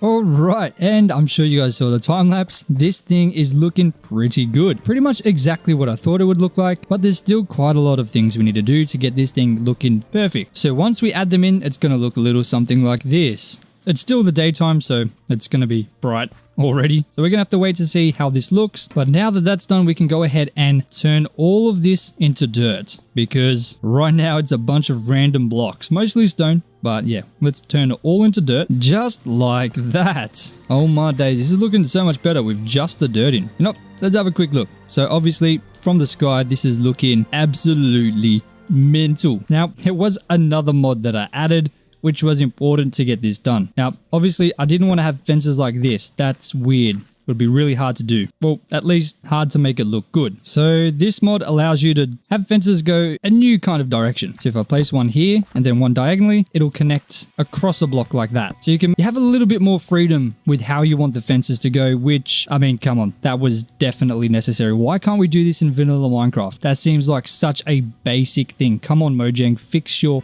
What I'm going to do is I'm going to create a path that kind of runs from the front, then does like a circle, and then runs to the cave there. So that will give us the middle, and then I can use that to reference the fences and then connect them to the logs at the back. I think that would work bloody beautifully, mate. So let me go ahead and absolutely decimate this area. You know, I just placed all this dirt, but I'm going to break a bunch of it and create some paths, and we'll see how that goes. So I guess enjoy the time lapse.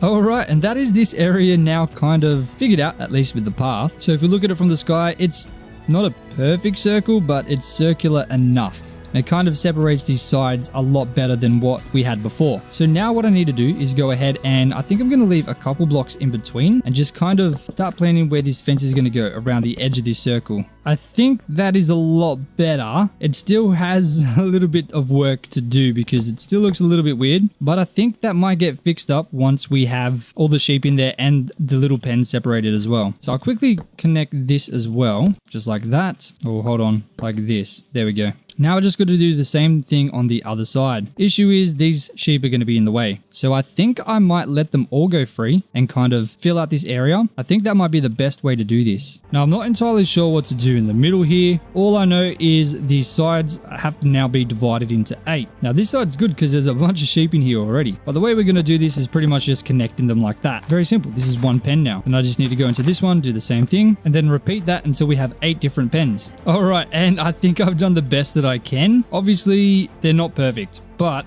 once we get the sheep in there, I don't think anyone's really going to notice. And I mean, we started off with a pretty weird shape, and I think we've done pretty good. So I haven't got many lanterns, but I'm going to... Hold on, how'd you get out, buddy? You know what? I don't care right now. I'm going to add some lanterns to these fences just to add some extra light because, I mean, there's still a bunch of monsters spawning. All right, we did okay. Now I'm going to add a bunch of bone meal just in between the road and the fences, just like that. I mean, it really adds quite a lot already, just having that grass in there. I think there's a little bit too much tall grass, so I'll remove a couple bits of that. Okay, that's quite a lot better. Hello, Mr. Creeper. I'd like you to not explode, please. Thank you. Oh, we got zombies in the pen. Look at that. You're not a sheep. Get out of here. All right, now obviously the next, and I think probably the most difficult part, is trying to get 2 sheep into all of the pens. Obviously, there's more than enough sheep in these ones, but these ones over here have nothing. So I guess we'll start with the first one. I think the best way is to drag this little guy in here. Come on, mate. There we go. And I'm going to quickly change that to a fence so he doesn't jump over. So boom, we have a green dye. And we have lime dye. Now the final thing that green dye helps with is, of course, blue dye, which is made from lapis lazuli. So if we combine 1 green dye and 1 blue dye, we get cyan dye. So now we have 3 different types of dye. Look at that. Well, 4 different, because now we have blue as well. I'm not going to lie to you. This is the first time I've ever tried to get all the dyes. So yeah, this is new to me. Now if I put these together, we get purple, boom, and boom. That is all the dyes in the game. Oh my god, that was so much easier than I thought it was going to be. What the hell? I literally cannot believe how easy that was. That's crazy. Okay, I think we'll go like this. This is the order that we'll do. So that's one side and this is the other. And since we have way more than 2 sheep in each, I'm unfortunately going to have to absolutely destroy some. I'm very sorry. And there we go. Each pen has the right color inside of it and only 2 of them as well, so that we can now start breeding them. So far, I'm pretty happy with how this has turned out. Obviously, once the sheep get, more populated, it's going to look even better because they'll be a lot fuller, which is going to be nice. Now, in the middle here, I kind of want to make like a lake oasis. I think that would be nice. I know I make a lot of lakes and water things. I mean, our base has one inside of it, but I love it, all right, mate. What I'm going to do is kind of dig out another circle inside, just like this. And then I'm going to dig this down and create, a realistic kind of shape for the lake. I'm going to use a mix of these 4 blocks. There's already a bit of granite in there. That's all right. And we're going to use a little bit of brown concrete powder, then some rooted dirt, and then some coarse dirt, and then the rest is just going to be normal dirt. Next up, we just got to fill the entire thing up with water. I just remember the brown concrete powder turns into normal brown concrete. That's why I didn't use it in the tutorial, but that's okay. It still looks okay to me. And there we go. That's all filled in. So now I just have to bone meal all this up to add some green. Very nice. Then I'm going to grab a bunch of this coral and a few coral fans. Man, this place is looking so good. I'm not going to lie. I'm just going to add this coral in here, just randomly. The next thing I do is I grab this dirt and I build over like this, and I place a spruce slab on the very top of the water, just randomly. And on top of these, I add in coral fans. Are you serious? I didn't bring enough. I'm missing one. That's crazy. That's all right. We can get another one when we go back. But obviously, this looks a bit weird, so I add some lily pads around all 4 sides. I don't have any lily pads, so that's not possible right now, but we'll get them eventually. Once we do, I'll add them in. To decorate the pond, I added 2 trees hanging over the middle to create a nice little canopy, and then decorated the grass area around the pond using a mixture of different flowers, melons, sugarcane, bamboo, and bone milled grass. I then finished it off by surrounding it with some leaves. So we are now on day 288, and this is really coming together really nicely. Now, what I want to do is create a ring of wheat around all of this. I don't actually know if it's going to look good, but I want to test it out because I think it might. So I'm going to wait to see what it looks like before I do the other side, just in case I don't like it and I want to remove it. I don't waste my time doing it again and then having to remove that side as well. So in the meantime, what I'm going to do is work on this archway because obviously it's not finished yet. So we got to go do that. So I'm going to try and use a bunch of slabs to try and smoothen this out a little bit, just to kind of make it as archy as possible. I think honestly this is looking kind of good. You look at it from here, yeah, that's definitely nice. Still got to do the pretty much same thing on the other side. I'm pretty much start working on the curve a tiny bit. I don't want to go too far out. We're not going to work on the outside. We're just working on the entrance. That's it. The outside can be done once we figure out what we're actually doing out here. Because, yeah, this whole area is completely vanilla. We need to get this all fixed up. There we go. Now that's that side done as well. So now we need to figure out the top. So of course the middle 3 blocks is going to be grass, just like that. And I guess we'll get some stairs across this bit here just to cover up that grass. Then we'll fill in the stone on the sides. Now fatten this up a little bit just up here. And there we go. Now let's have a look at that from the sky.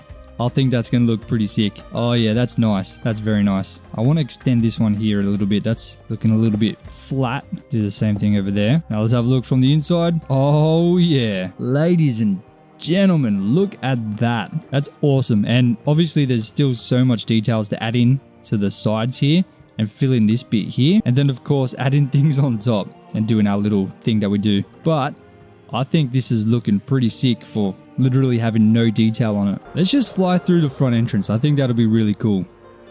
Oh, look how cool that is. That's awesome. This place is looking hectic. There is going to be a massive path kind of heading down the mountain, facing down this way, heading down the side here, and then reaching right through the middle down to here. That's at least the plan. So it's going to come here, up this way, curve around here, and then up the side just to meet up in the middle. So, yeah, I don't even really know where to start with this. So I guess the best thing to do would be plan where it's going to meet in the middle, which is probably going to be, I guess, let's just say over here. I think this is a good spot. It should be about the same height as that. And I want it to be about 11 blocks wide. So pretty decent size. Is that going to be big enough actually? You know what? I might go 13. 13 blocks wide is a little bit crazy, but You know, we are crazy. Now, the reason also for this being so wide is the road is going to be 5 blocks wide because it's going to be a main road that leads up to something pretty awesome, you know. So the road needs to be grand, needs to have a lot of space, you know, just in case, well, cars and trucks aren't going to be using it, but maybe horses or something. I don't know. All right, I have no idea. But I think this should actually be curving a little bit. So I think I'm going to delete this and then add a block on this side. Boom, boom, boom, boom. And then I'll repeat that again. Maybe I'll curve this one again. Just one more block again. Kind of like that. Now that's 2 blocks. Kind of just like this. So if you look at it from the sky, obviously it's curving this way a little bit. It's going to curve out here and then come back around to the right. You know what? I think it'll be easier for you guys to see this if I do it in a time lapse. So I guess enjoy the time lapse.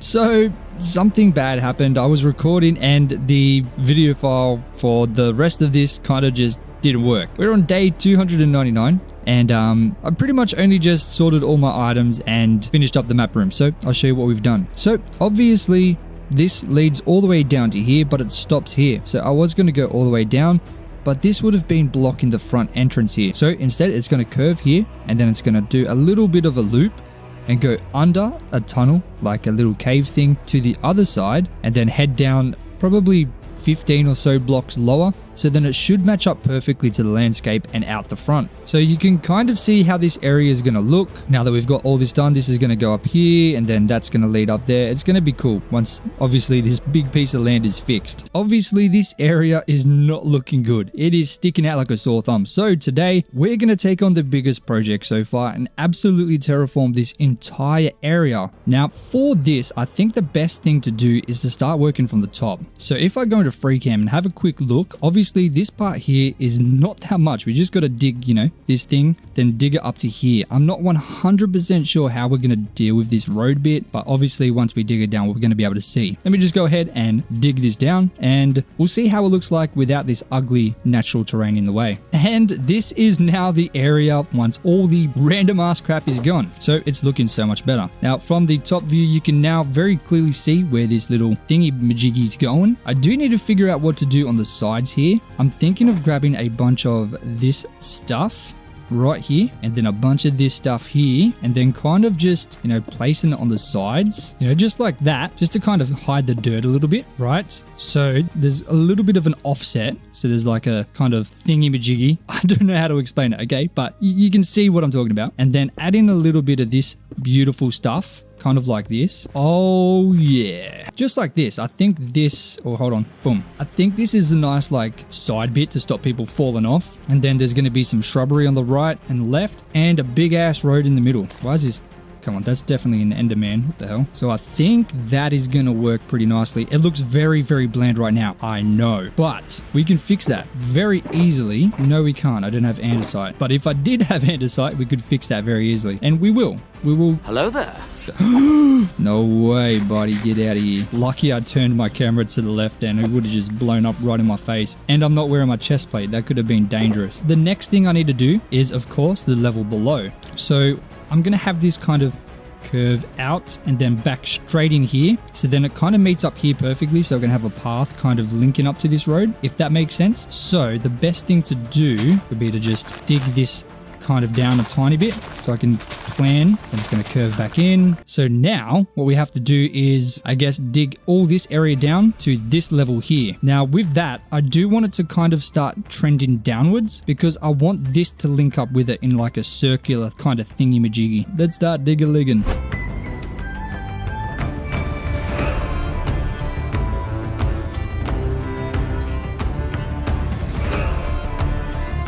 So now I've got this whole area here done and it's looking a lot better, like 176,000 times better than what it did before. As you can see, this level is now clearly defined here. You can have access to this main road here, and most likely there's going to be a very similar size area in this side where you also have access. So you can walk straight across, I guess, if that makes sense, like a T intersection, if you may. Now, this next part, I was originally going to have this curve down and meet up with this level here, but I've changed my mind. I want this to be like a cul-de-sac. So this is just going to end here. You can't continue. It's going to be like, I'm not 100% sure what's going to be in here yet, but I want this to kind of expand out a little bit and then dig back in, and then this line here will come up and then curve down and meet up with this bit here. So that is going to be a lot of work, but I think we can make it work. So let me grab up a couple stacks of dirt, and I guess we'll just start smoothing this out a little bit. So it'll come in one block, and it's going to kick back out pretty much just like this. Maybe I'll try and make it kick out a little bit more.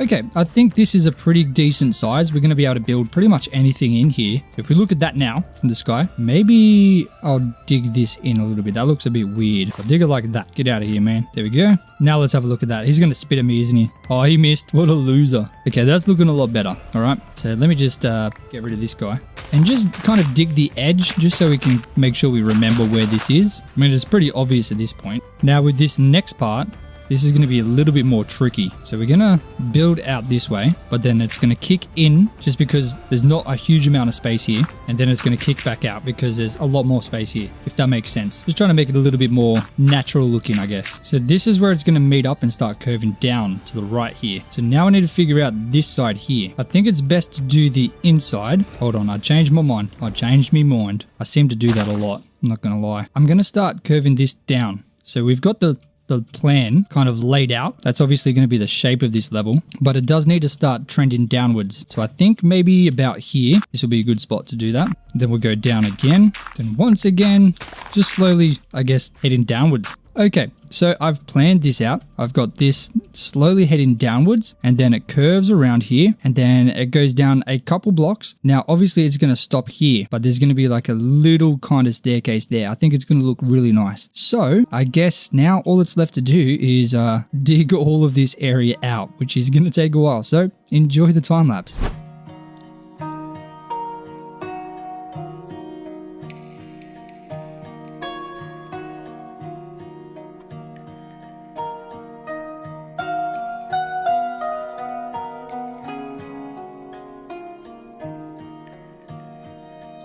Now, after the good part of about an hour and 45 minutes, this place is finally done. I knew this part was going to take a lot longer, but I seriously had no idea that it was going to take that long. That is crazy. But looking in free cam, you can now see this top area is, for the most part, pretty good. It's looking very nice. Much, much better than what it was before. I'm really liking how this path is looking with these walls across them. It's looking so much better like this. I'm really loving it. And this is without any texture as well. This is only stone. So the next thing we need to figure out is, of course, this side over here. And then, of course, this side. I think I'm going to start with this side because this is a pretty big part to tackle. So yeah, it's going to be a little bit tough. I need to figure out exactly what I'm going to do. So most likely I'm just going to start mining and see what I can come up with. I'm sure it'll be okay. I have a rough idea for how I want it to turn out, but yeah, things change. Just going to work on the top part for now because this thing might also lead to this side as well. So I guess let's just get that started now. So I started planning out the topmost layer, shaping it all the way around the sheep farm. I then started digging down the mountain until I became lost and decided to move towards the side of the beach, which made it a lot easier to plan since I could expand on what I had already created. Once I was happy with that side, I moved back towards the front, excavating thousands of blocks to lower the mountain down to the new height I had planned. I wanted to retain a general shape and size of the natural mountain, but I did not like how tall it was, so I pretty much just cut it in half, which I was very happy with. I made sure that there was plenty of open space, giving more options for building in the future. Once each level was done, I went back to the top and worked my way down each face, carving in details and adding in the stone walls at the very top to stop people falling off. Now real quick, here is a before and after of the work we have done so far. This is so insane and is by far the biggest change so far in the series, but we are not done yet. That's right, we're not done yet. Now, there is still quite a lot to do. As you can see, this mountain at the bottom, that hasn't even been touched yet, so I need to fix all that up, but I've spent 5 hours absolutely terraforming, so I want to do something a little bit different for a little bit. So what we're going to do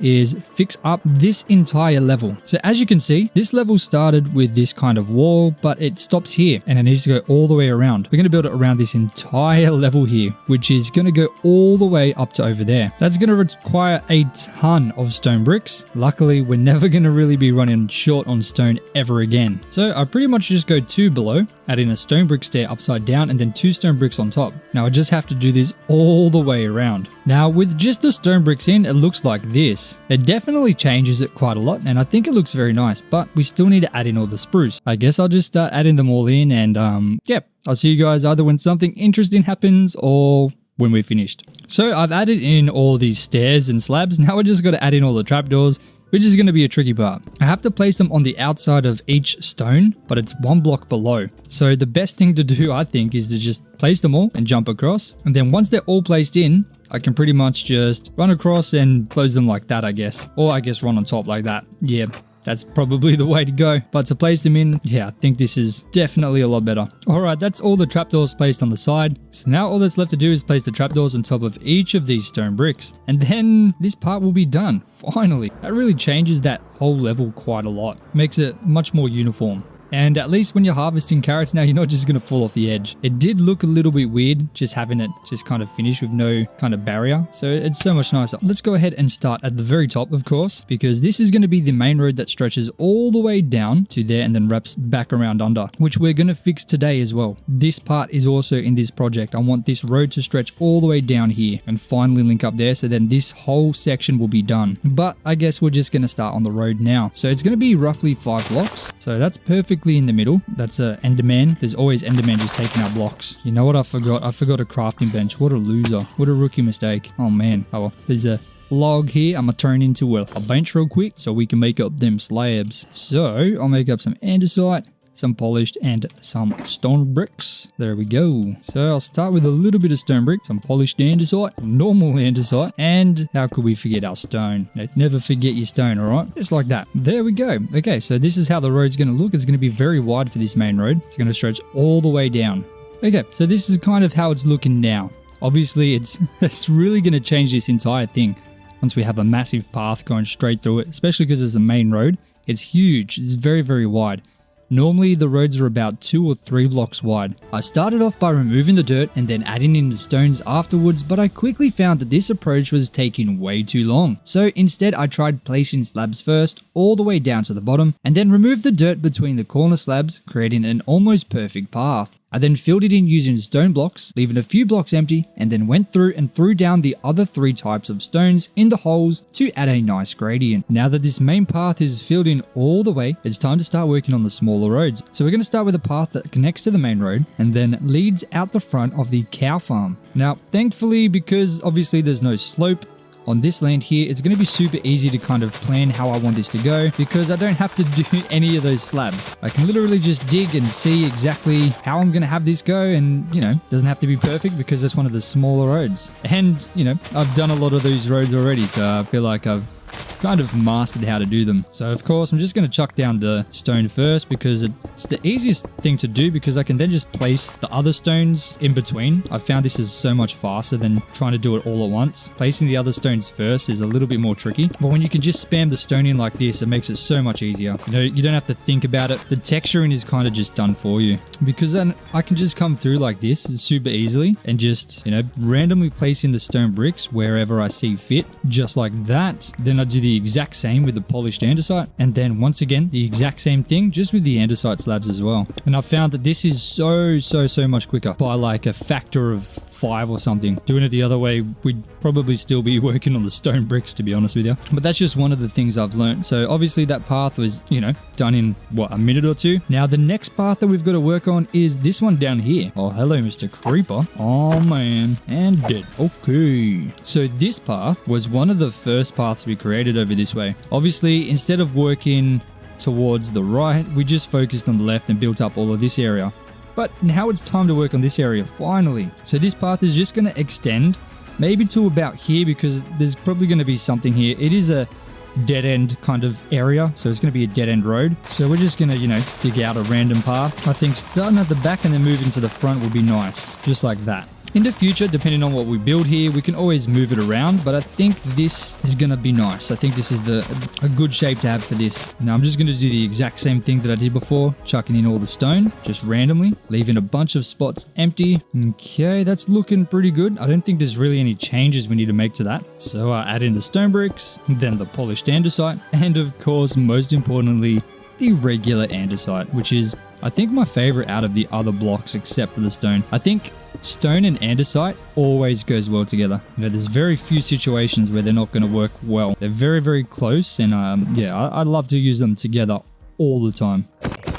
Okay, so I'm happy with this path now. Now, it doesn't go very far, but it does go far enough. What I'm going to do is I'm going to extend this and just dig the entire thing all the way around. So then it goes around this little kind of curve here and then down to meet up with this road here. So it's going to be a very, very long road. And I think I'm going to try and have it stay roughly in the middle of the entire thing. Okay, so I've dug all the area out and now it's time to fill it in with stone. Alrighty, and that is the road completely filled in now. All that is missing is the light, which as you can tell from the upper 2 levels really changes it, especially during the night, and hopefully stops the monsters from spawning. Even if it just limits it, it's definitely a win in my book because there are so many spawning and yeah, it's getting a little bit annoying. So I'm just gonna go ahead and add in these lanterns throughout, and then this kind of level here and the top 2 most levels are going to be done, and then it'll be time to work on this part here, which is going to be a little bit of a trek. I'm not going to lie. I'm so excited to work on this main path. The details on the side, what I've got planned is going to be absolutely hectic, but we just have to go through and work on this part now. So doing this part here is going to be a little bit tricky because, you know, I'm definitely going to fall down there with how clumsy I am. But this side will be a lot easier because, as you can see, there's blocks right there. And that is it all planned out. Now I just have to fill it all in. Alrighty, so that is now this little path filled in. And it does look a little bit weird because the main road just kind of looks like it becomes a side road. But obviously the main road twists this way. So once that's filled in, it'll look a little bit more obvious. But now next thing we need to do is connect this road through here, then down this way, and then all the way around to there, and then also down the side to here. I'm also going to have like a little dirt path come through here, just because it's very small through here. I might throw in a couple spruce slabs as well. I think that'll look nice, just to kind of have access through there. So I'm going to get that done, and I'll see you guys when that's ready. And ladies and gentlemen, this is what we're looking at now. Doesn't this place just look so much more real? Obviously, it's still pretty bland. There's like nothing going on here, but there are a lot of roads and they're actually, you know, leading to places. So, you know, it's a big difference. Now, the first thing I need to do is, of course, plan out where exactly this is going to go because we have to just dig a massive hole in here and have it connect to the other side. So the best thing for me to do is to level this down just to the point where it starts in the cave. Now, obviously, this is going to be a wall here. So I'm going to have it a couple blocks wide like that. And then it's going to start about here. Obviously, I'll change this stone to grass in the future. I'm just using that to kind of mark out where each level of the road is going to be. I might actually have this curve this way like that. So now that we're here, I'm just going to kind of dig maybe 3 blocks wide just so I can kind of start getting a feel for how I want this shaped. I mean, I hope it's not too far away. Okay, you know, that's close enough where I can kind of manipulate it enough to be able to get it bang on. Okay, so I'm going to have to dig this a little bit to the left here. I'm going to fill this out a little bit more like this. Obviously, this will all become grass. Don't worry. Just using the stone because that's pretty much all I've got in my inventory right now. That will curve like this. This will curve in a little bit more, just like that. All right. And then this is going to be the cave entrance here. I think there's just going to be a lot of like trial and error with this. Just kind of messing around until we get the kind of shape I'm wanting. So now it's pretty much a good size. I'm very happy with this. I just need to start shaping it up so it actually starts looking a bit more cave-like. All right. And there we go. Now this is this cave kind of planned out. I think it's pretty nice. You know, it's big enough. It's definitely wide enough. It definitely just needs a lot more texture and slabs, and this thing will be looking perfect. But we'll deal with that soon. Now it's time to plan the descent. Okay, so I've added in the wall that's going to reach all the way to the top, or at least most likely where it's going to be. Now it should be pretty easy to just start heading all the way down towards that river down there. And I'm completely out of dirt, so I need to go back to my base to get more. Wow, this is the start of day 334. Man, we've been on this project for so long. 34 days. This is by far the biggest project we've done. We're getting there. We're definitely getting there, but I need to try and pick up the pace a little bit. So this is going to start curving again towards this river here. Or sorry, this ocean. I do need to grab a bit of stone just so I can plan out the edge here. So I guess we're going to have something here, like a wall. And then I'll fill up here in with dirt. And then I need to somehow have like a path heading down a little bit this way. Just so this can kind of link up with this main road here. Man, I'm not going to lie. I'm hoping this is going to work because I'm winging this. I have no idea how this is going to look when it's all done.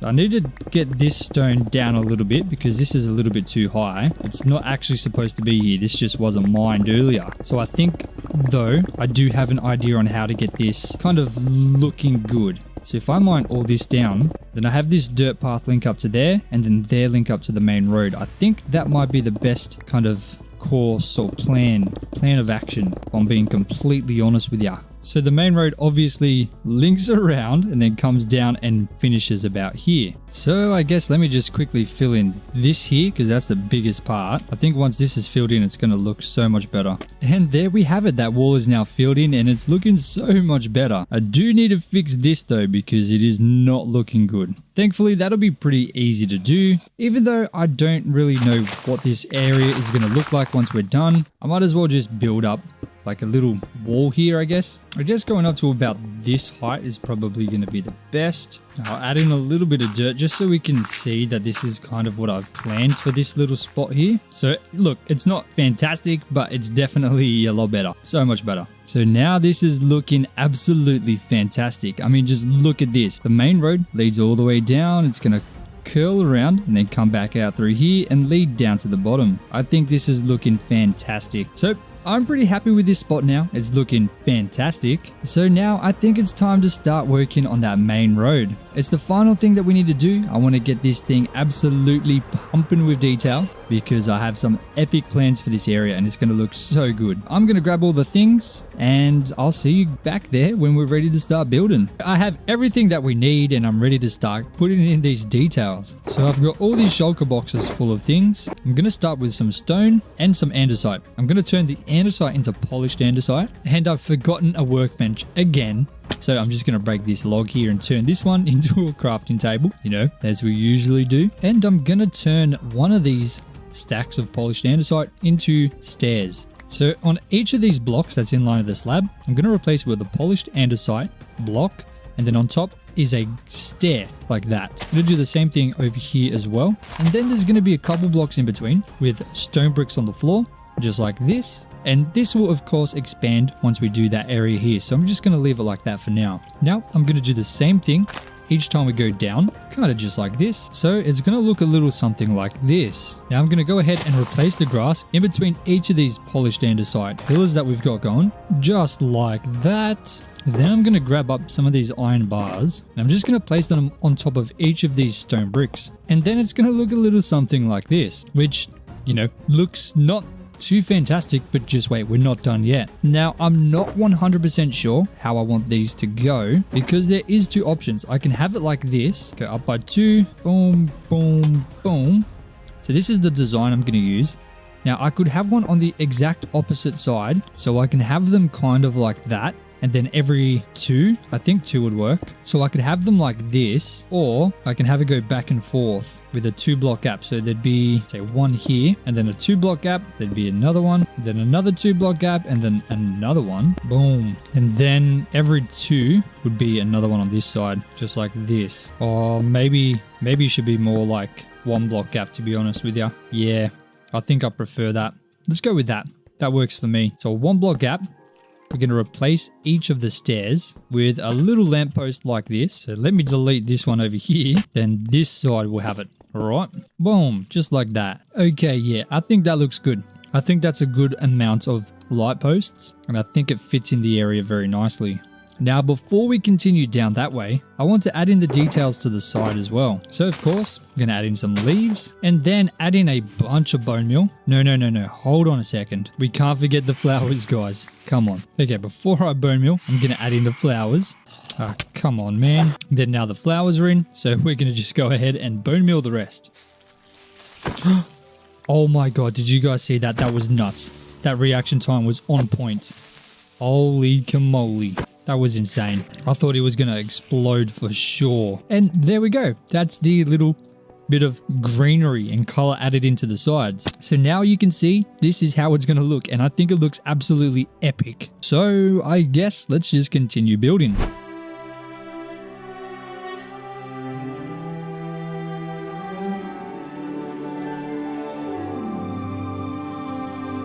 And now that is this area done. Well, at least up until here. I think it's looking really nice, and you know, it's definitely fitting for a main road. I need to fix this up so there's a little bit more grass on the edge. And I guess why not do the same thing we did before? Putting in the slabs first. I think we'll go to about there, just because I don't know if this path is going to go this way or that way just yet. So we'll finish it there. Now I'm just going to dig in a line from this slab to this slab, just like this. Remove all the blocks in the middle. Then as we go up, same thing, just like that. Now we'll fill it all in with, now of course, I'm going to add in my random ass stone, exactly like that. And now that path is now complete. All that's left to do is add these extra details in around here, and then also down here. So let's get that done right now.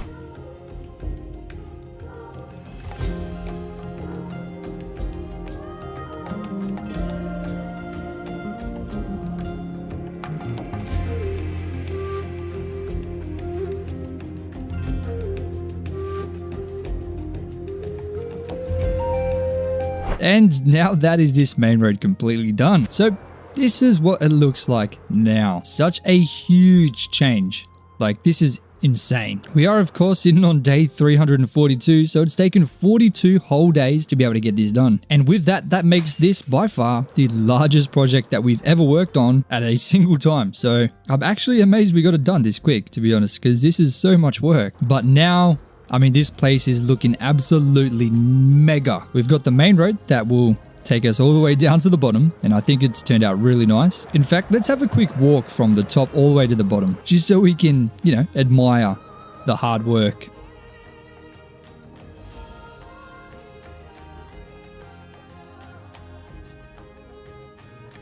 I hope that looked as cool as I thought it did. If not, then you probably didn't actually see me go down the path, to be honest. I'm sure it turned out pretty cool. I'm sure it would have been nice. But yeah, this place is looking absolutely insane. If you remember, this sheep farm was literally surrounded by nothing, but now there's awesome land all the way around it. But we're on day 342, and we've only built 4 buildings. We've built the outpost, the panda farm, the cow farm, and the spruce farm, which for 300 days is 1.33 buildings per 100 days, which is definitely not enough. So today it's time to break that bad habit and build ourselves our first official village. Now, so far we've only built in this area here behind us. Everything is right here. So I think it's time to expand our footprint a little bit and take over a little bit more of this world. And I think this area over here will be perfect. It is huge, it is kind of flat, and it is ready for our taking. So the plan is to have this main road stretch across this little lake here, or river I guess, and connect to the other side. I started by building a straight line across to the other side. I then attempted to make a curve but failed miserably when I couldn't expand its width while maintaining the curve. So I instead counted out a perfect curve, which was much easier to expand simply by adding extra blocks to both sides of the curve evenly. Alright, now that this bridge is in place, it's time to start moving on. So the main road will obviously wrap through this bridge here, and then it's going to continue through this forest here. Now obviously on this side of the bridge, it's no longer going to be part of that kind of kingdom. It's going to become more rural. So the path design is going to change to coarse dirt. But you can kind of see the path now kind of stretching through the land. Obviously it looks really weird because there's no details at all. It's literally just dirt. But I have some huge plans for this area. I'm not going to lie. This is awesome. It's so much more flat than what we're dealing with over there. So it's a different kind of building. So I think it's going to be a nice little break from building out the huge mountains. Okay, so you can kind of see what I'm going for here. Now that we've got the stone in, makes it a lot more obvious. This is going to come down quite a bit more, just so we can have a little bit of a more flat area, because this is very, very hilly, and I don't like that. So kind of just around to here, at least for now. This is the plan, but we do still need to turn all of this sand into dirt. So let's get started on that.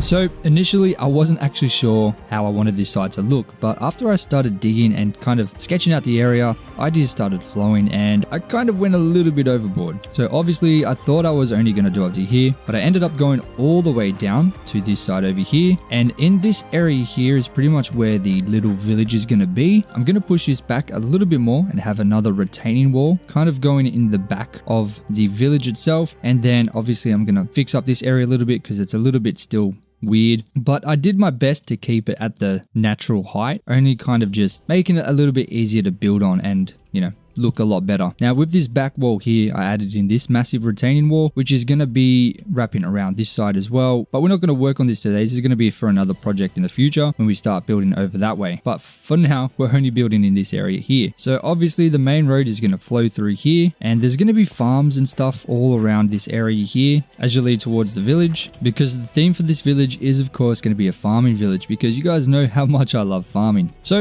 I'm going to have a really quick time lapse this time of me just absolutely destroying this and getting it all to the right level, and I'll see you guys again very soon.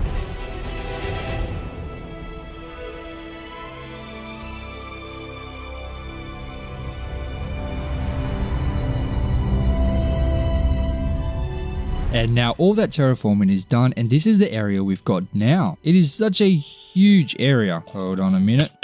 Bam. Obviously, there is a lot more to do. So for example, on this top part here, and then the outskirts over here. But that's not really going to be part of the village. The village is going to rest in this kind of circular area here. You can see it's a big flat space ready to go. So now that this area is nice and ready to go, I can get this path kind of figured out, because right now it's not really going anywhere, it just kind of stops. Now you can see I've got a lot more chests and the majority of them are full. We have so much stuff from this so far, but I've tried to keep it kind of all consistent so I can find things a bit easier. Now we can start planning this thing out. So this coarse dirt path should continue this way, then curve out this way a little bit, then back up here, because it's going to be like a little kind of path to head up to that next level, if that makes any sense. So now if I just widen this up to 5 blocks, that'll give us like a good kind of baseline to start with. Thankfully the grass has grown all around, so we'll be able to easily see where this coarse dirt path is heading. It was a little bit harder when there was dirt on the sides, but no, the grass will make it a lot nicer. And we're out of coarse dirt. We almost made it to the end. Now this place is absolutely huge. Obviously it doesn't look big because there's nothing really to compare it to right now. It's just a big open space. But if you look at this area here, then you kind of look at this area over here that we've built before, you know, it's kind of comparative. It's very, very big as well. And it's literally only been just this little bit that we've done there. Now the first thing I need to do is plan out where this main building is going to be. This is going to be the biggest building out of everything, and it's going to be sitting at the back here somewhere. So I guess the best thing to do is just plan out its proportions. So I think I'm just going to place down logs and just kind of see what I can come up with. Okay, so this is my plan. I've just got a bunch of logs placed down right now, but this is kind of planning where these sections of the walls will go. So now I just got to build these up. Now I usually go about 4, so about there. I think generally that's a pretty good height to be. And then I just connect them together. And I think the front door is going to be here. There's going to be like a little front bit here that will be just one story high. Now this middle bit will be 2 stories high. And then there's going to be another little sort of outdoor thing over here, which will be once again 1 story high. And then on this side, there's going to be like a cow pen type of thing. So, or not a cow pen, sorry, just a outdoor stable thing or something. I'm not sure what to call it. It's not going to be held up by logs the whole way. There's going to be some fences in between. I think that will look nice. I'm going to go with that for now. I think this is a little bit low. I want to increase this by 1 block. Just seems very, very small. Like only having these 9 blocks doesn't feel right. So let me go ahead and expand this up every single one by 1. I thought there was something looking a bit weird. To me, it looks a little bit strange. But for now, I'm going to... Oh, come on, mate. Get out of here. Didn't you see the torches everywhere? Oh, hold on. I've missed this one here. Now, I'm going to do the exact same design for this middle bit. It's just going to be a square. So I'm going to go up by 5 blocks. Then just connect them in the middle. And I'll do that all the way around until we have a perfect rectangle for the second floor. All right, there we go. There's the shape. I do think the next thing to do is the roof, because the roof makes everything look completely different, and you guys will see what I mean by that. I think it's looking pretty nice. That's a nice, decent sized building. For the main building, there's going to be a lot of storage in there. There's of course going to be buildings on the outside, making a little village. It's not going to be a huge village, maybe 5 or 6 houses, and it's going to be nice and cozy. But this is a very nice main building. Now, I was going to use spruce for the rest of the roof, but I think I might use polished deep slate instead. I think that might be a bit nicer. Now, the reasoning for this is because with deep slate, you can add in a little bit of texture. You can use polished deep slate and deep slate bricks. And I think it might look nice instead of just having the spruce, which you can't really texture as easily. Now, if we look at that from free cam, it's, looking a lot nicer.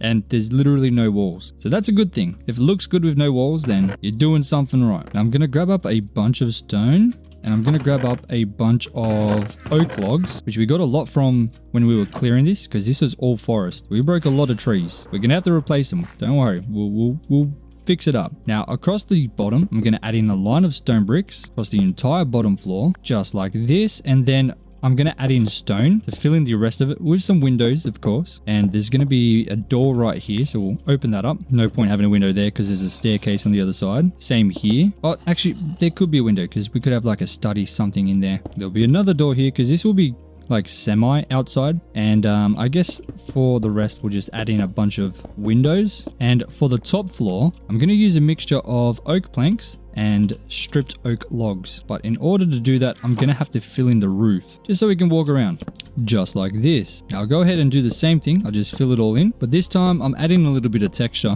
using the stripped oak logs, which matches up very nicely to the oak planks. This is now what it looks like with the walls, which makes a very big difference. Now, keep in mind there is no details at all and there's no texture on this stone, which is going to change it again once we add in the andesite. But this is already coming together pretty nicely. I also don't really love the roof, so I want to add in like a little cove thingy. So I'm going to need all the roof stuff. Got to figure out how I'm going to get that in there. So I'm going to remove this one here. We might move this one as well and change that to a corner one like that. We'll go up and we'll do the same thing on the other side. Now we'll go up, but this time we're going to have a block just to make it a little bit taller, because otherwise it's going to be very square or triangular, I guess. And we'll do this, and then we'll have the exact same thing we did on the other sides, and then connect it through like that. And I'll just connect the roof together just like that. And now if I just delete these here, it should all connect together nicely. Yeah, look at that. Perfect. That just adds a little bit more detail because it was very flat. I think that's very nice. So now moving on from here, we're going to grab some spruce logs and place them on the corners, stripped of course. And I'm going to get some buttons and place them on the ends just to add a little bit of extra detail to them as well. I'm going to do this on the bottom here too. On all the faces where the logs meet up in the middle, just going to add these sticky outy bits. Okay, this is looking a lot nicer now. So it's definitely coming along pretty good. Let's try and add a little bit more. I don't know what to do here, to be honest with you. That's going to have to stay like that for now. Now over here, does just spruce fences look okay? I think it looks fine. Oh, I've made way too many slabs then. My bad. Way too many. I'm going to fill this roof in so you can't see the deep slate on top because it looks a bit funny. There we go. And I'll do the same thing over here because it looks funny here too. And I guess I better do the same for this roof here. So this house is now kind of planned. It's not fully detailed. It still doesn't look finished. It's very far from being finished, but at least we kind of have a template to follow off for the rest of the houses. So I'm going to just go ahead and plan out the rest of the houses in kind of like a circle shape, I'm thinking, and I'll see what I can come up with. So yeah, enjoy the time lapse.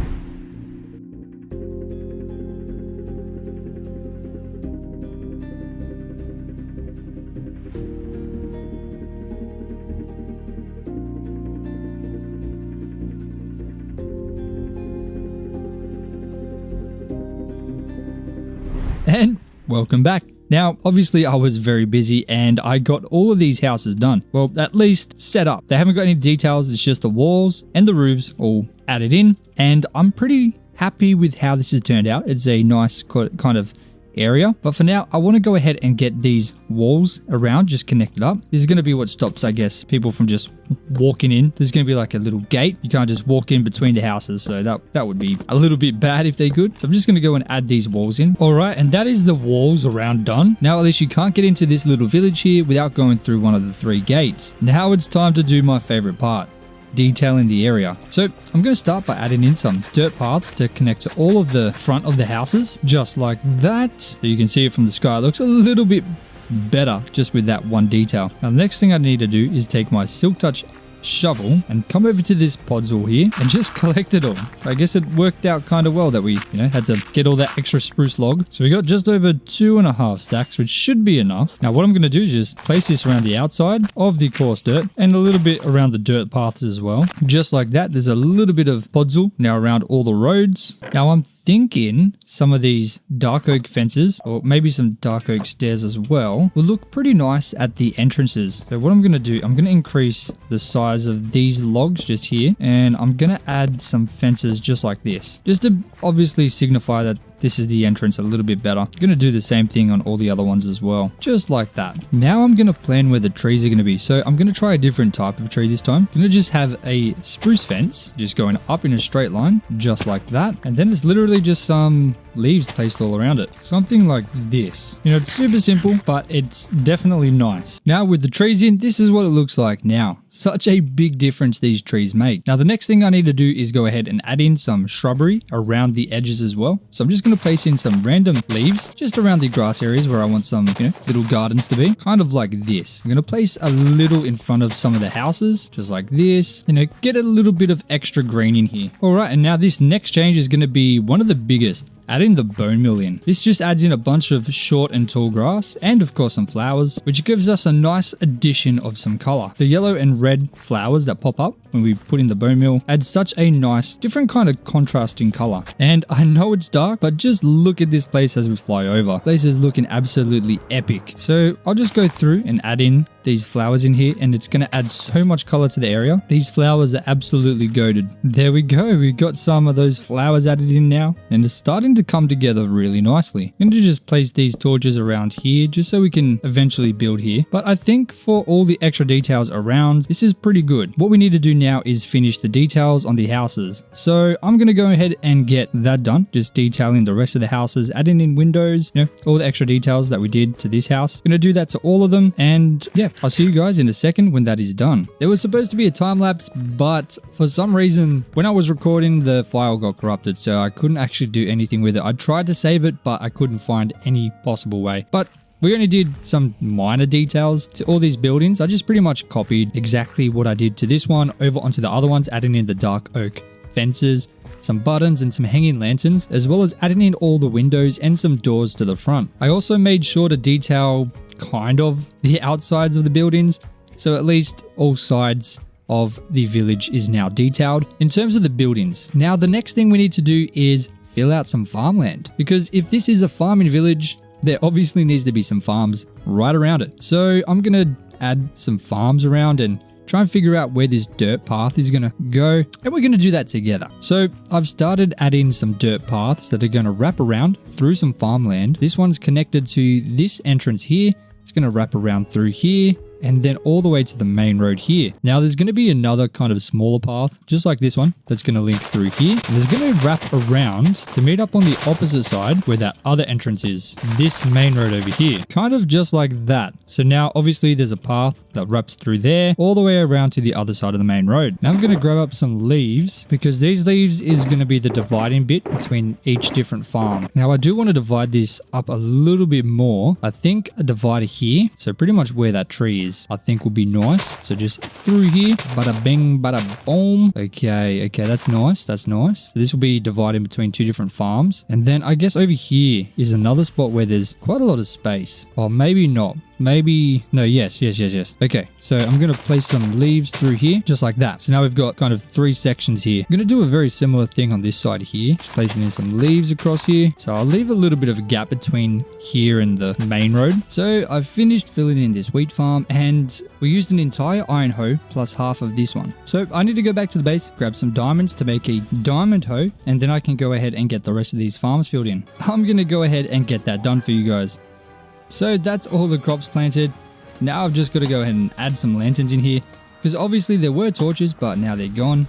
So we need to light the area up to stop people spawning in here that shouldn't be spawning. And there we go. Now that's pretty much every single lantern placed in now. Oh, hold on a second. Boom. Okay, now we're done. Now, if we look at that, obviously it's going to look better once it's all fully grown, because right now it's, half grown at best. But yeah, this is going to look really nice once it's all grown in a lot. And obviously it's expanded further in the future. So I'm going to go ahead and complete this circle all the way around this base. Gonna have to do a little bit of terraforming here to get this right. And then it's just going to wrap all the way around to this back wall here and pretty much fully circle this entire base. So let me go ahead and get that done now.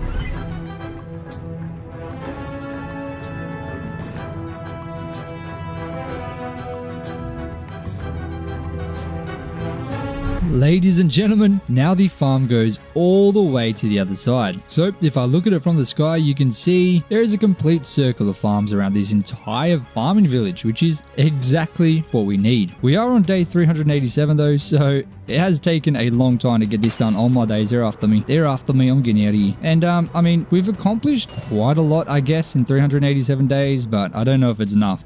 We could have done a lot more, so I think we need to try and build bigger things, build cooler things, and maybe connect this side up to this side. So it's time to build a bridge. We're going to build it big and we're going to build it beautiful. All right. I've never actually built a big bridge before in Minecraft, so this is going to be a first for me. I kind of have a rough idea of what I want to build, but not 100% sure how we're going to do it. Currently, we're sitting on day 388, which means this bridge has to be fully complete before day 400. That doesn't give us much time. Only 12 in-game days, which is about 4 hours or less now, because this day is already well underway. So there's absolutely no time for any shenanigans. I need to go and grab all of my shulker boxes. Let's get over to where the sides of the bridge is going to be. And I've already decided I want the Y level to be 100. I already came over and did a little bit of looking around and seeing how it would fit. And I think this angle right here, kind of directly in line with this hole there, is going to be perfect. Straight across is going to give us a good angle, I think. So if I go down to Y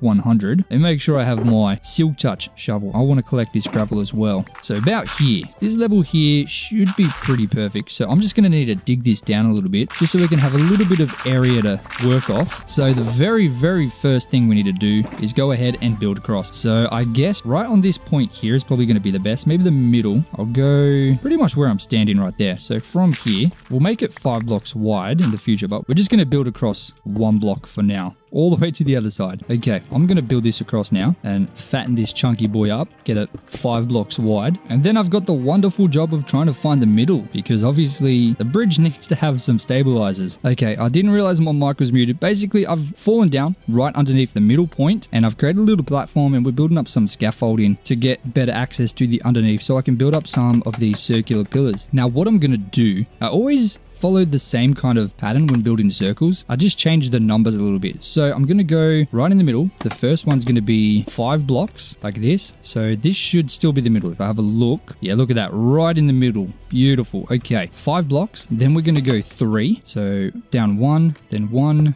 2, 3, like that. Okay, we'll do the same on the other side. Down 1, then out 3. Then we go down another 1. Oh no, our scaffolding's run out. That's absolutely horrendous. But anyway, we go 2 like that. 5, 3, 2. Have to do the same thing over here like that. Remove the stone, so it's only the stone bricks. I just fell all the way down. Lucky we didn't die. Oh my days. Now I'm gonna have to build another platform, aren't I? Gonna go 1 block up so I don't disturb the water. I guess I'll go out this far and we'll build up like this. Exact same thing. This is gonna be a very tedious project, I'm not gonna lie. Just because of how tall up it is, it's gonna be pretty hard to build up there. Well, at least the first one. Once we have the kind of shape planned out, it's going to be easier to build the other ones. All right, so that's the kind of first arch completed. I think that's a good shape. I'm pretty happy with that. There's going to be a 1 block gap and then I'll do another arch and then once again another arch. But I want to detail this because if I can get the details right, I'm not going to have to do all this scaffolding thing. I can build it from the bottom up. Okay, and that's that side all shaped up as well. Now that I have 1 arch looking pretty nice, it's time for me to go ahead and do this so many more times, which is going to take a while. So I guess enjoy the time lapse. Starting off with the second arch, I got the first half right, but when starting the other half, I missed the measurements by 1 block, which was an easy fix because I just needed to move it over by 1. After messing up the first one, I used a new measurement type by placing down stone every other block to make it easier to count, and it went up super easily. I then created 2 half ones which reached into the mountains on both sides, and then mirrored all of them with a 3 block gap in between to finish it off. And ladies and gentlemen, after another full game in day, currently on day 391, which is getting a little bit closer than I like to be. But if you have a look at this, we've actually got all of it in and it's looking kind of nice. It is still just very much a skeleton of what we're going to be building, but I think it's coming together pretty well. Now, the next thing to do is fix up this middle part. I think it's way too open. So I want to kind of fatten these chunky boys up a little bit more and then put some kind of design in here. So I think the next thing to do is create a kind of another circle that links up from the top here into the middle and then up again. So it's kind of like a triangular kind of thing with circular edges, I guess. I don't even know. All right, so let's get that figured out. All right, I think that's looking pretty good. That's a very consistent kind of shape there. I'm actually very happy with how that turned out and very surprised that I was able to get that first go. So now I just need to replicate that on all of these little holes here and get this thing kind of finished with the at least trim. I think there's still going to be like a little kind of thing here, but I'm not sure yet. We'll see how it goes when we finish in the rest, and guess we're just going to have to see how it plays out because we've only got 8 days left because we're on day 391, but we're coming to the end of this day. So yeah, we got, well, I guess 8.5 days left. So let's keep going.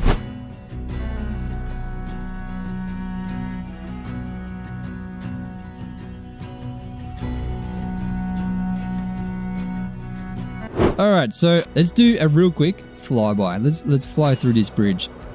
Wow, that is amazing. What I'm going to do is every couple blocks, I'm going to remove a stone brick and place it with a mossy and then also replace some of them with the cracked. Because if I don't do this now, I'm going to have to use scaffolding to do it later because texturing is important, and while I'm building up, I might as well do it so I don't have to do it twice, if that makes any sense. Because usually, like especially when we're doing our walls, I place it all in with stone and then I just replace the andesite with scaffolding in front. If you've seen me build before, you know that's how I usually do it. But I think placing the andesite randomly like this is going to be so much better. I'm hoping so. And it should make this project go a lot faster because if we don't do that, I don't think we're going to have time to really do any texturing. But I think that's that side done, right? Oh, that's looking pretty good. I do like that. That's looking really nice. Now I just have to replicate that on every single side. Oh man. And we're on day 393. We have 7 days left to do this. This is probably going to be the hardest part, to be honest with you. I don't know if we even have enough stuff to do it. We should, but this is going to be tough. Hopefully we can do it. I guess the best way to do this is of course going to be a time lapse because I'm going to need to really focus hard and try and get this done as quickly as possible. So I guess enjoy the time lapse.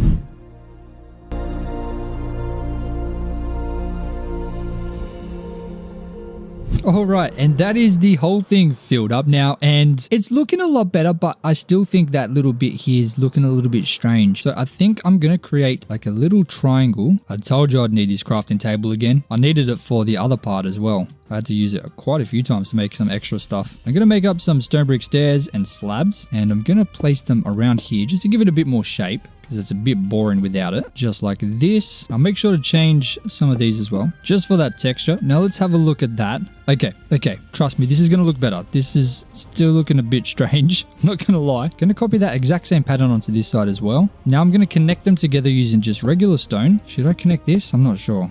We'll do that for now. I think that should be okay. So obviously I'm going to try and fill up the middle with some spruce fences.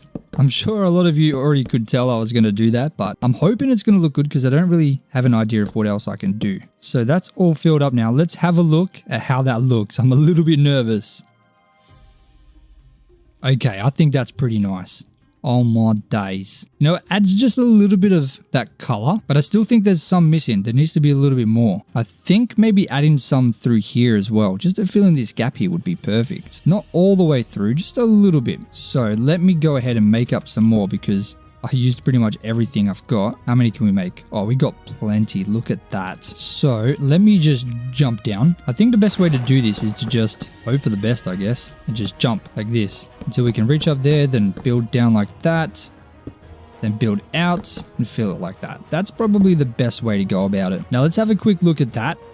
Oh yeah, that just really fills it in. Adds that nice little bit of color through the middle so it's not just gray. Yeah, that's nice. That's really nice. Now let's do the other side as well. And there we go. That's that one done. I mean, look at the difference between this one here and then this one here. That's such a huge difference. Just that little bit of brown, you know, different color just really changes it. I'm loving it. I think when we get the roof, or I guess the side bits done as well, the barrier kind of things, I'm going to probably do something similar to what I've done here. But once we get that in here as well, I think this bridge is really going to start looking awesome. As you can see, all the fences are in on both sides as well, and it's looking a lot nicer, but we need to get the top done because I think that's what is really going to bring this bridge out. Let me quickly deal with down here though. There's a bunch of stone that should just not be here. So let's just get rid of that. I think that's really going to make us see what this bridge is truly looking like once this stone is gone, because you can't really see with this huge line of stone at the bottom here. Kind of just a massive eyesore in the middle of everything. And I'll quickly remove this platform as well. There's no need for this to be here anymore. I don't even think we really needed it in the first place. Once I figured out you could place just blocks and then keep building on the scaffolding. Man, this bridge is looking magnificent. From down here, it just looks incredible. Oh my days. I don't think I've ever built anything this nice. This is remarkable. Oh my goodness. Now, if we have a look at that from the sky now, you can very clearly see this thing is looking epic. That line of stone there really made a difference. Now with that gone, this thing really comes to life. Look at that. Now, obviously it's not done yet. We do need to get the top part done, and I'm pretty sure I know what I'm going to be doing with this part. Very, very simple, but I think it's going to be enough. We don't need to go too crazy to make something look nice. So what I'm going to do is I'm going to obviously fly up there because I'm a bit lazy. I don't want to climb up a mountain. Now, because of these little triangles here, I want them to kind of be involved a little bit more. I want them to be a little bit less flat. So I think if I place a stair here and then have this come up like this,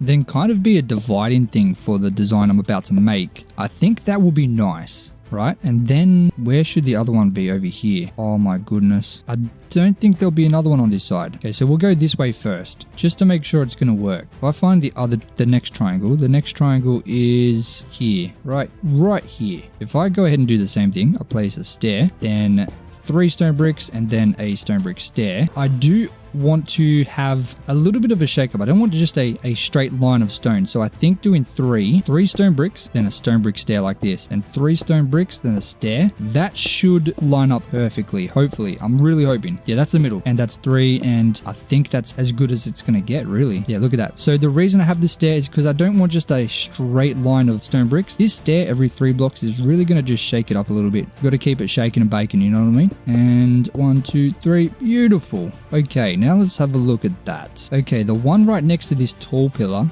I'm going to change that also to a stair, just to give it a little bit more shape on that triangle, just to make it, you know, stand out a tiny bit more. I'm hoping that's what it's going to do. Let's see, or does that look weird? Nah, I think that's nice. Yeah, that's so much better. Okay, that's the design we're going to go with. I think that looks so good. Now, if I go and place stone bricks and stone brick stairs like this, every one, that should also line up as well because it's odd. Yep, look at that.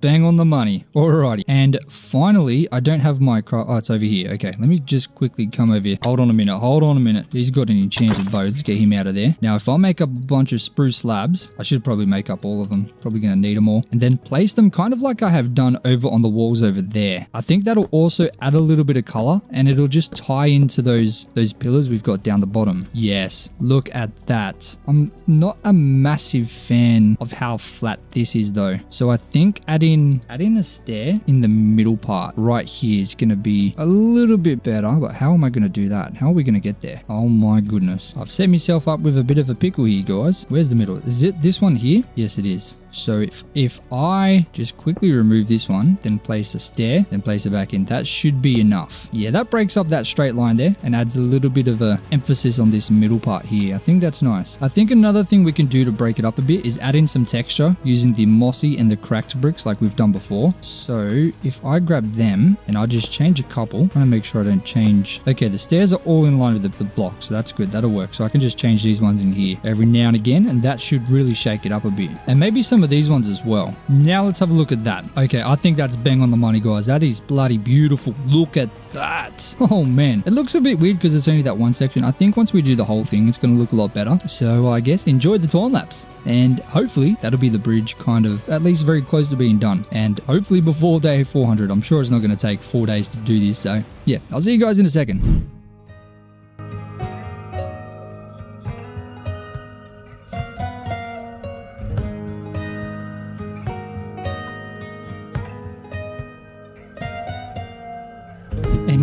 that is the bridge now complete. At least the majority of it. I think it's looking really nice. I think I've done a pretty decent job. Not the best, but you know, I think it's still very nice, okay? Now, we're just starting day 401, and I think it's time to build something a little bit different. Now, previously, we did build a village and then we built the bridge over there, but I think it's time to come back to this area here and try and figure out what's going to be going on. Because if I go into free cam, quite frankly, it just looks like a massive mess. I do have a vague idea for how I want to change this. I want to cut this little bit off here and create some kind of peninsula stretching out to about here with a lighthouse on it. And I've never built a lighthouse, so this might be a little bit challenging, and I hope it turns out well, but we're gonna have to find out very soon. Now, I think the best way to start this is to, I guess, just shave that bit of the mountain off, because that is definitely the easiest part to start with. So let me make sure I got my silk touch and my silk touch pick, and we're just gonna start digging this all the way down. I'm not gonna do any work on the blocks underneath the water just yet, just until I can figure out, you know, the peninsula side, so I can make it look decent, if you know what I mean. But we are going to dig it all the way under the water, so I guess we're just going to start. Now that this side's done, I can kind of just plan that. So the day is almost over, so we're almost on day 403. Well, I guess we're about to start night 402, so we got to get a bit of a wriggle on. I'm going to use dirt just to kind of mark this out, because I have absolutely no idea how this is going to look right now. I think that should be big enough, so I'm going to just fill that in exactly like this. Okay, now I'm going to fatten this up a little bit. Yeah, that's looking all right. Now keep in mind, I am going to raise this a little bit and have some extra blocks on the side. So this is kind of just a rough sketch, but I think it's looking okay. So I planned the shape of the lighthouse and then began working on a path using coarse dirt. I added some extra dirt and grass to the sides of the path and then began working on the lighthouse. I added some pillars using spruce logs and then opted for a sandstone wall. I created a nice little entrance and then put together a nice lookout area where the light would go. I think that's looking pretty good. Obviously, once the roof is in, I think it'll look better. I'm pretty happy with how this is turning out so far. It does still look weird, because it's just a long peninsula with nothing really on it, and it's floating in the air right now. So I need to fix that. I'm just going to create like a rough outline underneath, completely out of cobblestone, so I can place in like a little bit of sand around the edge. What I'm going to do, I'm going to go right here and I'm going to pretty much just mark out in cobblestone the kind of shape I want it to follow, like that. Maybe smoothing out a little bit more towards the bottom, right? And then I'll do the same thing to the side. Okay, so we get something like this. Now if I quickly breathe, I can go under and start adding in a little bit of sandstone, and then on top of that, just sand. Just fill in all those extra spaces in there, and then on top of that, add in some more sand just to make it a little more interesting. Don't want it to be too flat, just like that. And now if I quickly go onto the surface so I can breathe, then I have a look from free cam, I think that looks okay. You know, I think that's pretty nice. So now I just need to do that on all sides, including the peninsula, and then this thing will start to look better. But also don't forget to connect it to the ground. Oh my goodness, just like that. There we go. Okay, now let's do that all around in the form of a time lapse. So I'll see you guys in a second.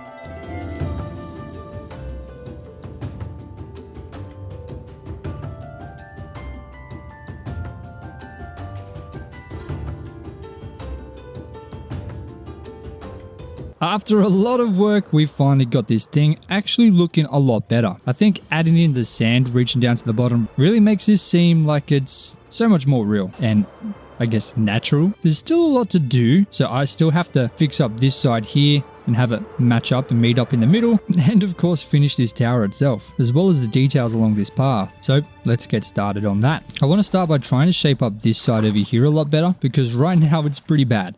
So I think what I'm going to do is just kind of dig out and plan exactly where I think it should go. I'm going to at least give it a little bit of a better shape, because obviously the shape is the most important part. And I think it makes a little bit more sense to have a little bit of stone here, just because if it goes from stone to sand, I don't think that really makes much sense. So I'm just going to kind of dig it down until it's at the natural level. It didn't actually take as long as I thought it was going to take. This is it done now, and it's a little bit of a better kind of descent in the water there. So it doesn't look completely completely out of place. I'm going to try and figure out something for this roof, okay? So I'm going to try to create some kind of peaked roof. So I'm going to need some dark oak stairs and some slabs. I'm just going to place some dark oak stairs upside down on the corners. Then I'll go 2 slabs just like this. I'm going to need more on my days. And then I'll place, oop, no, not that way. Hold on a second, everybody. I'm going to need to place in some spruce planks to add in these final stairs. These ones will be right side up. Hold on a second. I keep messing this up. Come on, mate. Just like,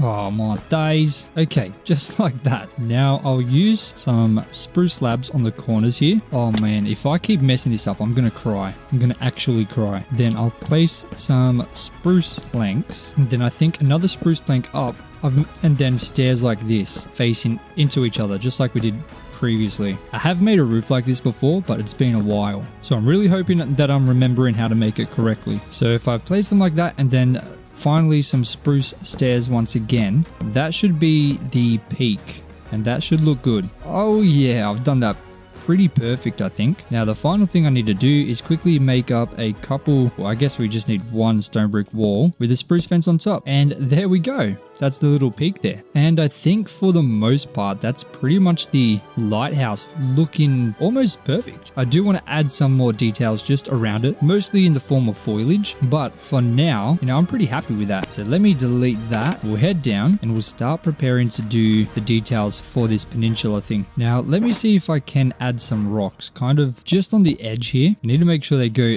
underneath the sand as well. I'll make sure to add in the andesite just for the texture. And then I'll need some stairs, some stone stairs, just for a little bit of extra shape on these rocks. Now I think I'll just add them in kind of to the edges every couple blocks. All right, I've got a bunch of rocks added in and I think it looks really nice. It's a good start to this peninsula and how we're going to be detailing it. Next up, it's time to grab up a bunch of spruce fences. Hopefully a stack and a half will be enough. I'm sure it will. I'm just going to dot these around the edge, maybe slightly in between each of these rock formations. I guess just wherever I see fit. After all, we don't want people falling into the ocean. Okay, I think that should be pretty good. In between here, it'll start here where these stone bits kind of end. And I guess just in the places where there's no kind of fences, I just dot some of these leaves in. Some of them going on the sand as well, of course. Did I place one? Yeah, I placed one in the water. Oh my days, what's going on? All right, this is coming together nicely. Just with a couple bits of stone, some fences, and some leaves, this peninsula is already looking so much nicer. I continued detailing the peninsula by adding in some custom trees out of spruce fences and leaves, and then added in an assortment of flowers and tall grass. I bone milled some seagrass and then filled in some farms and extra plants around the area. Guys, look at that. Does that not look so good? Considering this was literally just open ocean before. Now we've got this huge, amazing watchtower in here, or lighthouse, sorry, with a nice peninsula. Oh man, this is looking so good, guys. I'm gonna fill this around the edge like that and add some sandstone like that, and then just glowstone like this. I think that looks fine. I think I need to do something here. I don't really like that. Should I use maybe trapdoors? Let's grab some trapdoors. We got 24. This lighthouse looks so good. I'm so happy with it. Oh, that was almost deadly. Boom, boom, boom, boom. Okay. Now let's have a gaze at that. Oh yeah, that looks so nice. Did I not detail the front? I didn't detail the front. Oh my days. What's going on, guys? So stone stair. Then I'm going to do spruce stairs like this, fences on the side, a trapdoor in the middle, chuck on a front door, and I think that's good. Now I want to continue on this area and I have an awesome idea for a nice little fishing dock over here, which will extend slightly out to about the middle over here, with a humongous little fishing house over here with a nice little area along the front of the water here. However, I want this build to be a little bit different from everything else I've ever built, ever in Minecraft. So I'm going to be using some blocks I've never actually built with. Now, for where this is going to be, I know I want this to be on the part that sticks out the most, which is of course that one right there. So I should head out one block and kind of create some form of pillar here, just like this, and we'll go out 3, so it's going to be 3 wide, and we'll create another one. So that's going to be where it starts. Now in terms of the ocean floor, it doesn't line up, so I do need to fix that as well, but at least we're going to know exactly where this is going to start. I think the best course of action is to fix up the sand that should be right at the top level here. And I want these kind of levels of sand to be 2 to 3 blocks wide. I want it to be pretty quick of a descent. Unlike what we did with the beach previously, way over there, this one's going to go down very quick. So I'm thinking something about this wide. I think that'll look pretty nice. So enjoy the time lapse.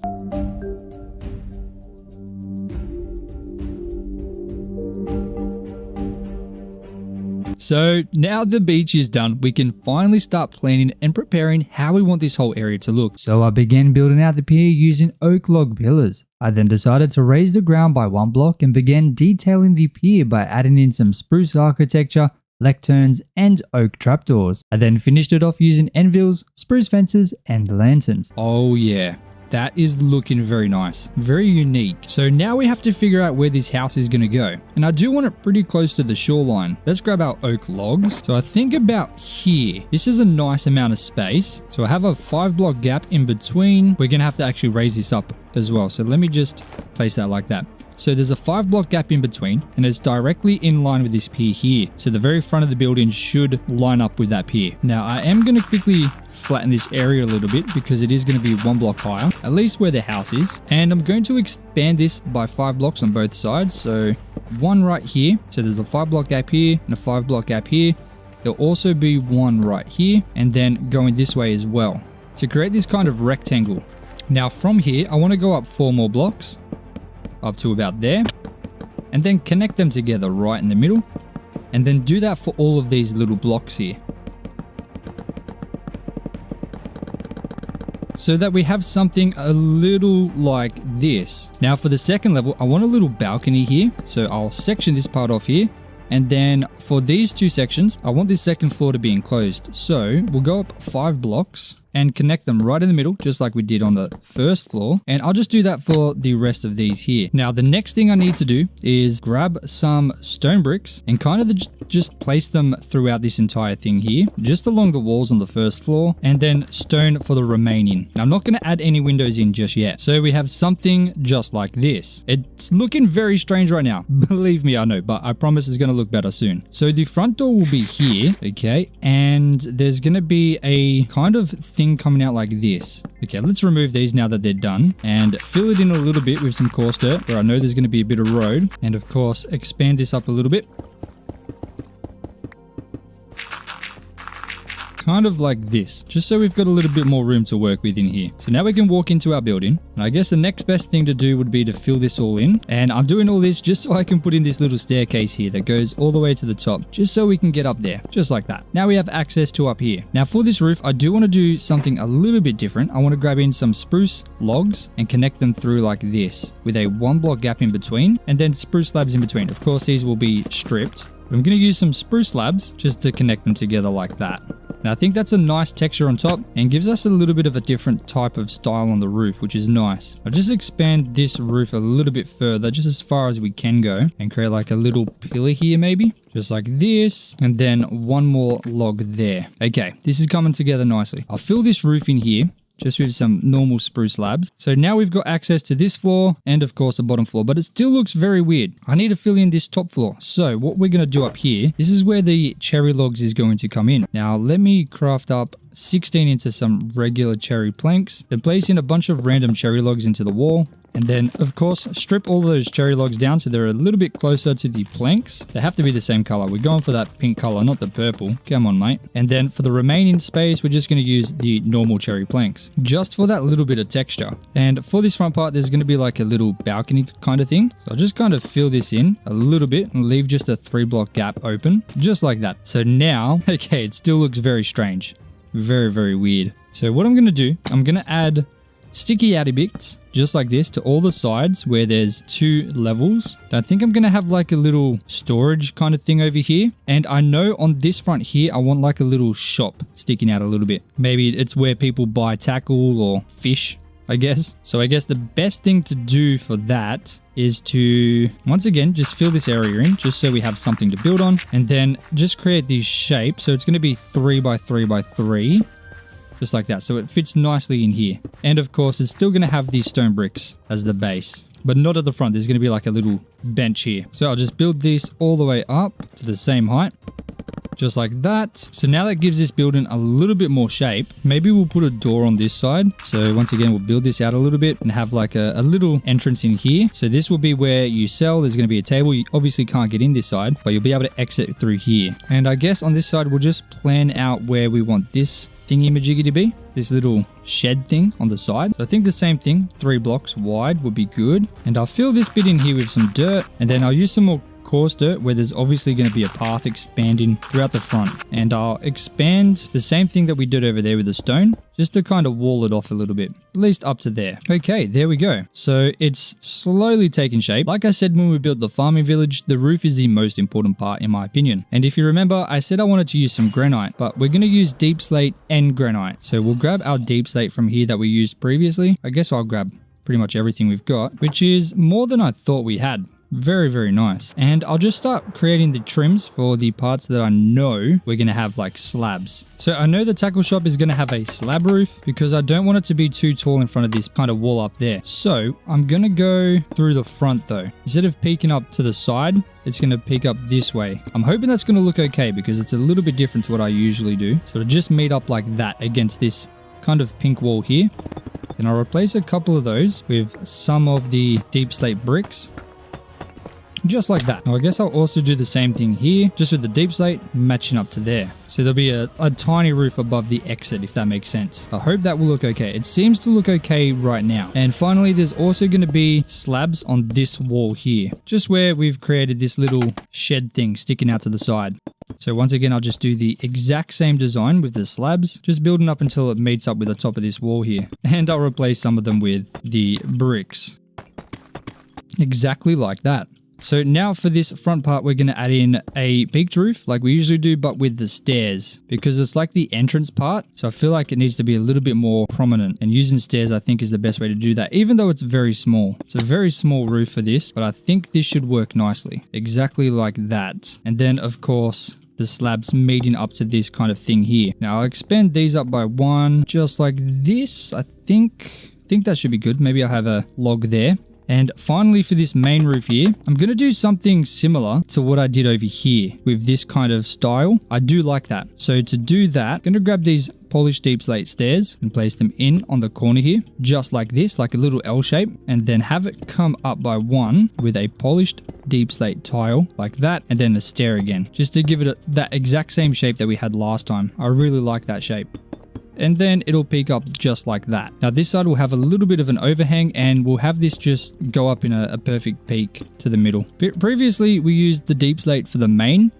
Now the deep slate's the trim, so I kind of like it. We're still using the same block, but for a different purpose, I guess. I will just do the exact same thing on the other side as well. And finally connect them together using the slabs to all 3 of the peaks that we've created. So this one included, just like this. And now if we look at that, now we have a better idea of this. This is actually coming together pretty nicely. You can see the roof does make a huge difference. Absolutely insane. So we have used anvils, we've used lecterns, oak trapdoors, we've used cherry logs, but I also said that we were going to use granite, which is another new block that we're going to add. I'm going to use a mix of polished granite and normal granite. I'll create 2 stacks of polished, both stairs and slabs. I'll do the same for the regular granite. So now I can go ahead and fill in all of our spaces. Let's just go ahead and randomly place this stuff in. Just like this. I think that looks really nice, especially with the cherry logs. I think it's a nice little contrast. Don't forget this bit here and then the side over here. Okay, I've created a little bit too much granite, but that's okay. And now finally we just have to do these 2 stair roofs. I think we're gonna not have enough for the main roof, but that's fine. We can always just create more.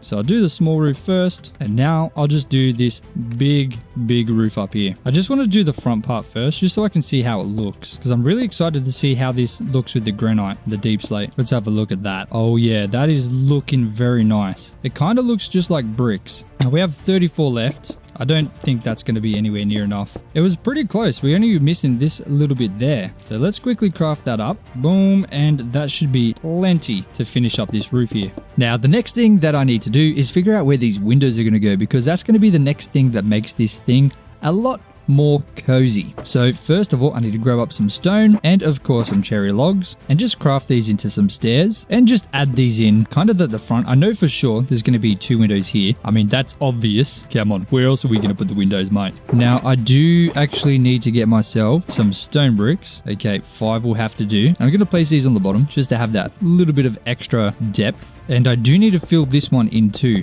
I don't know why I haven't filled this in yet. Just like that with a stair like that. Oh my god, that's beautiful, mate. Don't worry, I will be adding andesite to this as well. Now, I know there's a staircase here, so I might have to just put a window here, just like that. And then once again, there's a staircase here, so there'll be a window right here instead. Just like that, mate. Now, I do want to put a fireplace on this wall here, and I'm thinking of adding like a staircase here. So we'll leave this empty for now, and there's nowhere else to really put windows on the bottom floor. So the next thing we need to do is go upstairs and add the windows in here. So for sure there'll be 2 windows here. So I'll just remove these and place in some cherry stairs, just like we did on the bottom floor, just like that. And there's going to be a fireplace here. So there'll have to be windows here instead, like that. And then this one too. And then we might as well put 2 windows here as well, because there's not many. We haven't got a huge amount of windows. And it's just an easy way to add depth to the house. So now if we have a look at that, you can see obviously we've got the windows in. That's already changing it so much. I mean, just look at this, guys. It's insane. And we're not even close to being done. Now, in order to add the windows, I do want to use some waxed copper trapdoors, but I think I need to find my beehives, my bee nests, sorry. Now, I'm going to place these just up here for now because I haven't really got anywhere else to put them. Are there bees in here? Or no? I really hope there is, because if there's not, that's going to be so sad. But I do need to go grab some flowers. I don't know why I didn't grab them while I was here. And also a pair of shears. Oh, and some fireplaces too. So let me grab that now while we're here. So we got the shears, we got the campfires, and I'll grab these flowers and we'll go over there and place in some flowers. And I hope that's pretty much all I need to do because I have absolutely no idea. Okay, come pollinate these flowers, my friends. Please put some campfires in there. Okay, we at least got 3 honeycomb. I don't know how to tell if there's bees in there. If I'm listening to it, it kind of sounds like there's bees. It's like buzzing a little bit. Add some more flowers around. Okay, so I did some quick research. It is raining right now. Obviously, I have the rain turned off because it makes the game look horrible, but apparently bees go to their hive when it rains. So that could be why. I'm pretty sure there's bees in there. So I guess we just got to wait. We do have 5 honeycomb though. So oh, whoa, what is this guy doing in here? What on earth? Bro, that's not your house. What's going on, mate? Get out of here. Bro just jump scared me on my days. He could have just taken a massive hole out of this area. Let's definitely light this up because I do not want that happening again. That guy is definitely not welcome in here. Anyway, let me go ahead and craft up some. Oh, we've got some. So allegedly, I got the honeycomb. I should be able to click that. Yes. So now that shouldn't change, I would presume. So let me go ahead and place these in and hopefully none of them weather. I don't know how quickly they weather, but we have a ton of copper. So if they do, it's not really the end of the world. I guess I can just very easily create some more, but I really want to see how this is going to look because I've never used copper trapdoors as windows because it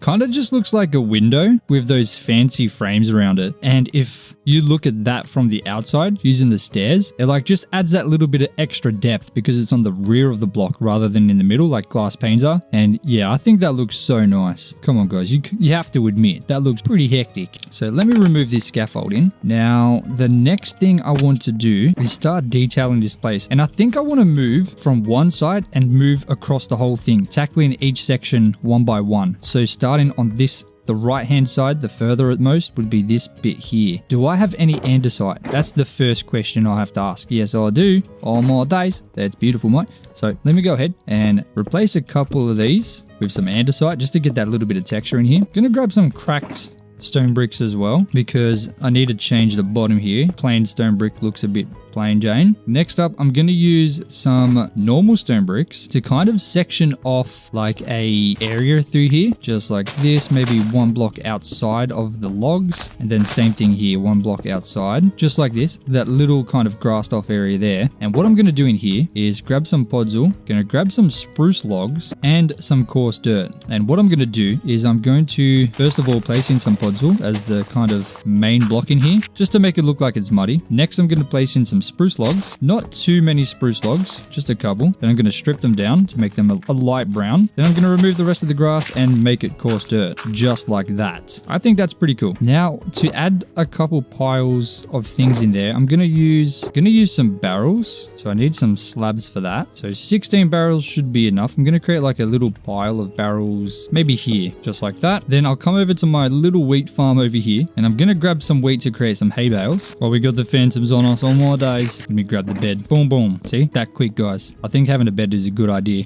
Anyway, now I'll create these hay bales. We got 15, and I'll chuck another pile just right here. Maybe out by one, and maybe just for a little bit of extra in there, I'll craft up a couple chests and I'll place them in amongst these kind of barrels and hay bales in here, just like this. I think that'll be nice. I'll craft up some stone bricks and some stone brick slabs, and I'll mix them in amongst this kind of stone on the floor here. And then I'm going to grab some spruce trapdoors, and on the bits that are only one block on the floor, I'm going to add some slabs on top of them, I guess, just like that. I think that's pretty nice, but I do need to get a lantern in there as well. Thankfully, we did craft up a huge amount of iron, or smelt up, I guess. So we should be good for lanterns for a while. We'll chuck it right there. I think that's pretty nice. So now this section is pretty much kind of done. Now it's time to move on to this part here. So we're going to work on this balcony, this front entrance, and the thing at the back. So I guess it makes the most amount of sense to start at the very back. So we're going to grab up some oak logs and some spruce stairs, and I guess I'll just create a staircase 2 blocks wide along the side here, reaching up to the very top, and then I guess some slabs. I'll extend this just like that and create a little pillar. Then every second block I'll have another pillar. Next, I'll throw up an upside down stair with a slab next to it, just like this, and then the top one should be here with the same thing. And for behind the stairs, I'm going to throw down some stone bricks along the bottom with stone above it. Very, very simple, but very nice, with a little bit of a mixture of andesite in there as well, just like that. And now for like a railing kind of thing, I want to do the same thing we did for the pier. I want to use lecterns because I really like how that looks. I'm going to grab some bookshelves, create a bunch of spruce slabs, and then turn them into lecterns like that. We got 34. I'm sure that should be close to enough. I'm also going to need to craft up a bunch of trapdoors as well. 32. Okay, that should be enough for now as well. So we'll go lecterns like this with an oak trapdoor on top and maybe a spruce trapdoor on the side to kind of cover the side up a little bit, just on those two. We can't really do that for this one. And then of course here as well, boom, boom. And I guess we'll do the same thing throughout the top here as well, just to keep it consistent, exactly like that. Now let's have a look at that. I think that's going to really make this look good. Yeah, I do like that. That looks pretty nice. I don't like how flat this is, so I'm going to add a sticky outy bit, and I'll craft up some stone buttons to stick on them just to make them a little less flat. You can still walk up. If you go up, you don't bump your head. If you go down, you bump your head a little bit, but not really enough to be a problem. And I think that looks nice. I think that looks really cool. I do want to add some stairs like that though. That's nice. And then maybe that. Sure, we can like throw a pot or something on there. So now that's the top of the middle part done. The kind of balcony area. There's staircase on the back. Now we just need to work on this front. And I don't want to go too crazy here. I want to create some hanging signs, which is another item I've never built with, which I'm pretty sure I just need some chains for, which I just need iron, right? Wait, how do you make chains? Yeah. Okay, chains are pretty easy to make. Then how do we make hanging signs? Do we need a sign? Okay, I'm gonna need to go to Google for this one. Okay, allegedly you need stripped logs. So yeah, that is expensive. If I strip these and break them, we should be able to make hanging signs. I don't know how many you get though. 6. Okay, that's not horrible. That's not horrible at all. And I want to hang these. Can I hang them from here? Yeah, I can. Okay, beautiful. Just like this. Look at that. That looks so good. Oh man, I love that. Maybe I should use some in here as well for like a little ledge thing. Why not? Boom, boom. Look at that, guys. Oh my days. So I do have some mossy stone bricks. Do I have any more crack? Ooh, hang on. Tough bricks. Will this look good with a mixture? Ooh, it's close. I think it's very close. I think it might suffice. It might be okay. Yeah, let's go with that. That's okay. I think that's kind of all we can really do to this front bit here though. I mean, maybe I could add some spruce trapdoors to these front logs. That might look okay, but I think honestly that's pretty good. I am certainly happy with that. That is looking really nice. So we've got this section done. We've got this section done. Now it's time to work on this section. Oh my goodness. Okay. I'm thinking of putting a garden through here a little bit. So let's do that using stone, bricks, and some grass blocks, and some flowering azaleas, sweet berries, rose bushes. Do we have bones in here? Surely we do. We don't. Okay, that's wild. But I'll grab up some trapdoors as well. Okay, we should have enough things to get it started. So let's just kind of go like that maybe. Or maybe here. Nope. I prefer this better. Like that. Okay. And then same thing we kind of did before, using some stairs and slabs. And then the rest are going to be trapdoors. Then we'll raise this entire area up here by one. Then add some flowering azaleas, some sweet berry bushes. We'll chuck in some rose bushes. And let's get some cornflowers in there too. Yes, that's going to look good. A little bit of blue. Maybe one here and one there. Now let me go and grab some bones. I know I've definitely got some over here. Okay, that'll do.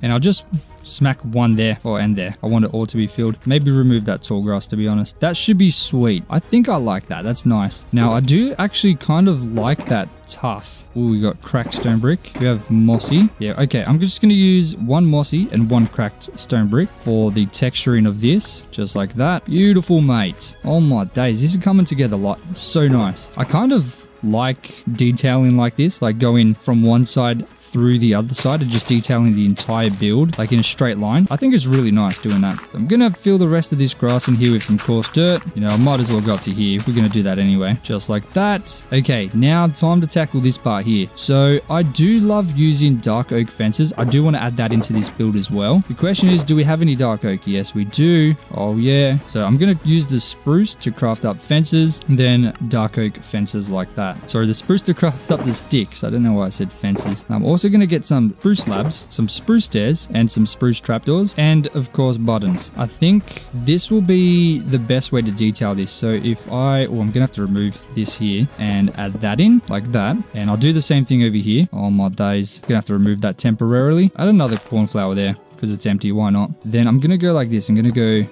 stairs, then trapdoors, then slab. Is that okay? I think that's nice. I think that's a nice little trim, and then I can hang a lantern in there. We might as well craft up a couple lanterns, to be honest. 22 lanterns. Okay, that should get us through. So we'll hang one right there. Very, very nice. And to detail that top part, what I want to do, I want to add the dark oak fences in along here as well, just like we did before. Then I want to add in some like shutters, just like this on the outside. Maybe a button here and there, just like that. I do need to grab some of these bad boys right there, because there's a hole in the roof.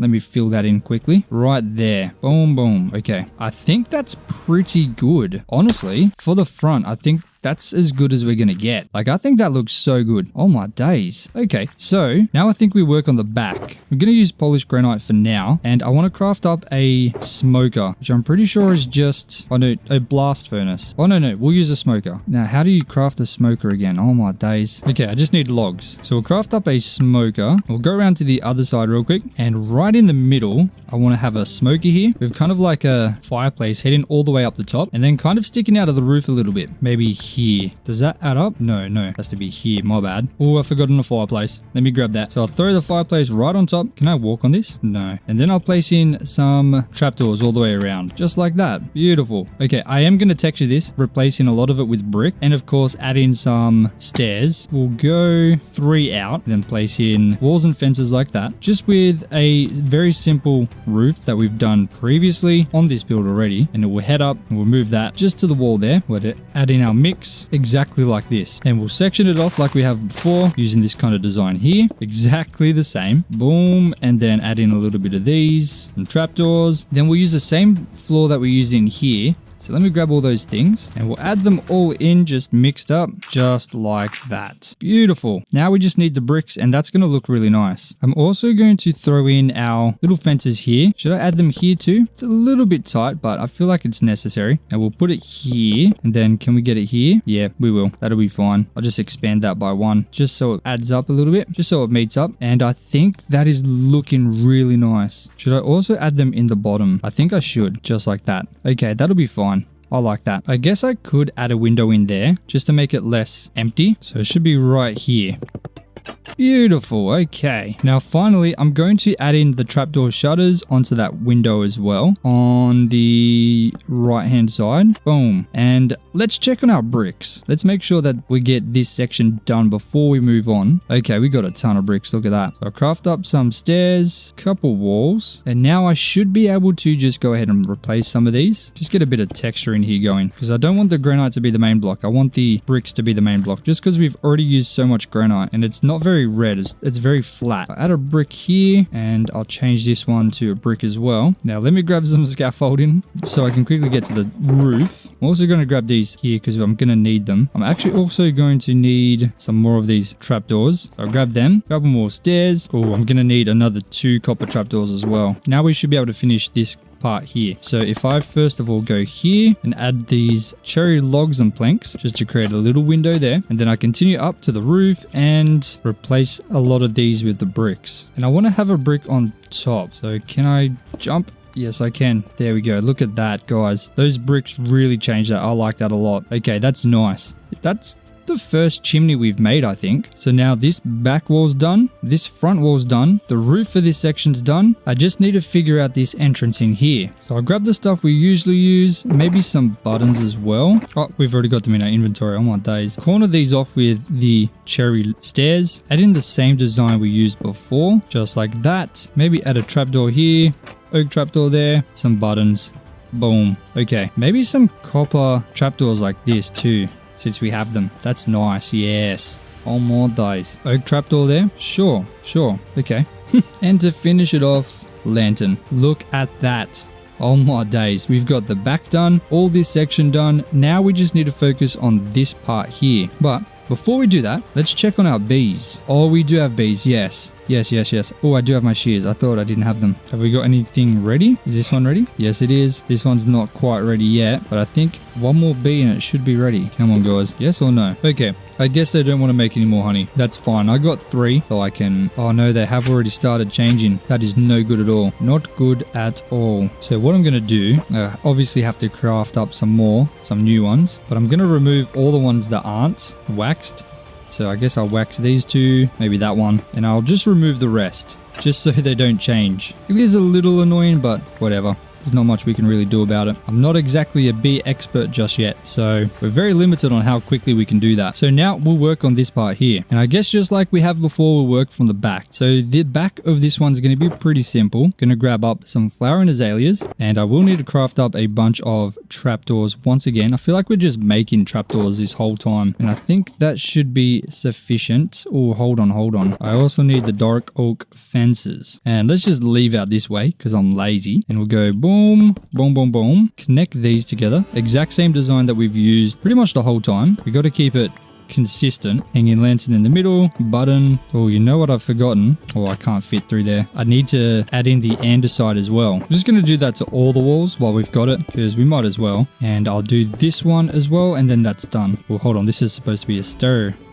There we go. I'm going to add a hanging bush. Well, not a hanging bush, I guess just a bush like this, and some shutters. And those signs we made by accident that we didn't really need, I guess I can put them on the side of these leaves there. So it's not crazy, it's very, very simple, but I think it's nice. So now I'm going to head up to this next section, add in some shutters. Maybe I'll add in some shutters that are kind of like open like this. Oh, I didn't think this through, did I? Okay, there we go. Add in the dark oak fences, and then I think I'll add in a couple buttons. I don't know why. I'm just enjoying adding the buttons in. I think it just adds a little bit of weirdness to it. And that's that back section done. Now we'll move over to this side, and I guess we'll do the exact same thing we kind of did, because I don't really know what else to do. Oh no, I forgot to remove these ones too. That's so annoying. Just need to fill this roof in a little bit on both sides, just like that. And oh, look at this. Obviously, once we get the shutters in and the copper trapdoors, that's going to look finished. I'm really liking this, guys. This is turning out very nice. So I'll just add the shutters in here, and then obviously once we have enough honey, speaking of honey, let's go check. Obviously then I'll be able to add those copper bits in. They're still not making honey. What's going on? Is this guy just glitching out? Oh my days, he disappeared. Maybe I need to turn my simulation distance up. Maybe we're just a little bit too far away. But look at this house. It is coming together so nice. Now for this top front part, I don't really know what to do, so I'm just gonna add in a bunch of trapdoors, add this special bit in like we usually do, and that's pretty much all I think I can do. Maybe I'll add some wood in here. Oop, nope. Boom. Some buttons, and then a spruce trapdoor, I guess. Might as well add a lantern. Okay, and now we can work on this little bit here. Little shop. So we'll add in a little kind of counter, I guess, and some shelves at the back. Oh, I should fill in the roof a little bit. And using some of the bricks, I can go ahead and craft up some pots with some flowers. Maybe I'll use this shroom light that we randomly got. I want to use a checkered oak floor. So we'll grab up some oak logs, maybe a spruce sapling for one of the pots. We'll put a pot here with a flower, pot there with a sapling, maybe a shroom light at the back there with a trapdoor on the side maybe, and the front to kind of look like a box of something, I guess. I'll add a sign there, maybe a copper grate there, I guess. I don't really know. A button, and then for the floor, I'm going to remove all the grass. I'm going to add in the oak logs in this checkered pattern. I love this checkered pattern. I think it looks so good. I love using it all the time. Obviously stripped logs. Look at that. That is beautiful. How did I forget a barrel? We need to add a barrel in there too. Oh, maybe a chest. Oh, yeah. Look at that. So we'll go a barrel and then a chest. Beautiful. Okay, that's nice. I don't love how open this is, so let's go like this. Yeah, okay. Maybe that's nice. No, hold on. Let me remove these on the corners. Dude, how do I not have spruce stairs on me? What on earth? Have I used all of them? Oh my goodness. So we'll go spruce stairs in the corner like that. Yeah, that's okay. I think that's nice. Maybe... Oh, I can't add oak fences there. That's unfortunate. Okay, I think that's nice. That's a nice little shop there. Look at that. Oh my goodness, guys. This is turning out so fantastic. Should I add fences here? No, I shouldn't. I definitely shouldn't do that. Oh, we forgot this front entrance here. How have I forgotten that? Oh my days. I think I do want to keep this... Oh my goodness. I do want to kind of keep this open a little bit. So I think I might use some stone brick walls. I wish I could use stone walls, but that doesn't exist. So something like that, and maybe a stone brick slab across the top, just to make it a little bit smaller like that. And then I'll throw in some andesite as well. Boom. Okay. Ladies and gentlemen, look at this. I think for the most part, this is looking almost done. Hold on. There's supposed to be fences there. I think we're pretty much good on this. Obviously, we do need to get the copper trapdoors. So let me grab some more fireworks so I can fly over there and then fly back. Fingers crossed we got some honey. Yes, here we go. We got another 3. What about this one? Why is this one not making any? Maybe this one has no bees. Oh my goodness. How do we breed bees? Do we just give them flowers? Do you guys want some flowers? Come out, please. I need more bees. Do you guys want flowers or not?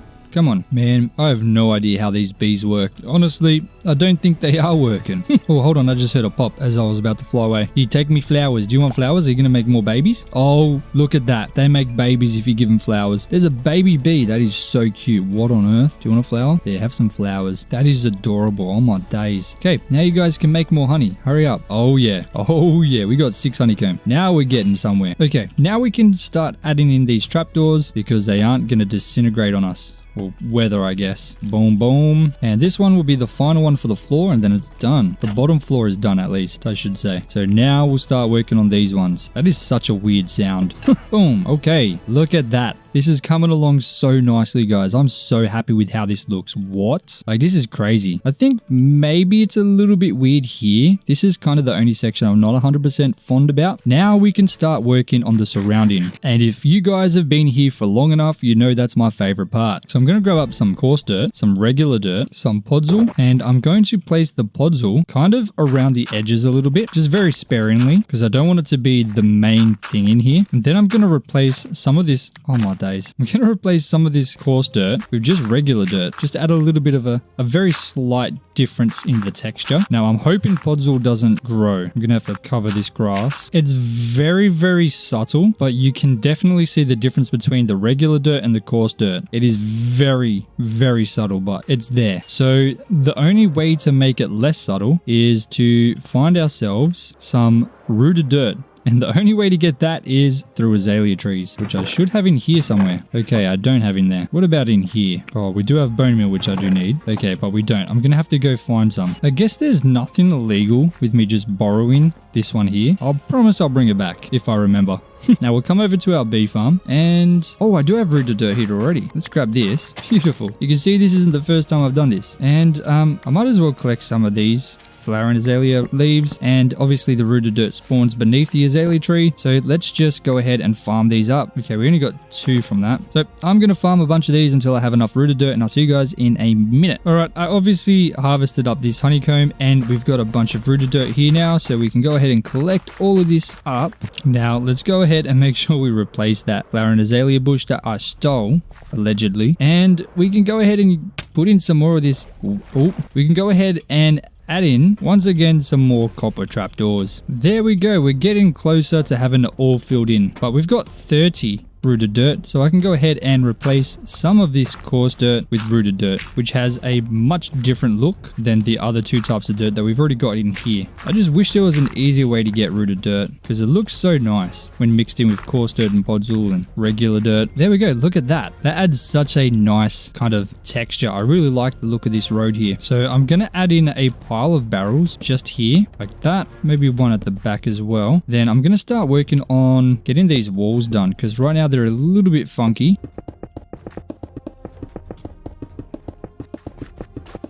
Oh my goodness, guys, have a look at this. Does this not just look so nice? This is supposed to be just a nice little fishing pier. We got this huge fishing house and this fishing pier here. Oh man, this is turning out so good. So to finish off the area, I added in some paths connecting the build to the surrounding world, and then finished off the stone walls against the water.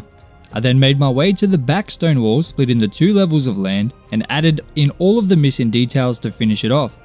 I then began working on adding in all of the farms, leaves, little paths, fences, and other decorations to bring the entire area to life.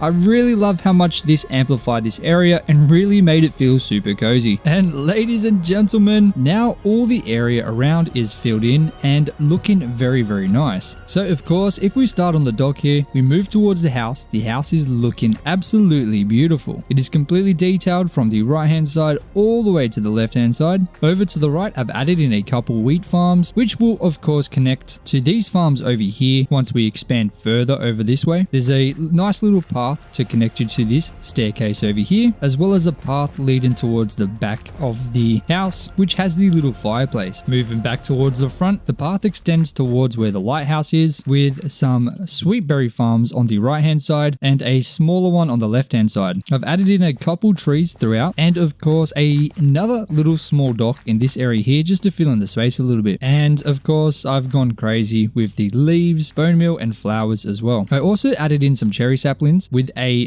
piece of string on top to stop them from growing, and I think they look nice as kind of like little flowers, but I'm very happy with how this little space here turned out. Now, a long time ago, we worked on this area just behind me, but we didn't put anything in there. So today is the day I think we start chipping away and adding in some new things. So in this area, which is kind of sectioned off with this wall here, the only way in is this side. We're going to add in a nice little horse stable with a bunch of space for them to walk around and a couple of stalls for them to sleep in. Now, of course, I do need to fill this area in too, and I know exactly what's going to go in here, but we'll get to that part later. Now, to start off with, I need to figure out how big I want this thing. So I think I'll just start placing in some logs and see what we can come up with. I laid down some spruce logs to plan the shape and size for the entire build. I then built the logs up into pillars and connected them together. I then added in some fences along the cliff face to stop the horses from falling down, and then I got to work on the roof. I opted for a dark oak trim with a nice brick and granite texture for the main section of the roof. Finally, I added in some more walls. Hey buddy, you want an apple? Yes you do. Take my apples. Is this how you do it? No? How do you tame a horse? Ow, ow. Pretty sure you just have to ride him a couple times, right? Hey, there we go. Now I put the saddle on and now you're coming with me. Now I'm hoping you just breed them with apples because I have no idea what else I could use. Oh man, let's come through here. We're going to take a little cheeky, sneaky shortcut and just jump off the roof. Please. Oh, he took it. Whatever, that's fine. Now make babies. Okay, I have no idea how to breed them. I'll find that out soon. There was something wrong with my microphone and I didn't really pick up anything, so I filled the horse stalls in with some hay a couple cauldrons, some coarse dirt and podzol, and that's kind of really made that look a bit nicer. Now I'm going to grab up some dark oak fences and dark oak stairs and put them around here just to make these, just to add a lot of detail to the outside of these kind of stalls here. It's a common technique I use it very often, and I think it looks really nice. Next up, I'm going to turn a bunch of these spruce logs into trapdoors and use stairs and slabs as well. So kind of come up with like some kind of pattern here. I'm thinking something like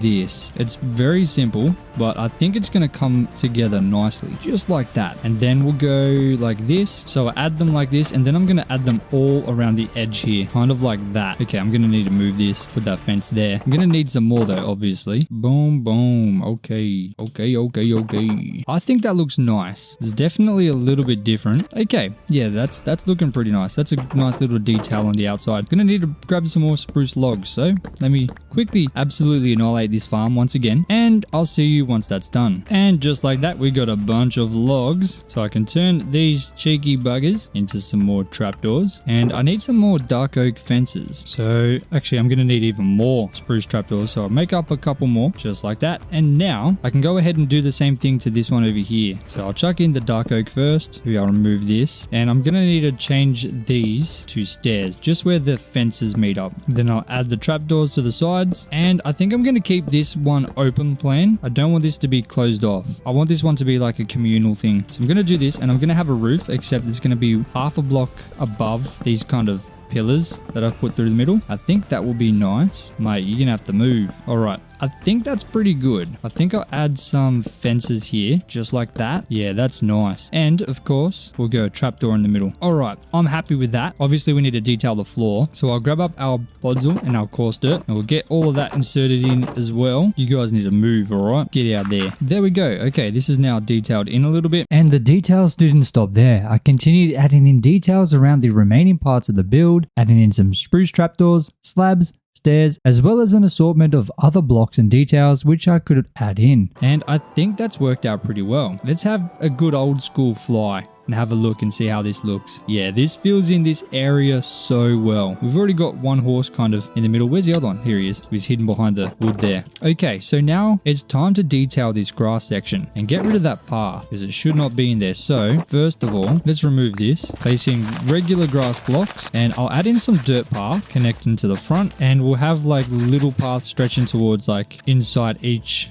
of these stalls in here, just like this. Okay, I'm gonna add in some rooted dirt along here, just close on the edge of the path. Now I'm gonna just turn a bunch of the stuff on the edge especially into some coarse dirt, then some of it into podzol. Then I'm also gonna scatter some coarse dirt through the middle as well. Chuck some of this podzol in here as well, and then I think this place is really gonna start looking close to being done, to be honest with you. Oh yeah, look at that. That just looks so good, guys. Now we gotta add in some bone meal, and I want to add in some of these cornflowers too. So I'll start with the cornflowers, of course, and we'll just chuck in some bone meal, and I'll delete some that seems like there's too much in some spots. I don't like double ones, so I'll only have a couple of those. And there we go. Maybe some more in here. There we go. Look at this, guys. Oh man, it does seem a little bit weird that there's just a building there and there's nothing in between. So let's fix that up. First of all, let me go ahead and expand our tree farm a little bit, and I'm going to section this kind of farm off using some leaves, and I guess I'll do the same thing over on this side. Why not put a wheat farm in here? Just this little spot here, because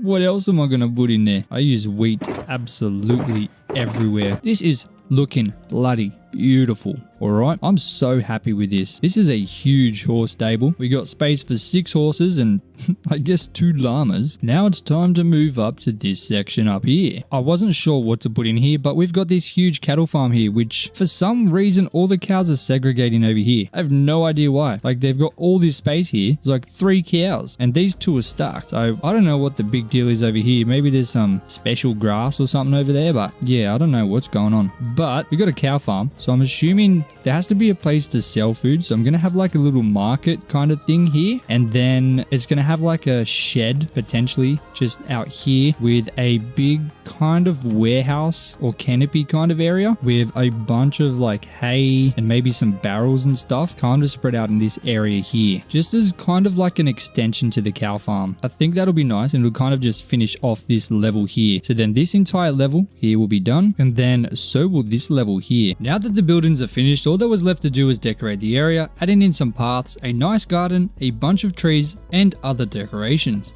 Guys, please let me know if you enjoyed the video. I tried to not cut as much stuff out that I usually would cut out, so please let me know what you think about that. Anyway, enjoy the rest of the time lapse.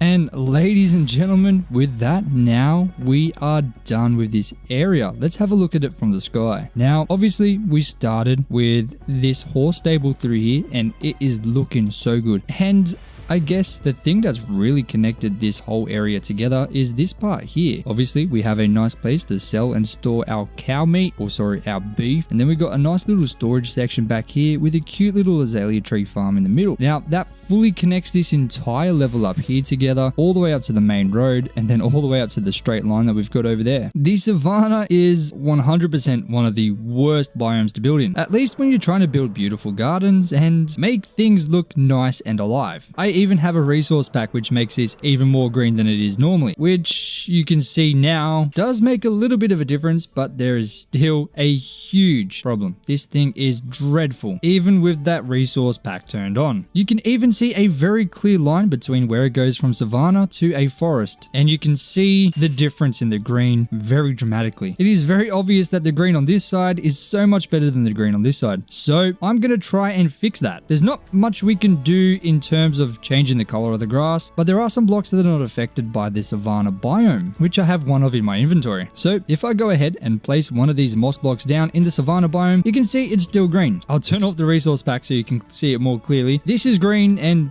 this is dead. So it works. And that is obviously not all. Obviously you can see these leaves are very dark and dead, but there are a few leaves that do work inside the Savannah. One of which being a spruce leaf, which if we quickly place this down, you can see it's still nice and luscious. And of course, azalea leaves do work in the Savannah as well. Now, this Savannah biome is absolutely enormous. So the first thing that I need to do is split it up between the forest and the Savannah, because we can't just have it change just like this. This looks so weird. I mean, half this tree is green and the other half is orange. Like, what even is going on here? This is not normal. So my plan to fix this up, this horrendous barrier between the two biomes, is to create a river that flows all the way through the middle of the two biomes. This will make it look like a much more seamless transition and allow us to cover up the ugliness a lot easier. Now, obviously, this land is very rugged, so there's a lot of kind of terraforming that we're going to need to do to get this started. So, of course, I'm going to start kind of over here, where the river is going to flow down here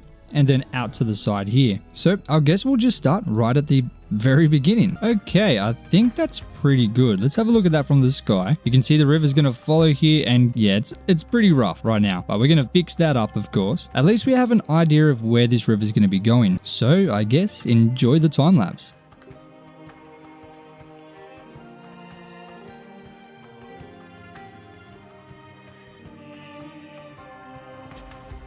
So now I've got this kind of a little bit more manageable. The area is leveled down a bit better. I've kind of fixed this up here because it was very straight, and it is now very obvious where this river is going to flow through. So I guess the next thing to do would be to kind of dig this down a little bit. What I want to do, I want this to be roughly 3 or 4 blocks deep in the middle. So let's say about this, just dig it all the way to the edge. You know, let's make it 4. Let's make this very deep. So I'm just going to dig roughly 2 to 3 blocks through the middle of what we've already dug out, just to make it the kind of middlemost part of the river. And we'll just go up to where the gradient goes up by 1. So roughly about here. Now just shape it up a little bit better. Honestly, I think this is pretty good. So now this bottom block, I'm going to go ahead and replace it all with sand. I'll just remove one more block underneath and fill it all in with sand, just so we can kind of get a better idea and visual kind of representation of where the bottom of this riverbed is going to be. Because with stone everywhere, it's kind of hard to see it. So the sand's going to help us do that very easily. Now I'm going to just kind of briefly start this part here, just so I can go ahead and get some sand in here as well. I guess we'll go a couple blocks more. There, that'll be good. Just so we can kind of see how it's going to look as the gradient goes up a little bit. Okay, so now that's the very bottommost part of the river done. The next thing is to dig out one more block further, kind of just like this, and kind of plan how we want this next bit to go up. Now, seeing this, we're definitely going to need to make the river wider than 5 blocks, which I kind of knew was going to happen anyway, but yeah, it's going to be a pretty wide river, which is fine. We want it to be a very obvious focal point. Let me dig this a little bit more. There's going to be a little bit of building here and there, building up, so it's not going to be exactly as we dig it out. I'll do the same thing as we go up 1 block as well, kind of just like this. Then I just got to remove this bottom block and replace it all with sand. And now I've just got to do that a couple more times until we get right up to the side of the grass. So you can see this river is definitely going to be a big one, and it's going to rip right through the middle of both of these biomes and give us a nice dividing range between the two. But the river is only the first part. We got to do the sides of it too, which is my favorite part. I'm so excited to get this looking good. I've been a bit worried about doing this entire project because of how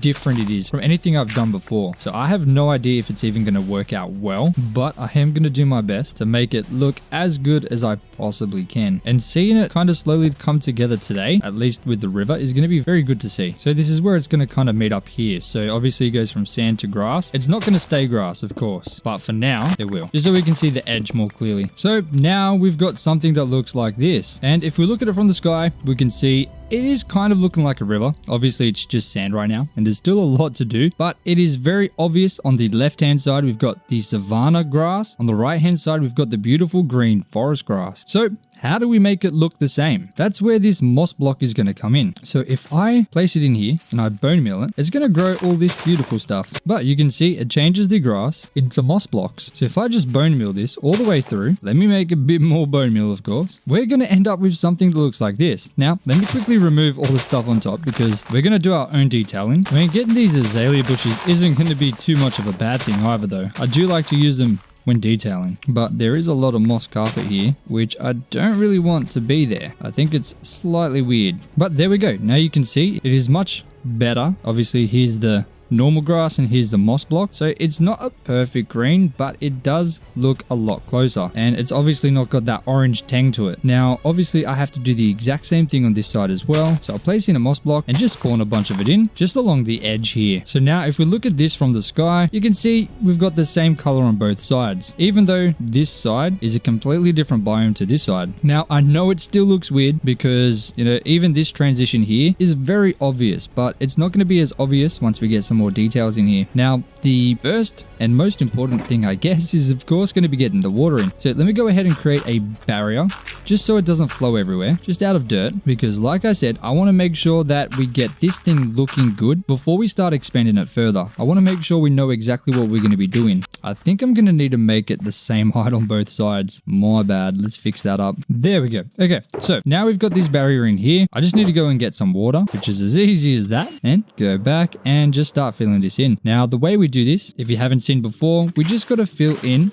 the entire bottom block, and then this will turn the water into a full block or an infinite water source. And as long as the bottom block is a infinite water source, you can create an infinite water source on the block above. So simply just spamming the water in like this along the first block until it's all a full block, and then doing the exact same thing on the next level. This is how you can very easily fill in areas of water without having any of it flowing. It is very quick and very easy to do. I will also create a very quick natural barrier here out of dirt just to be able to stop the water from flowing that way once we start digging that way. And finally right up to the top, and there we go. That is how easy it is to fill in an area with water. I guess I got to do this part as well. Hold on a second. There we go. Put in a bit of moss to shape it up a bit better. All right. Happy as Larry. Now that's looking a whole lot better. So for the details on the side, I'm of course going to have some trees in here. Nothing too crazy, just kind of simple trees. Some buttons along the moss is going to be nice for some extra detail. Looks like just a couple stones kind of hanging around. The flowering azaleas and the regular azaleas that we broke before, putting these in are going to be a nice little flower in there. So we got some cane. Let's add in a couple sticks of bamboo. The bamboo definitely stays green, which is nice. So we'll add kind of bits like this where it's 3 sticks. Now let's get some pink petals in here. I'm trying to do it around some of these like flowers and trees. I think that makes the most amount of sense. So they're not just randomly in here. There's a little bit of reasoning, I guess. Now the cherry saplings, of course. I like to use these as like a type of flower. It's just a very bright flower. Bright pink, I guess. Now let's get some nice bright red in here. I do not have any bone meal. Let me grab some of that. This red is going to be such a nice pop of color. I'm going to try and place them near the trees. Kind of like this. And then sweet berries. Come on, sweet berries are easy. I'm going to try and put them in like clumps. I think that'll look nice. I'm not sure. Quite frankly, I have no idea. Just like this. We can't really tell until they fully grow. But some blue, some cornflowers as well. I'm going to try and add quite a bit of this because they're small flowers and the blue is going to be very nice. Undoubtedly. Because it's the only kind of different color in there apart from the red. But the red flowers are very big. So kind of just like this. I think we might be going a little bit overboard. We might need to get rid of a little bit of it. But I think adding in some gray, like some boulders, is going to be a really nice way to kind of break it up a little bit. Wow, there's a lot going on over here. Let me just put in a boulder. There we go. But if we look at that, obviously there's no leaves on the trees yet. So I think that's going to really make it a little bit better because it's very open right now. But I'm kind of liking this. Now, of course, through the middle, I'm going to go ahead and add in some seagrass. Just like that, a little bit. Not too much. Maybe one more there. Delete a couple. Okay, that's nice. Definitely need some over here too. Obviously, this big ass mountain on the side here needs to be dug down a little bit more because it's not very wide on this side. And I'm going to be building like roads as well and some other things that are going to kind of run around and through this river. But I think this is looking nice. I like this kind of style that we've got and I think we're good to start expanding it. So I'm going to do some major earthworks over here and get it looking a lot better. Right now it's pretty rough. Right now we're working with a very harsh canvas, but it's time to make that canvas a little bit easier to deal with so we can start getting this savanna biome completely transformed into a much nicer area that fits in better with our world. So enjoy the time lapse.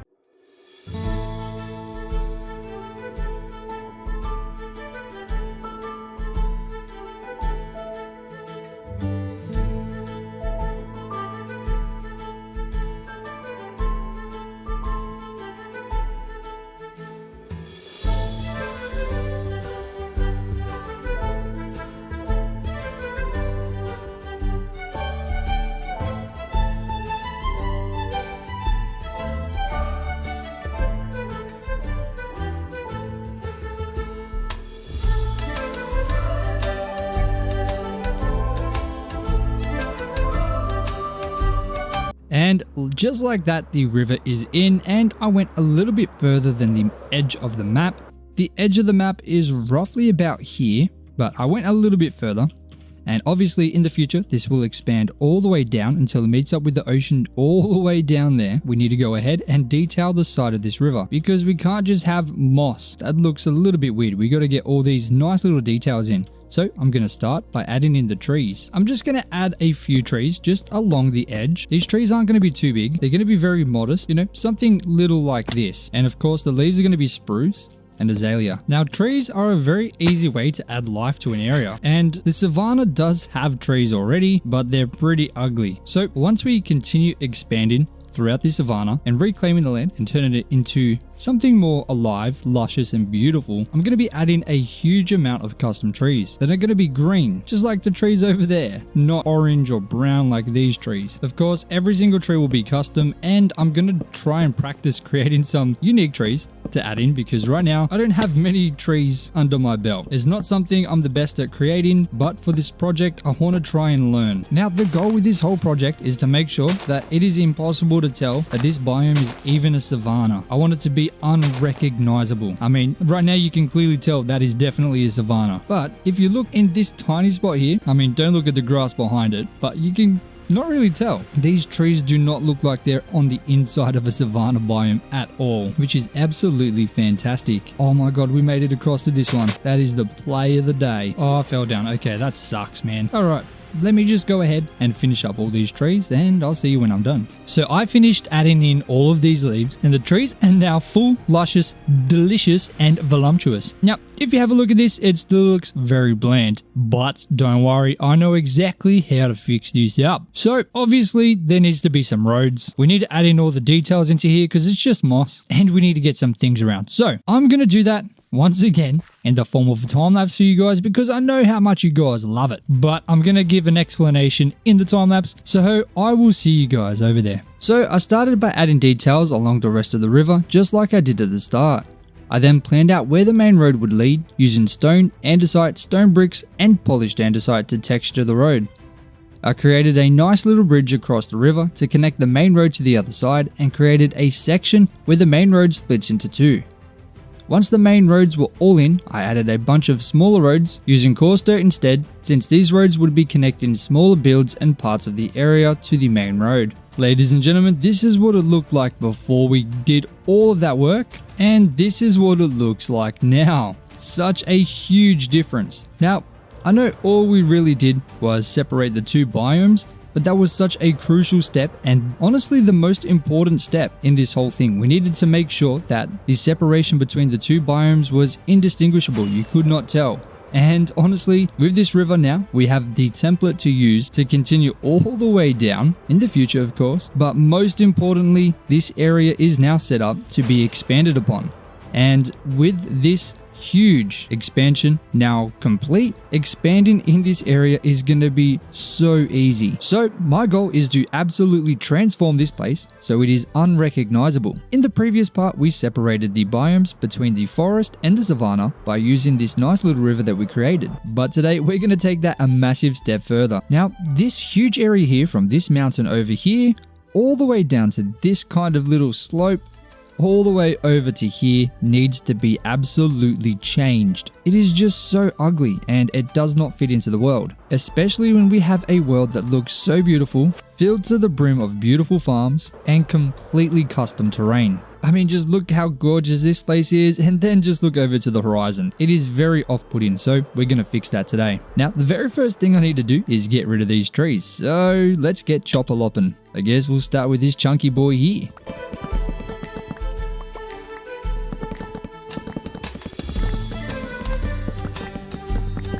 And the final tree in the area.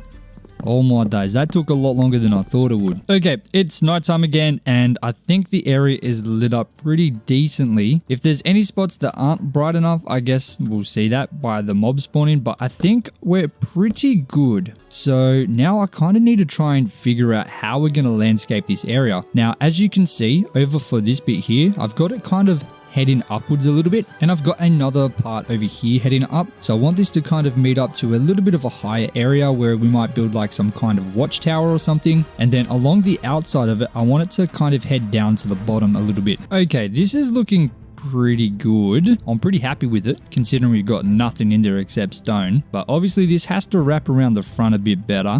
Has to go all the way around in kind of like a circular motion. So to save you guys a bunch of time, I'm going to do that in the form of a time lapse. So what I'm going to do is I'm going to dig this down here, add in the side mountain all the way around until it meets up over here somewhere. And I'll meet you guys back here when we're ready to continue with this path around the front. So enjoy the time lapse.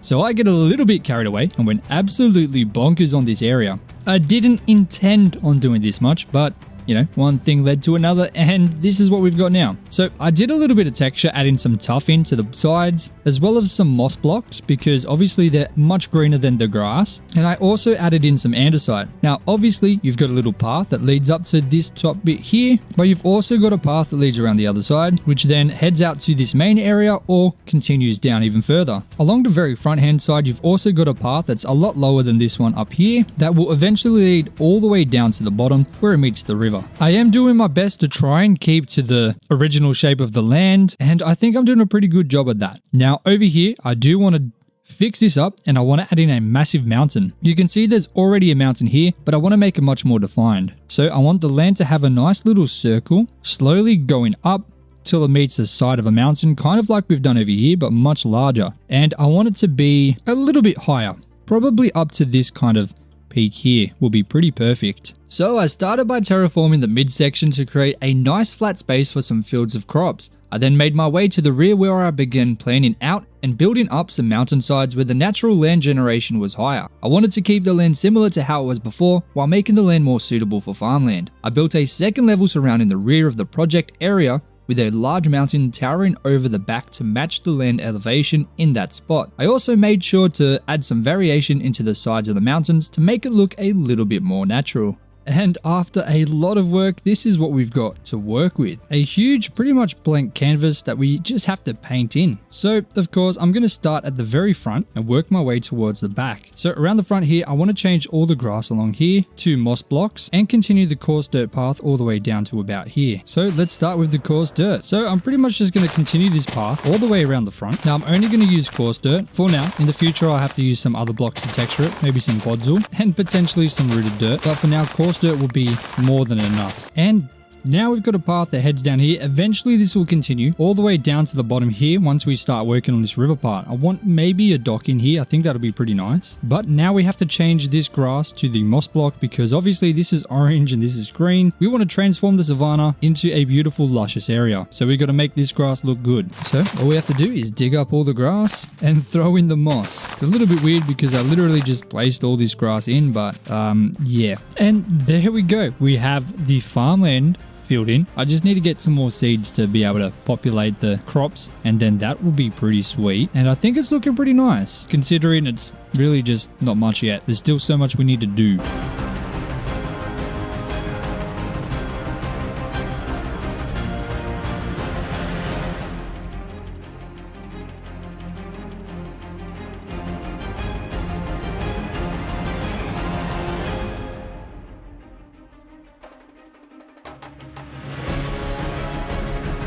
And now that the roads are in, we have a much better idea of how this place is going to be looking. So if we have a look at the sky, this is what we've got now. You can see the area is coming together very nicely. Now I've been trying to think and brainstorm ideas for how to do this farmland, and I want to do something different to what we've normally done. I want to surround each of the fields with some stone wall. So I'm going to use a mixture of a couple blocks. I'm going to use some cobblestone, some stone, and maybe some andesite or stone bricks, and pretty much in the areas that are surrounded by both the coarse dirt and the stone paths are going to be kind of fields. So this entire thing here, right around where I'm tracing with the cursor, is going to be a field, and the dirt paths are kind of going to be going in between the crops themselves. So as an example, I'm just going to use cobblestone to kind of plan out where this is going to go. There's going to be an entrance here with this dirt path, and I'm just going to place the cobblestone right around this entire thing here, just like this. So you can see this is going to be one large field here with one particular type of crop. Now I'm going to make a smaller field for here because this section is pretty tiny. As you can see, it literally only covers a little bit of area, but it's okay. We need these to be all different shapes and sizes, which is going to make the area look much more realistic. And over on this side, we'll just have it made up with the wall or the mountain side, I guess. So now that's two sections of the farmland filled in. Now obviously there's not much space between the coarse dirt and the walls, but this is intentional because obviously there's not many things we can do. Usually I would just bone meal the hell out of it, but obviously we can't do that because we're trying to hide the fact that it's a savanna biome. So I'm trying to limit the amount of space, which will make it easier to conceal the fact that it is an ugly biome that we're building in. Now we've got another one here. I'm just going to create another couple. There's going to be one here, one in this section over here, probably one here, and then one here. So let me get that done really quick. I'm going to create a infinite water source right in the middle, just so we can have access to water whenever we need. And I'm going to just quickly put in some crops where I know those particular crops are going to be, just so we can start at least growing them. So I'm just going to create fields with one simple water source, just with those crops surrounding that one block, just so we can at least get the crops started in those areas. And then at least we also know what is going to be where, which will be helpful for later. So I'll make this one potatoes, and this one will be carrots, and I guess finally this one will be beetroot. Now 3 of the plots have the crops kind of started at least. So obviously we have potatoes here, we have carrots, and then we have beetroot here. Now there is 1, 2, 3, 4 other plots that are going to have different types of things. For example, we need some berries, we need some melons, and we need some pumpkins. But you can see very clearly this area is coming together very nicely. I'm so happy with how it's turning out, and very soon we won't even be able to tell that this entire thing is a savanna biome, and I'm so excited, guys. You have no idea. So I'm going to grab up some andesite, a bunch of stone, which apparently I'm actually lacking a bit of which is a little bit weird. Oh, here we go. I might grab some stone bricks as well, dump off the moss and random stuff we're not going to be using for now, only temporarily. And I'm going to craft up a bunch of stone stairs, a stack and 16. You know what, we'll make another one. Almost 2 stacks of stone stairs. We got plenty of slabs, and I think we should have enough andesite. Let me just check to see if I have any more in this chest. We have slabs. We'll grab some of them. Polished andesite? No, not on the walls. That's a bit overdone. Okay, apparently that's all the andesite we have. So that should do for now, okay? We're going to have to make do with what we got. So let's start with this small thing here, just so I can show you exactly what I'm going to be doing. This one actually doesn't have any dirt paths, and that's how we're going to be signifying the entrances, but I guess it makes the most amount of sense to enter in from here. So let me delete this and then delete a couple of these. I'm going to quickly grab a bit of dirt because I haven't got any on me, and I'm just going to fill this back in and connect it up with a dirt path and have a dirt path kind of slightly run through this area, just like this. That should be fine. So now this will be the entrance. Now I'm going to add in some stone bricks in between the cobblestone, very, very sparsely. We're not going to use much of it. So kind of like that. I'm going to place some andesite between and also on top. So very, very sparsely on top, but most of it's going to be underneath, kind of just like this. Obviously the blocks at the bottom have to be darker and kind of more crumpled. You can see obviously the cobblestone signifies it's like broken down rocks potentially. Stone bricks are a little bit darker. Andesite looks like stone but just broken down a little bit more. And then of course there's going to be stone on the very top, filling in the rest of the blanks. Now the walls should be 1 to 3 blocks high, just trying to be as kind of random as possible, just like this. And I know you're probably thinking it looks a bit weird. That's because we're not done.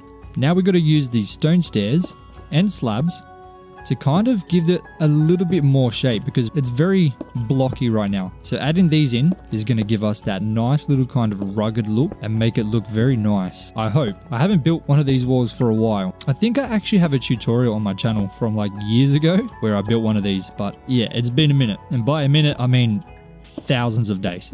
Okay, so don't judge me. And that is what we got, and I think it looks okay. I think it might be a little bit tall, but we'll have to find out because right now there's nothing in here, so I'm sure it'll look better when it's done. But to really make this look perfect, we got to grab ourselves some cobblestone stairs. We're just going to place these kind of on the outside every now and again, just to kind of give it that kind of run down feeling, so it's not so straight, just like this. And if we have a look at that, I think that looks pretty good. Now we're obviously still not done with this. There's one more thing we can do to really make this look perfect, and that is adding in some leaves. So I'm going to grab some leaves. The leaves obviously don't change color, and I'm going to first of all place in the azalea leaves, the flowering ones, mostly trying to cover up these little bits of grass that we've got. That doesn't look good. And then we're going to add in the other ones, just kind of sparsely around. This will give it a little bit of kind of overgrown feeling, and it's a very nice detail to add. Obviously, let's fix this. In an investigation, details matter.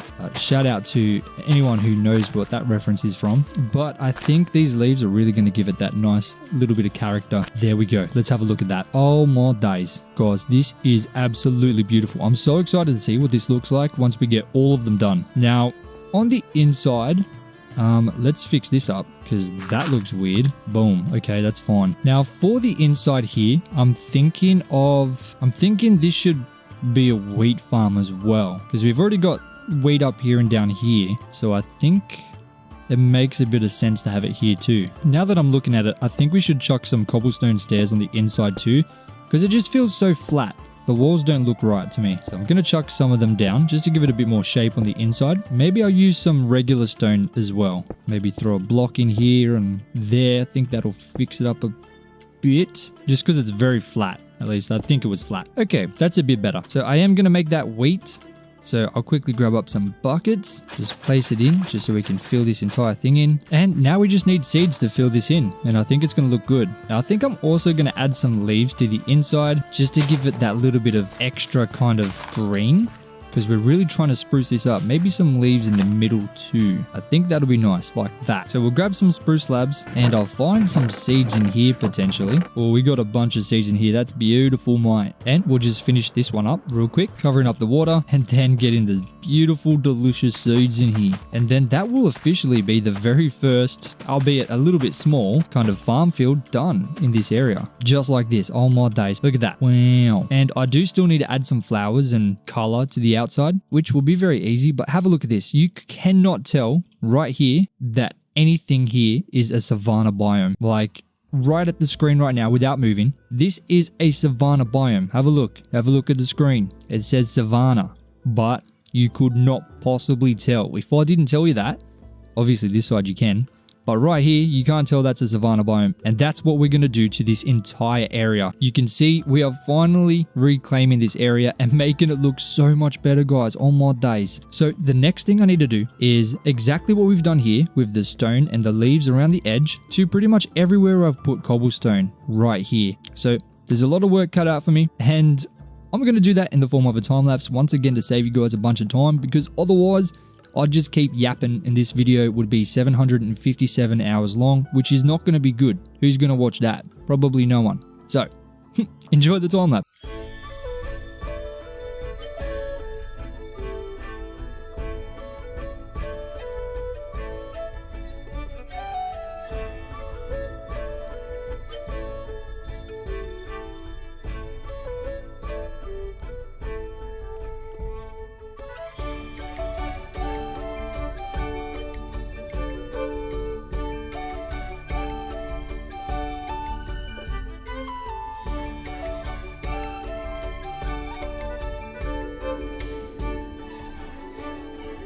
And ladies and gentlemen, after many hours of hard work and plowing land and a couple diamond hoes, I went through like 2 or 3 diamond hoes to do this. We've got all the land plowed up. Now, obviously, I still need to plant it all, but we are on day 489, so we are running very low on time. So the very first thing I need to do is make sure I start collecting all these pumpkins and the melons so that I can get some more seeds. So of course we're going to start with the pumpkin. Just going to harvest all these cheeky buggers all the way up, turn them all into pumpkin seeds, which actually, now that I think of it, might be too many. That's fine though. We're going to just plant all these all the way down, just randomly, once again leaving a bunch of space in between. Now I do actually have a tutorial for this on my channel as well, for exactly how to make this pumpkin farm. I think it was actually one of the very first tutorials I ever made. But yeah, this pumpkin farm is definitely my favorite, and it's not the most efficient, definitely not the most efficient, but I think it just looks really nice. So if you're looking to build an aesthetic pumpkin farm, be sure to go ahead and check that video out. And we're already out of seeds, so obviously it uses a lot more than I expected. This is a much larger farm than we've ever made for pumpkins on this world. So at least if we do need pumpkins in the future, we're not going to have a problem getting them. I got a couple more seeds from harvesting whatever pumpkins had already grown since we harvested last, but it's still not enough. We still have a little bit more to do. And once we fill it all in with seeds and have it looking nice, I'll wait for them all to grow just so we can see the spread of it. And if it's good, then we can start adding in our coarse dirt and our podzol. But with the melons, I don't know if I'm going to be able to make seeds. No, I can't. So I'm going to have to harvest these with me fist, or I guess a torch. In terms of our melon farm though, we have a lot less melons than pumpkins. So I guess it's not really a big issue though, because this farmland area is much smaller than the pumpkin. So even though we've got less, it's not going to be as hard to fill in, I don't think. But let's just turn at least a stack into seeds, and we'll just get these cheeky buggers planted in as well. Okay, no, we're definitely not going to have enough, but we're going to be pretty close. Next time we do a harvest, we're definitely going to have enough, so it'll be okay. So I'll just break this one as well, and that gives us 4. So we've only got a little bit more to do. We're almost done for the melon farm, at least for planting in the stalks. Now, of course, our potato, our carrot, and our beetroot farm still are not complete. So I've got to quickly do a bit of a harvest and get as many of them planted in for all of them. And I'm not going to waste your time watching that, so I'll do that really quick, and I'll see you guys in a second. So I've filled in as much as I could. I've done quite a bit of the wheat. We've still got a lot to do over here, and there's still quite a lot of the carrot farm to go, because obviously there wasn't enough to fill in this massive space. The potatoes are completely done. The beetroot is done. These wheat farms over here are done, and we're just waiting on the pumpkins to grow. I should probably actually fill that in now, to be honest with you, because we do still need to wait for the stems to fully grow before we can do the next part of that farm. So let me quickly break a couple of these bad boys and get that filled in. We are on day 491, so we're running very, very low on time. We have to have this done in less than 9 days, and we're already halfway through day 491. So it took almost 2 full days to be able to fill in all of these farms. This area is just so massive. I honestly didn't expect it to be this big, but I'm just going to try and fill in the rest of these melon and pumpkin farms so the stems are at least growing, because they need to really grow before we can do the next part. And if we don't do that now, we're really going to run out of time. And I think that's the melons just about done. Beautiful. Okay, so now let's do the pumpkins. Okay, that should be more than enough. I don't even know why I harvested it up that much. there's not much to do in here. I'll just fill in the little spots that feel a little bit weird, and then finally all through here. And there we go. Now the pumpkin and the melon farms are completely done. We're just waiting on the stems. Hold on a second. There's way too much space in here. There we go. Okay, now it's done. So as you can see, all the farms in here except for the carrots are done. And I do have plenty of seeds at the base, so I can go and grab those to finish off the wheat farm. But there is an even more important thing we need to do. So I have a bunch of stone in my inventory, andesite, stairs, and slabs. What I'm going to do is we're going to start at the very front, and on the tops of these mountains, as you can see, it's pretty flat. I'm going to do the exact same thing I usually do for these things, just add in some stone and andesite bits just to give it kind of like a fence, because while I was harvesting this area, I literally almost fell off the mountain a couple times, which I mean, it's not a big fall, but it's just annoying, and it just feels weird not having anything stopping people from falling off. So this is kind of what we're just going to do, and I think it gives a nice look. I've done it over here before. You can see it on these mountains over here. I think it looks really nice. So this is the kind of look we're looking at. It looks so much better with that. Look at that. Oh my days. Now I've just got to go ahead and add in a bunch of these stairs and slabs just to kind of really seal the deal, and it's going to make this place really pop. I mean, just have a look at that. That looks 100 times better. And there we go. That's this part done. And honestly, I think it really just makes this place look so much better. You can see in the distance, it kind of looks just very flat, but once we get this thing on, you know, it really changes it and makes it so much better. So I've just got to do that for this part here, the kind of road part around the side here, and then around this entire front, and of course these faces over here as well. So let me go ahead and get that done in the form of a time lapse. So my power went out and apparently it corrupted this file. It's 000, so there's no time lapse, unfortunately, and my internet is down, so I have this super weird skin. I don't know what's going on, but yeah, that doesn't really matter. So the final thing to do is, of course, fill in the rest of these farms and get some extra details just around to really get this place looking good, especially through here. As you can see, there's really nothing along this path here. So of course, I'm going to start with the easiest one, which is of course just finishing out this carrot farm here, which will be nice and easy. So I'm just going to continue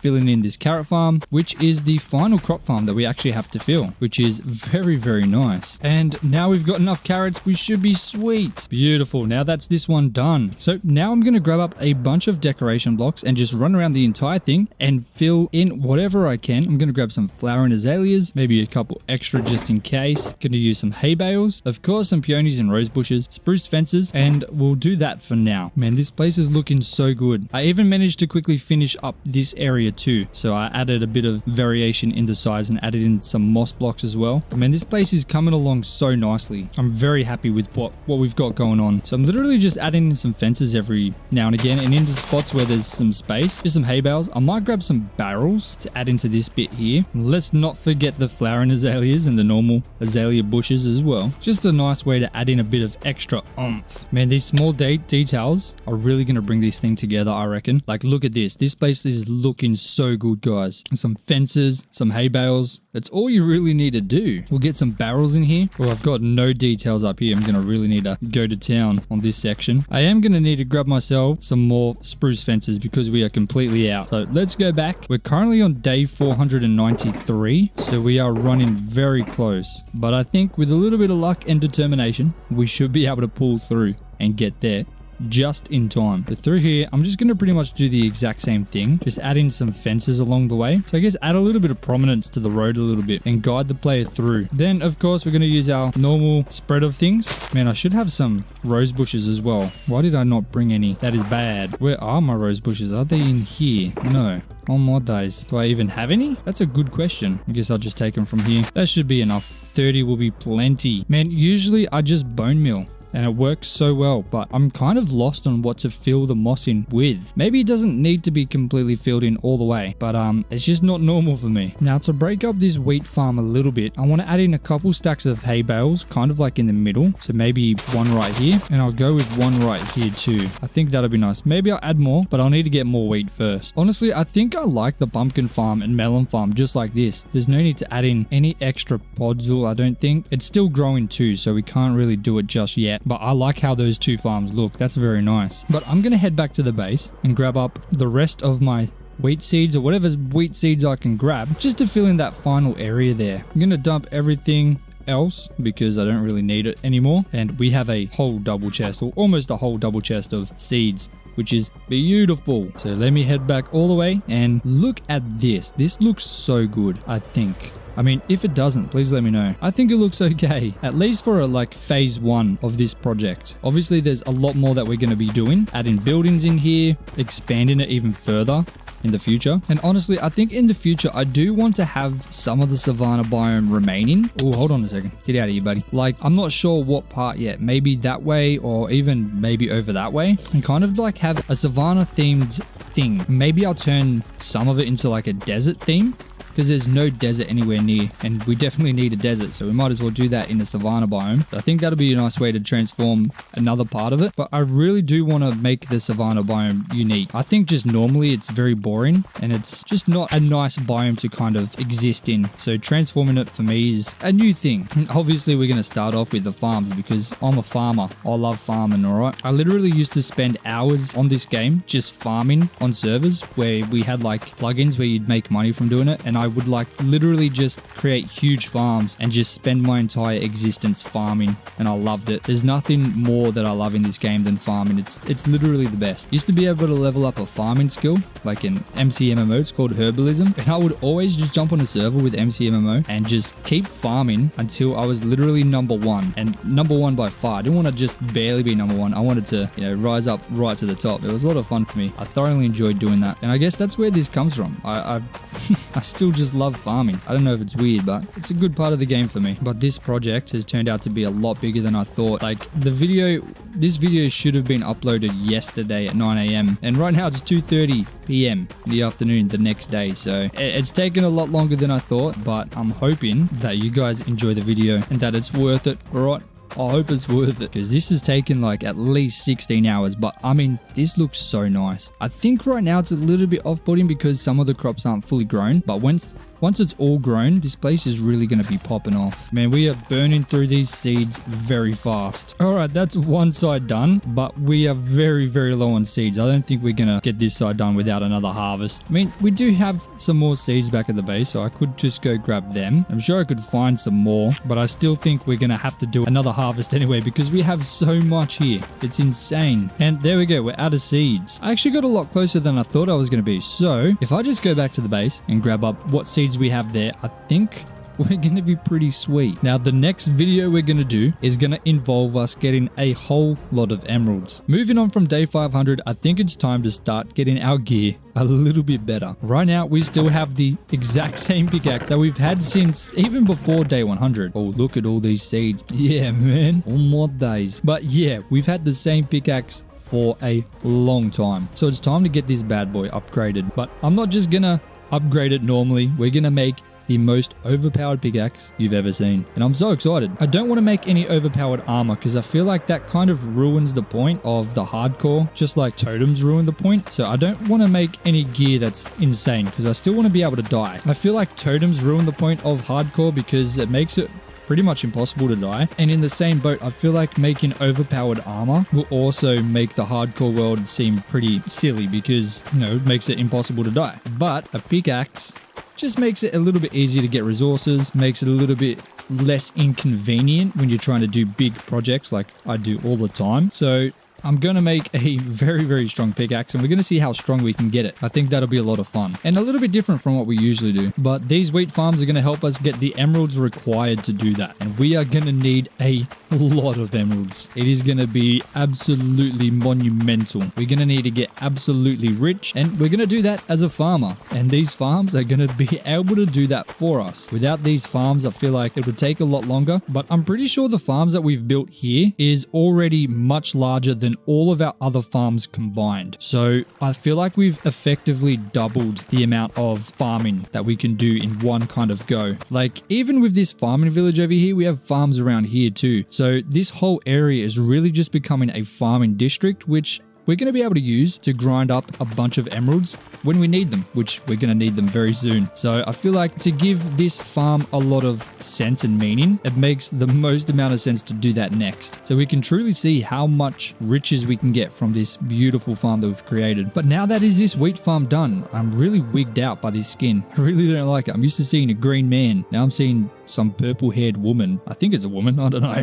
But anyway, this is now what we've got to work with now. It is looking so so beautiful. And we had plenty of seeds left over. So maybe we didn't need as many seeds as I thought we were going to need. Not necessarily a bad thing too. But I'm pretty happy with this, guys. Please let me know what you think about this area. Obviously, there's still quite a lot to do. But in terms of phase 1, I'm very happy with this. This has turned out so nice. In the future, eventually, we'll get this road fixed. And it's going to head all the way up here and, you know, go somewhere around here. I don't know what it's going to do, but we'll also get this mountain fixed up eventually. But I think the next large project we're going to work on in this area is going to be this river.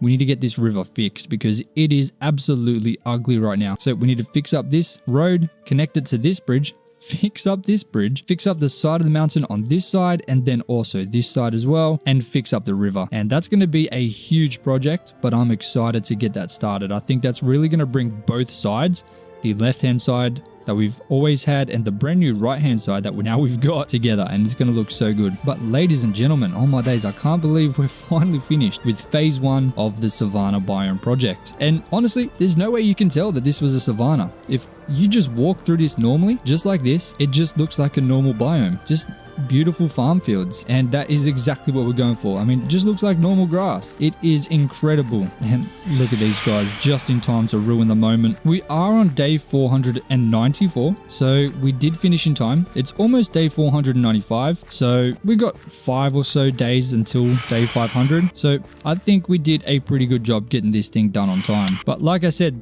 this is only phase 1 of this project. There is still a huge amount of work that we need to do, but I think in terms of transforming this Savannah biome into a beautiful biome, I think we've done a pretty good job. I mean, just look at this. The crops are still not fully complete yet, but once they're fully grown, this place is going to look absolutely mesmerizing, and I'm very happy with how it's turned out. So I hope you guys also love the way it's turned out, because it took a lot of time, a whole lot of time. Here is day 100, here is day 200, here is day 300, here is day 400, and the big reveal, here is day 500. And honestly, as I was expecting, definitely the largest change between any of the maps so far. Now, if you made it to this part of the video, we're at the end of day 500, but that's only part 1. Of course, I'm going to be releasing a part 2 to finish the 1000 days in this world. But I hope you guys really enjoyed this video and noticed the,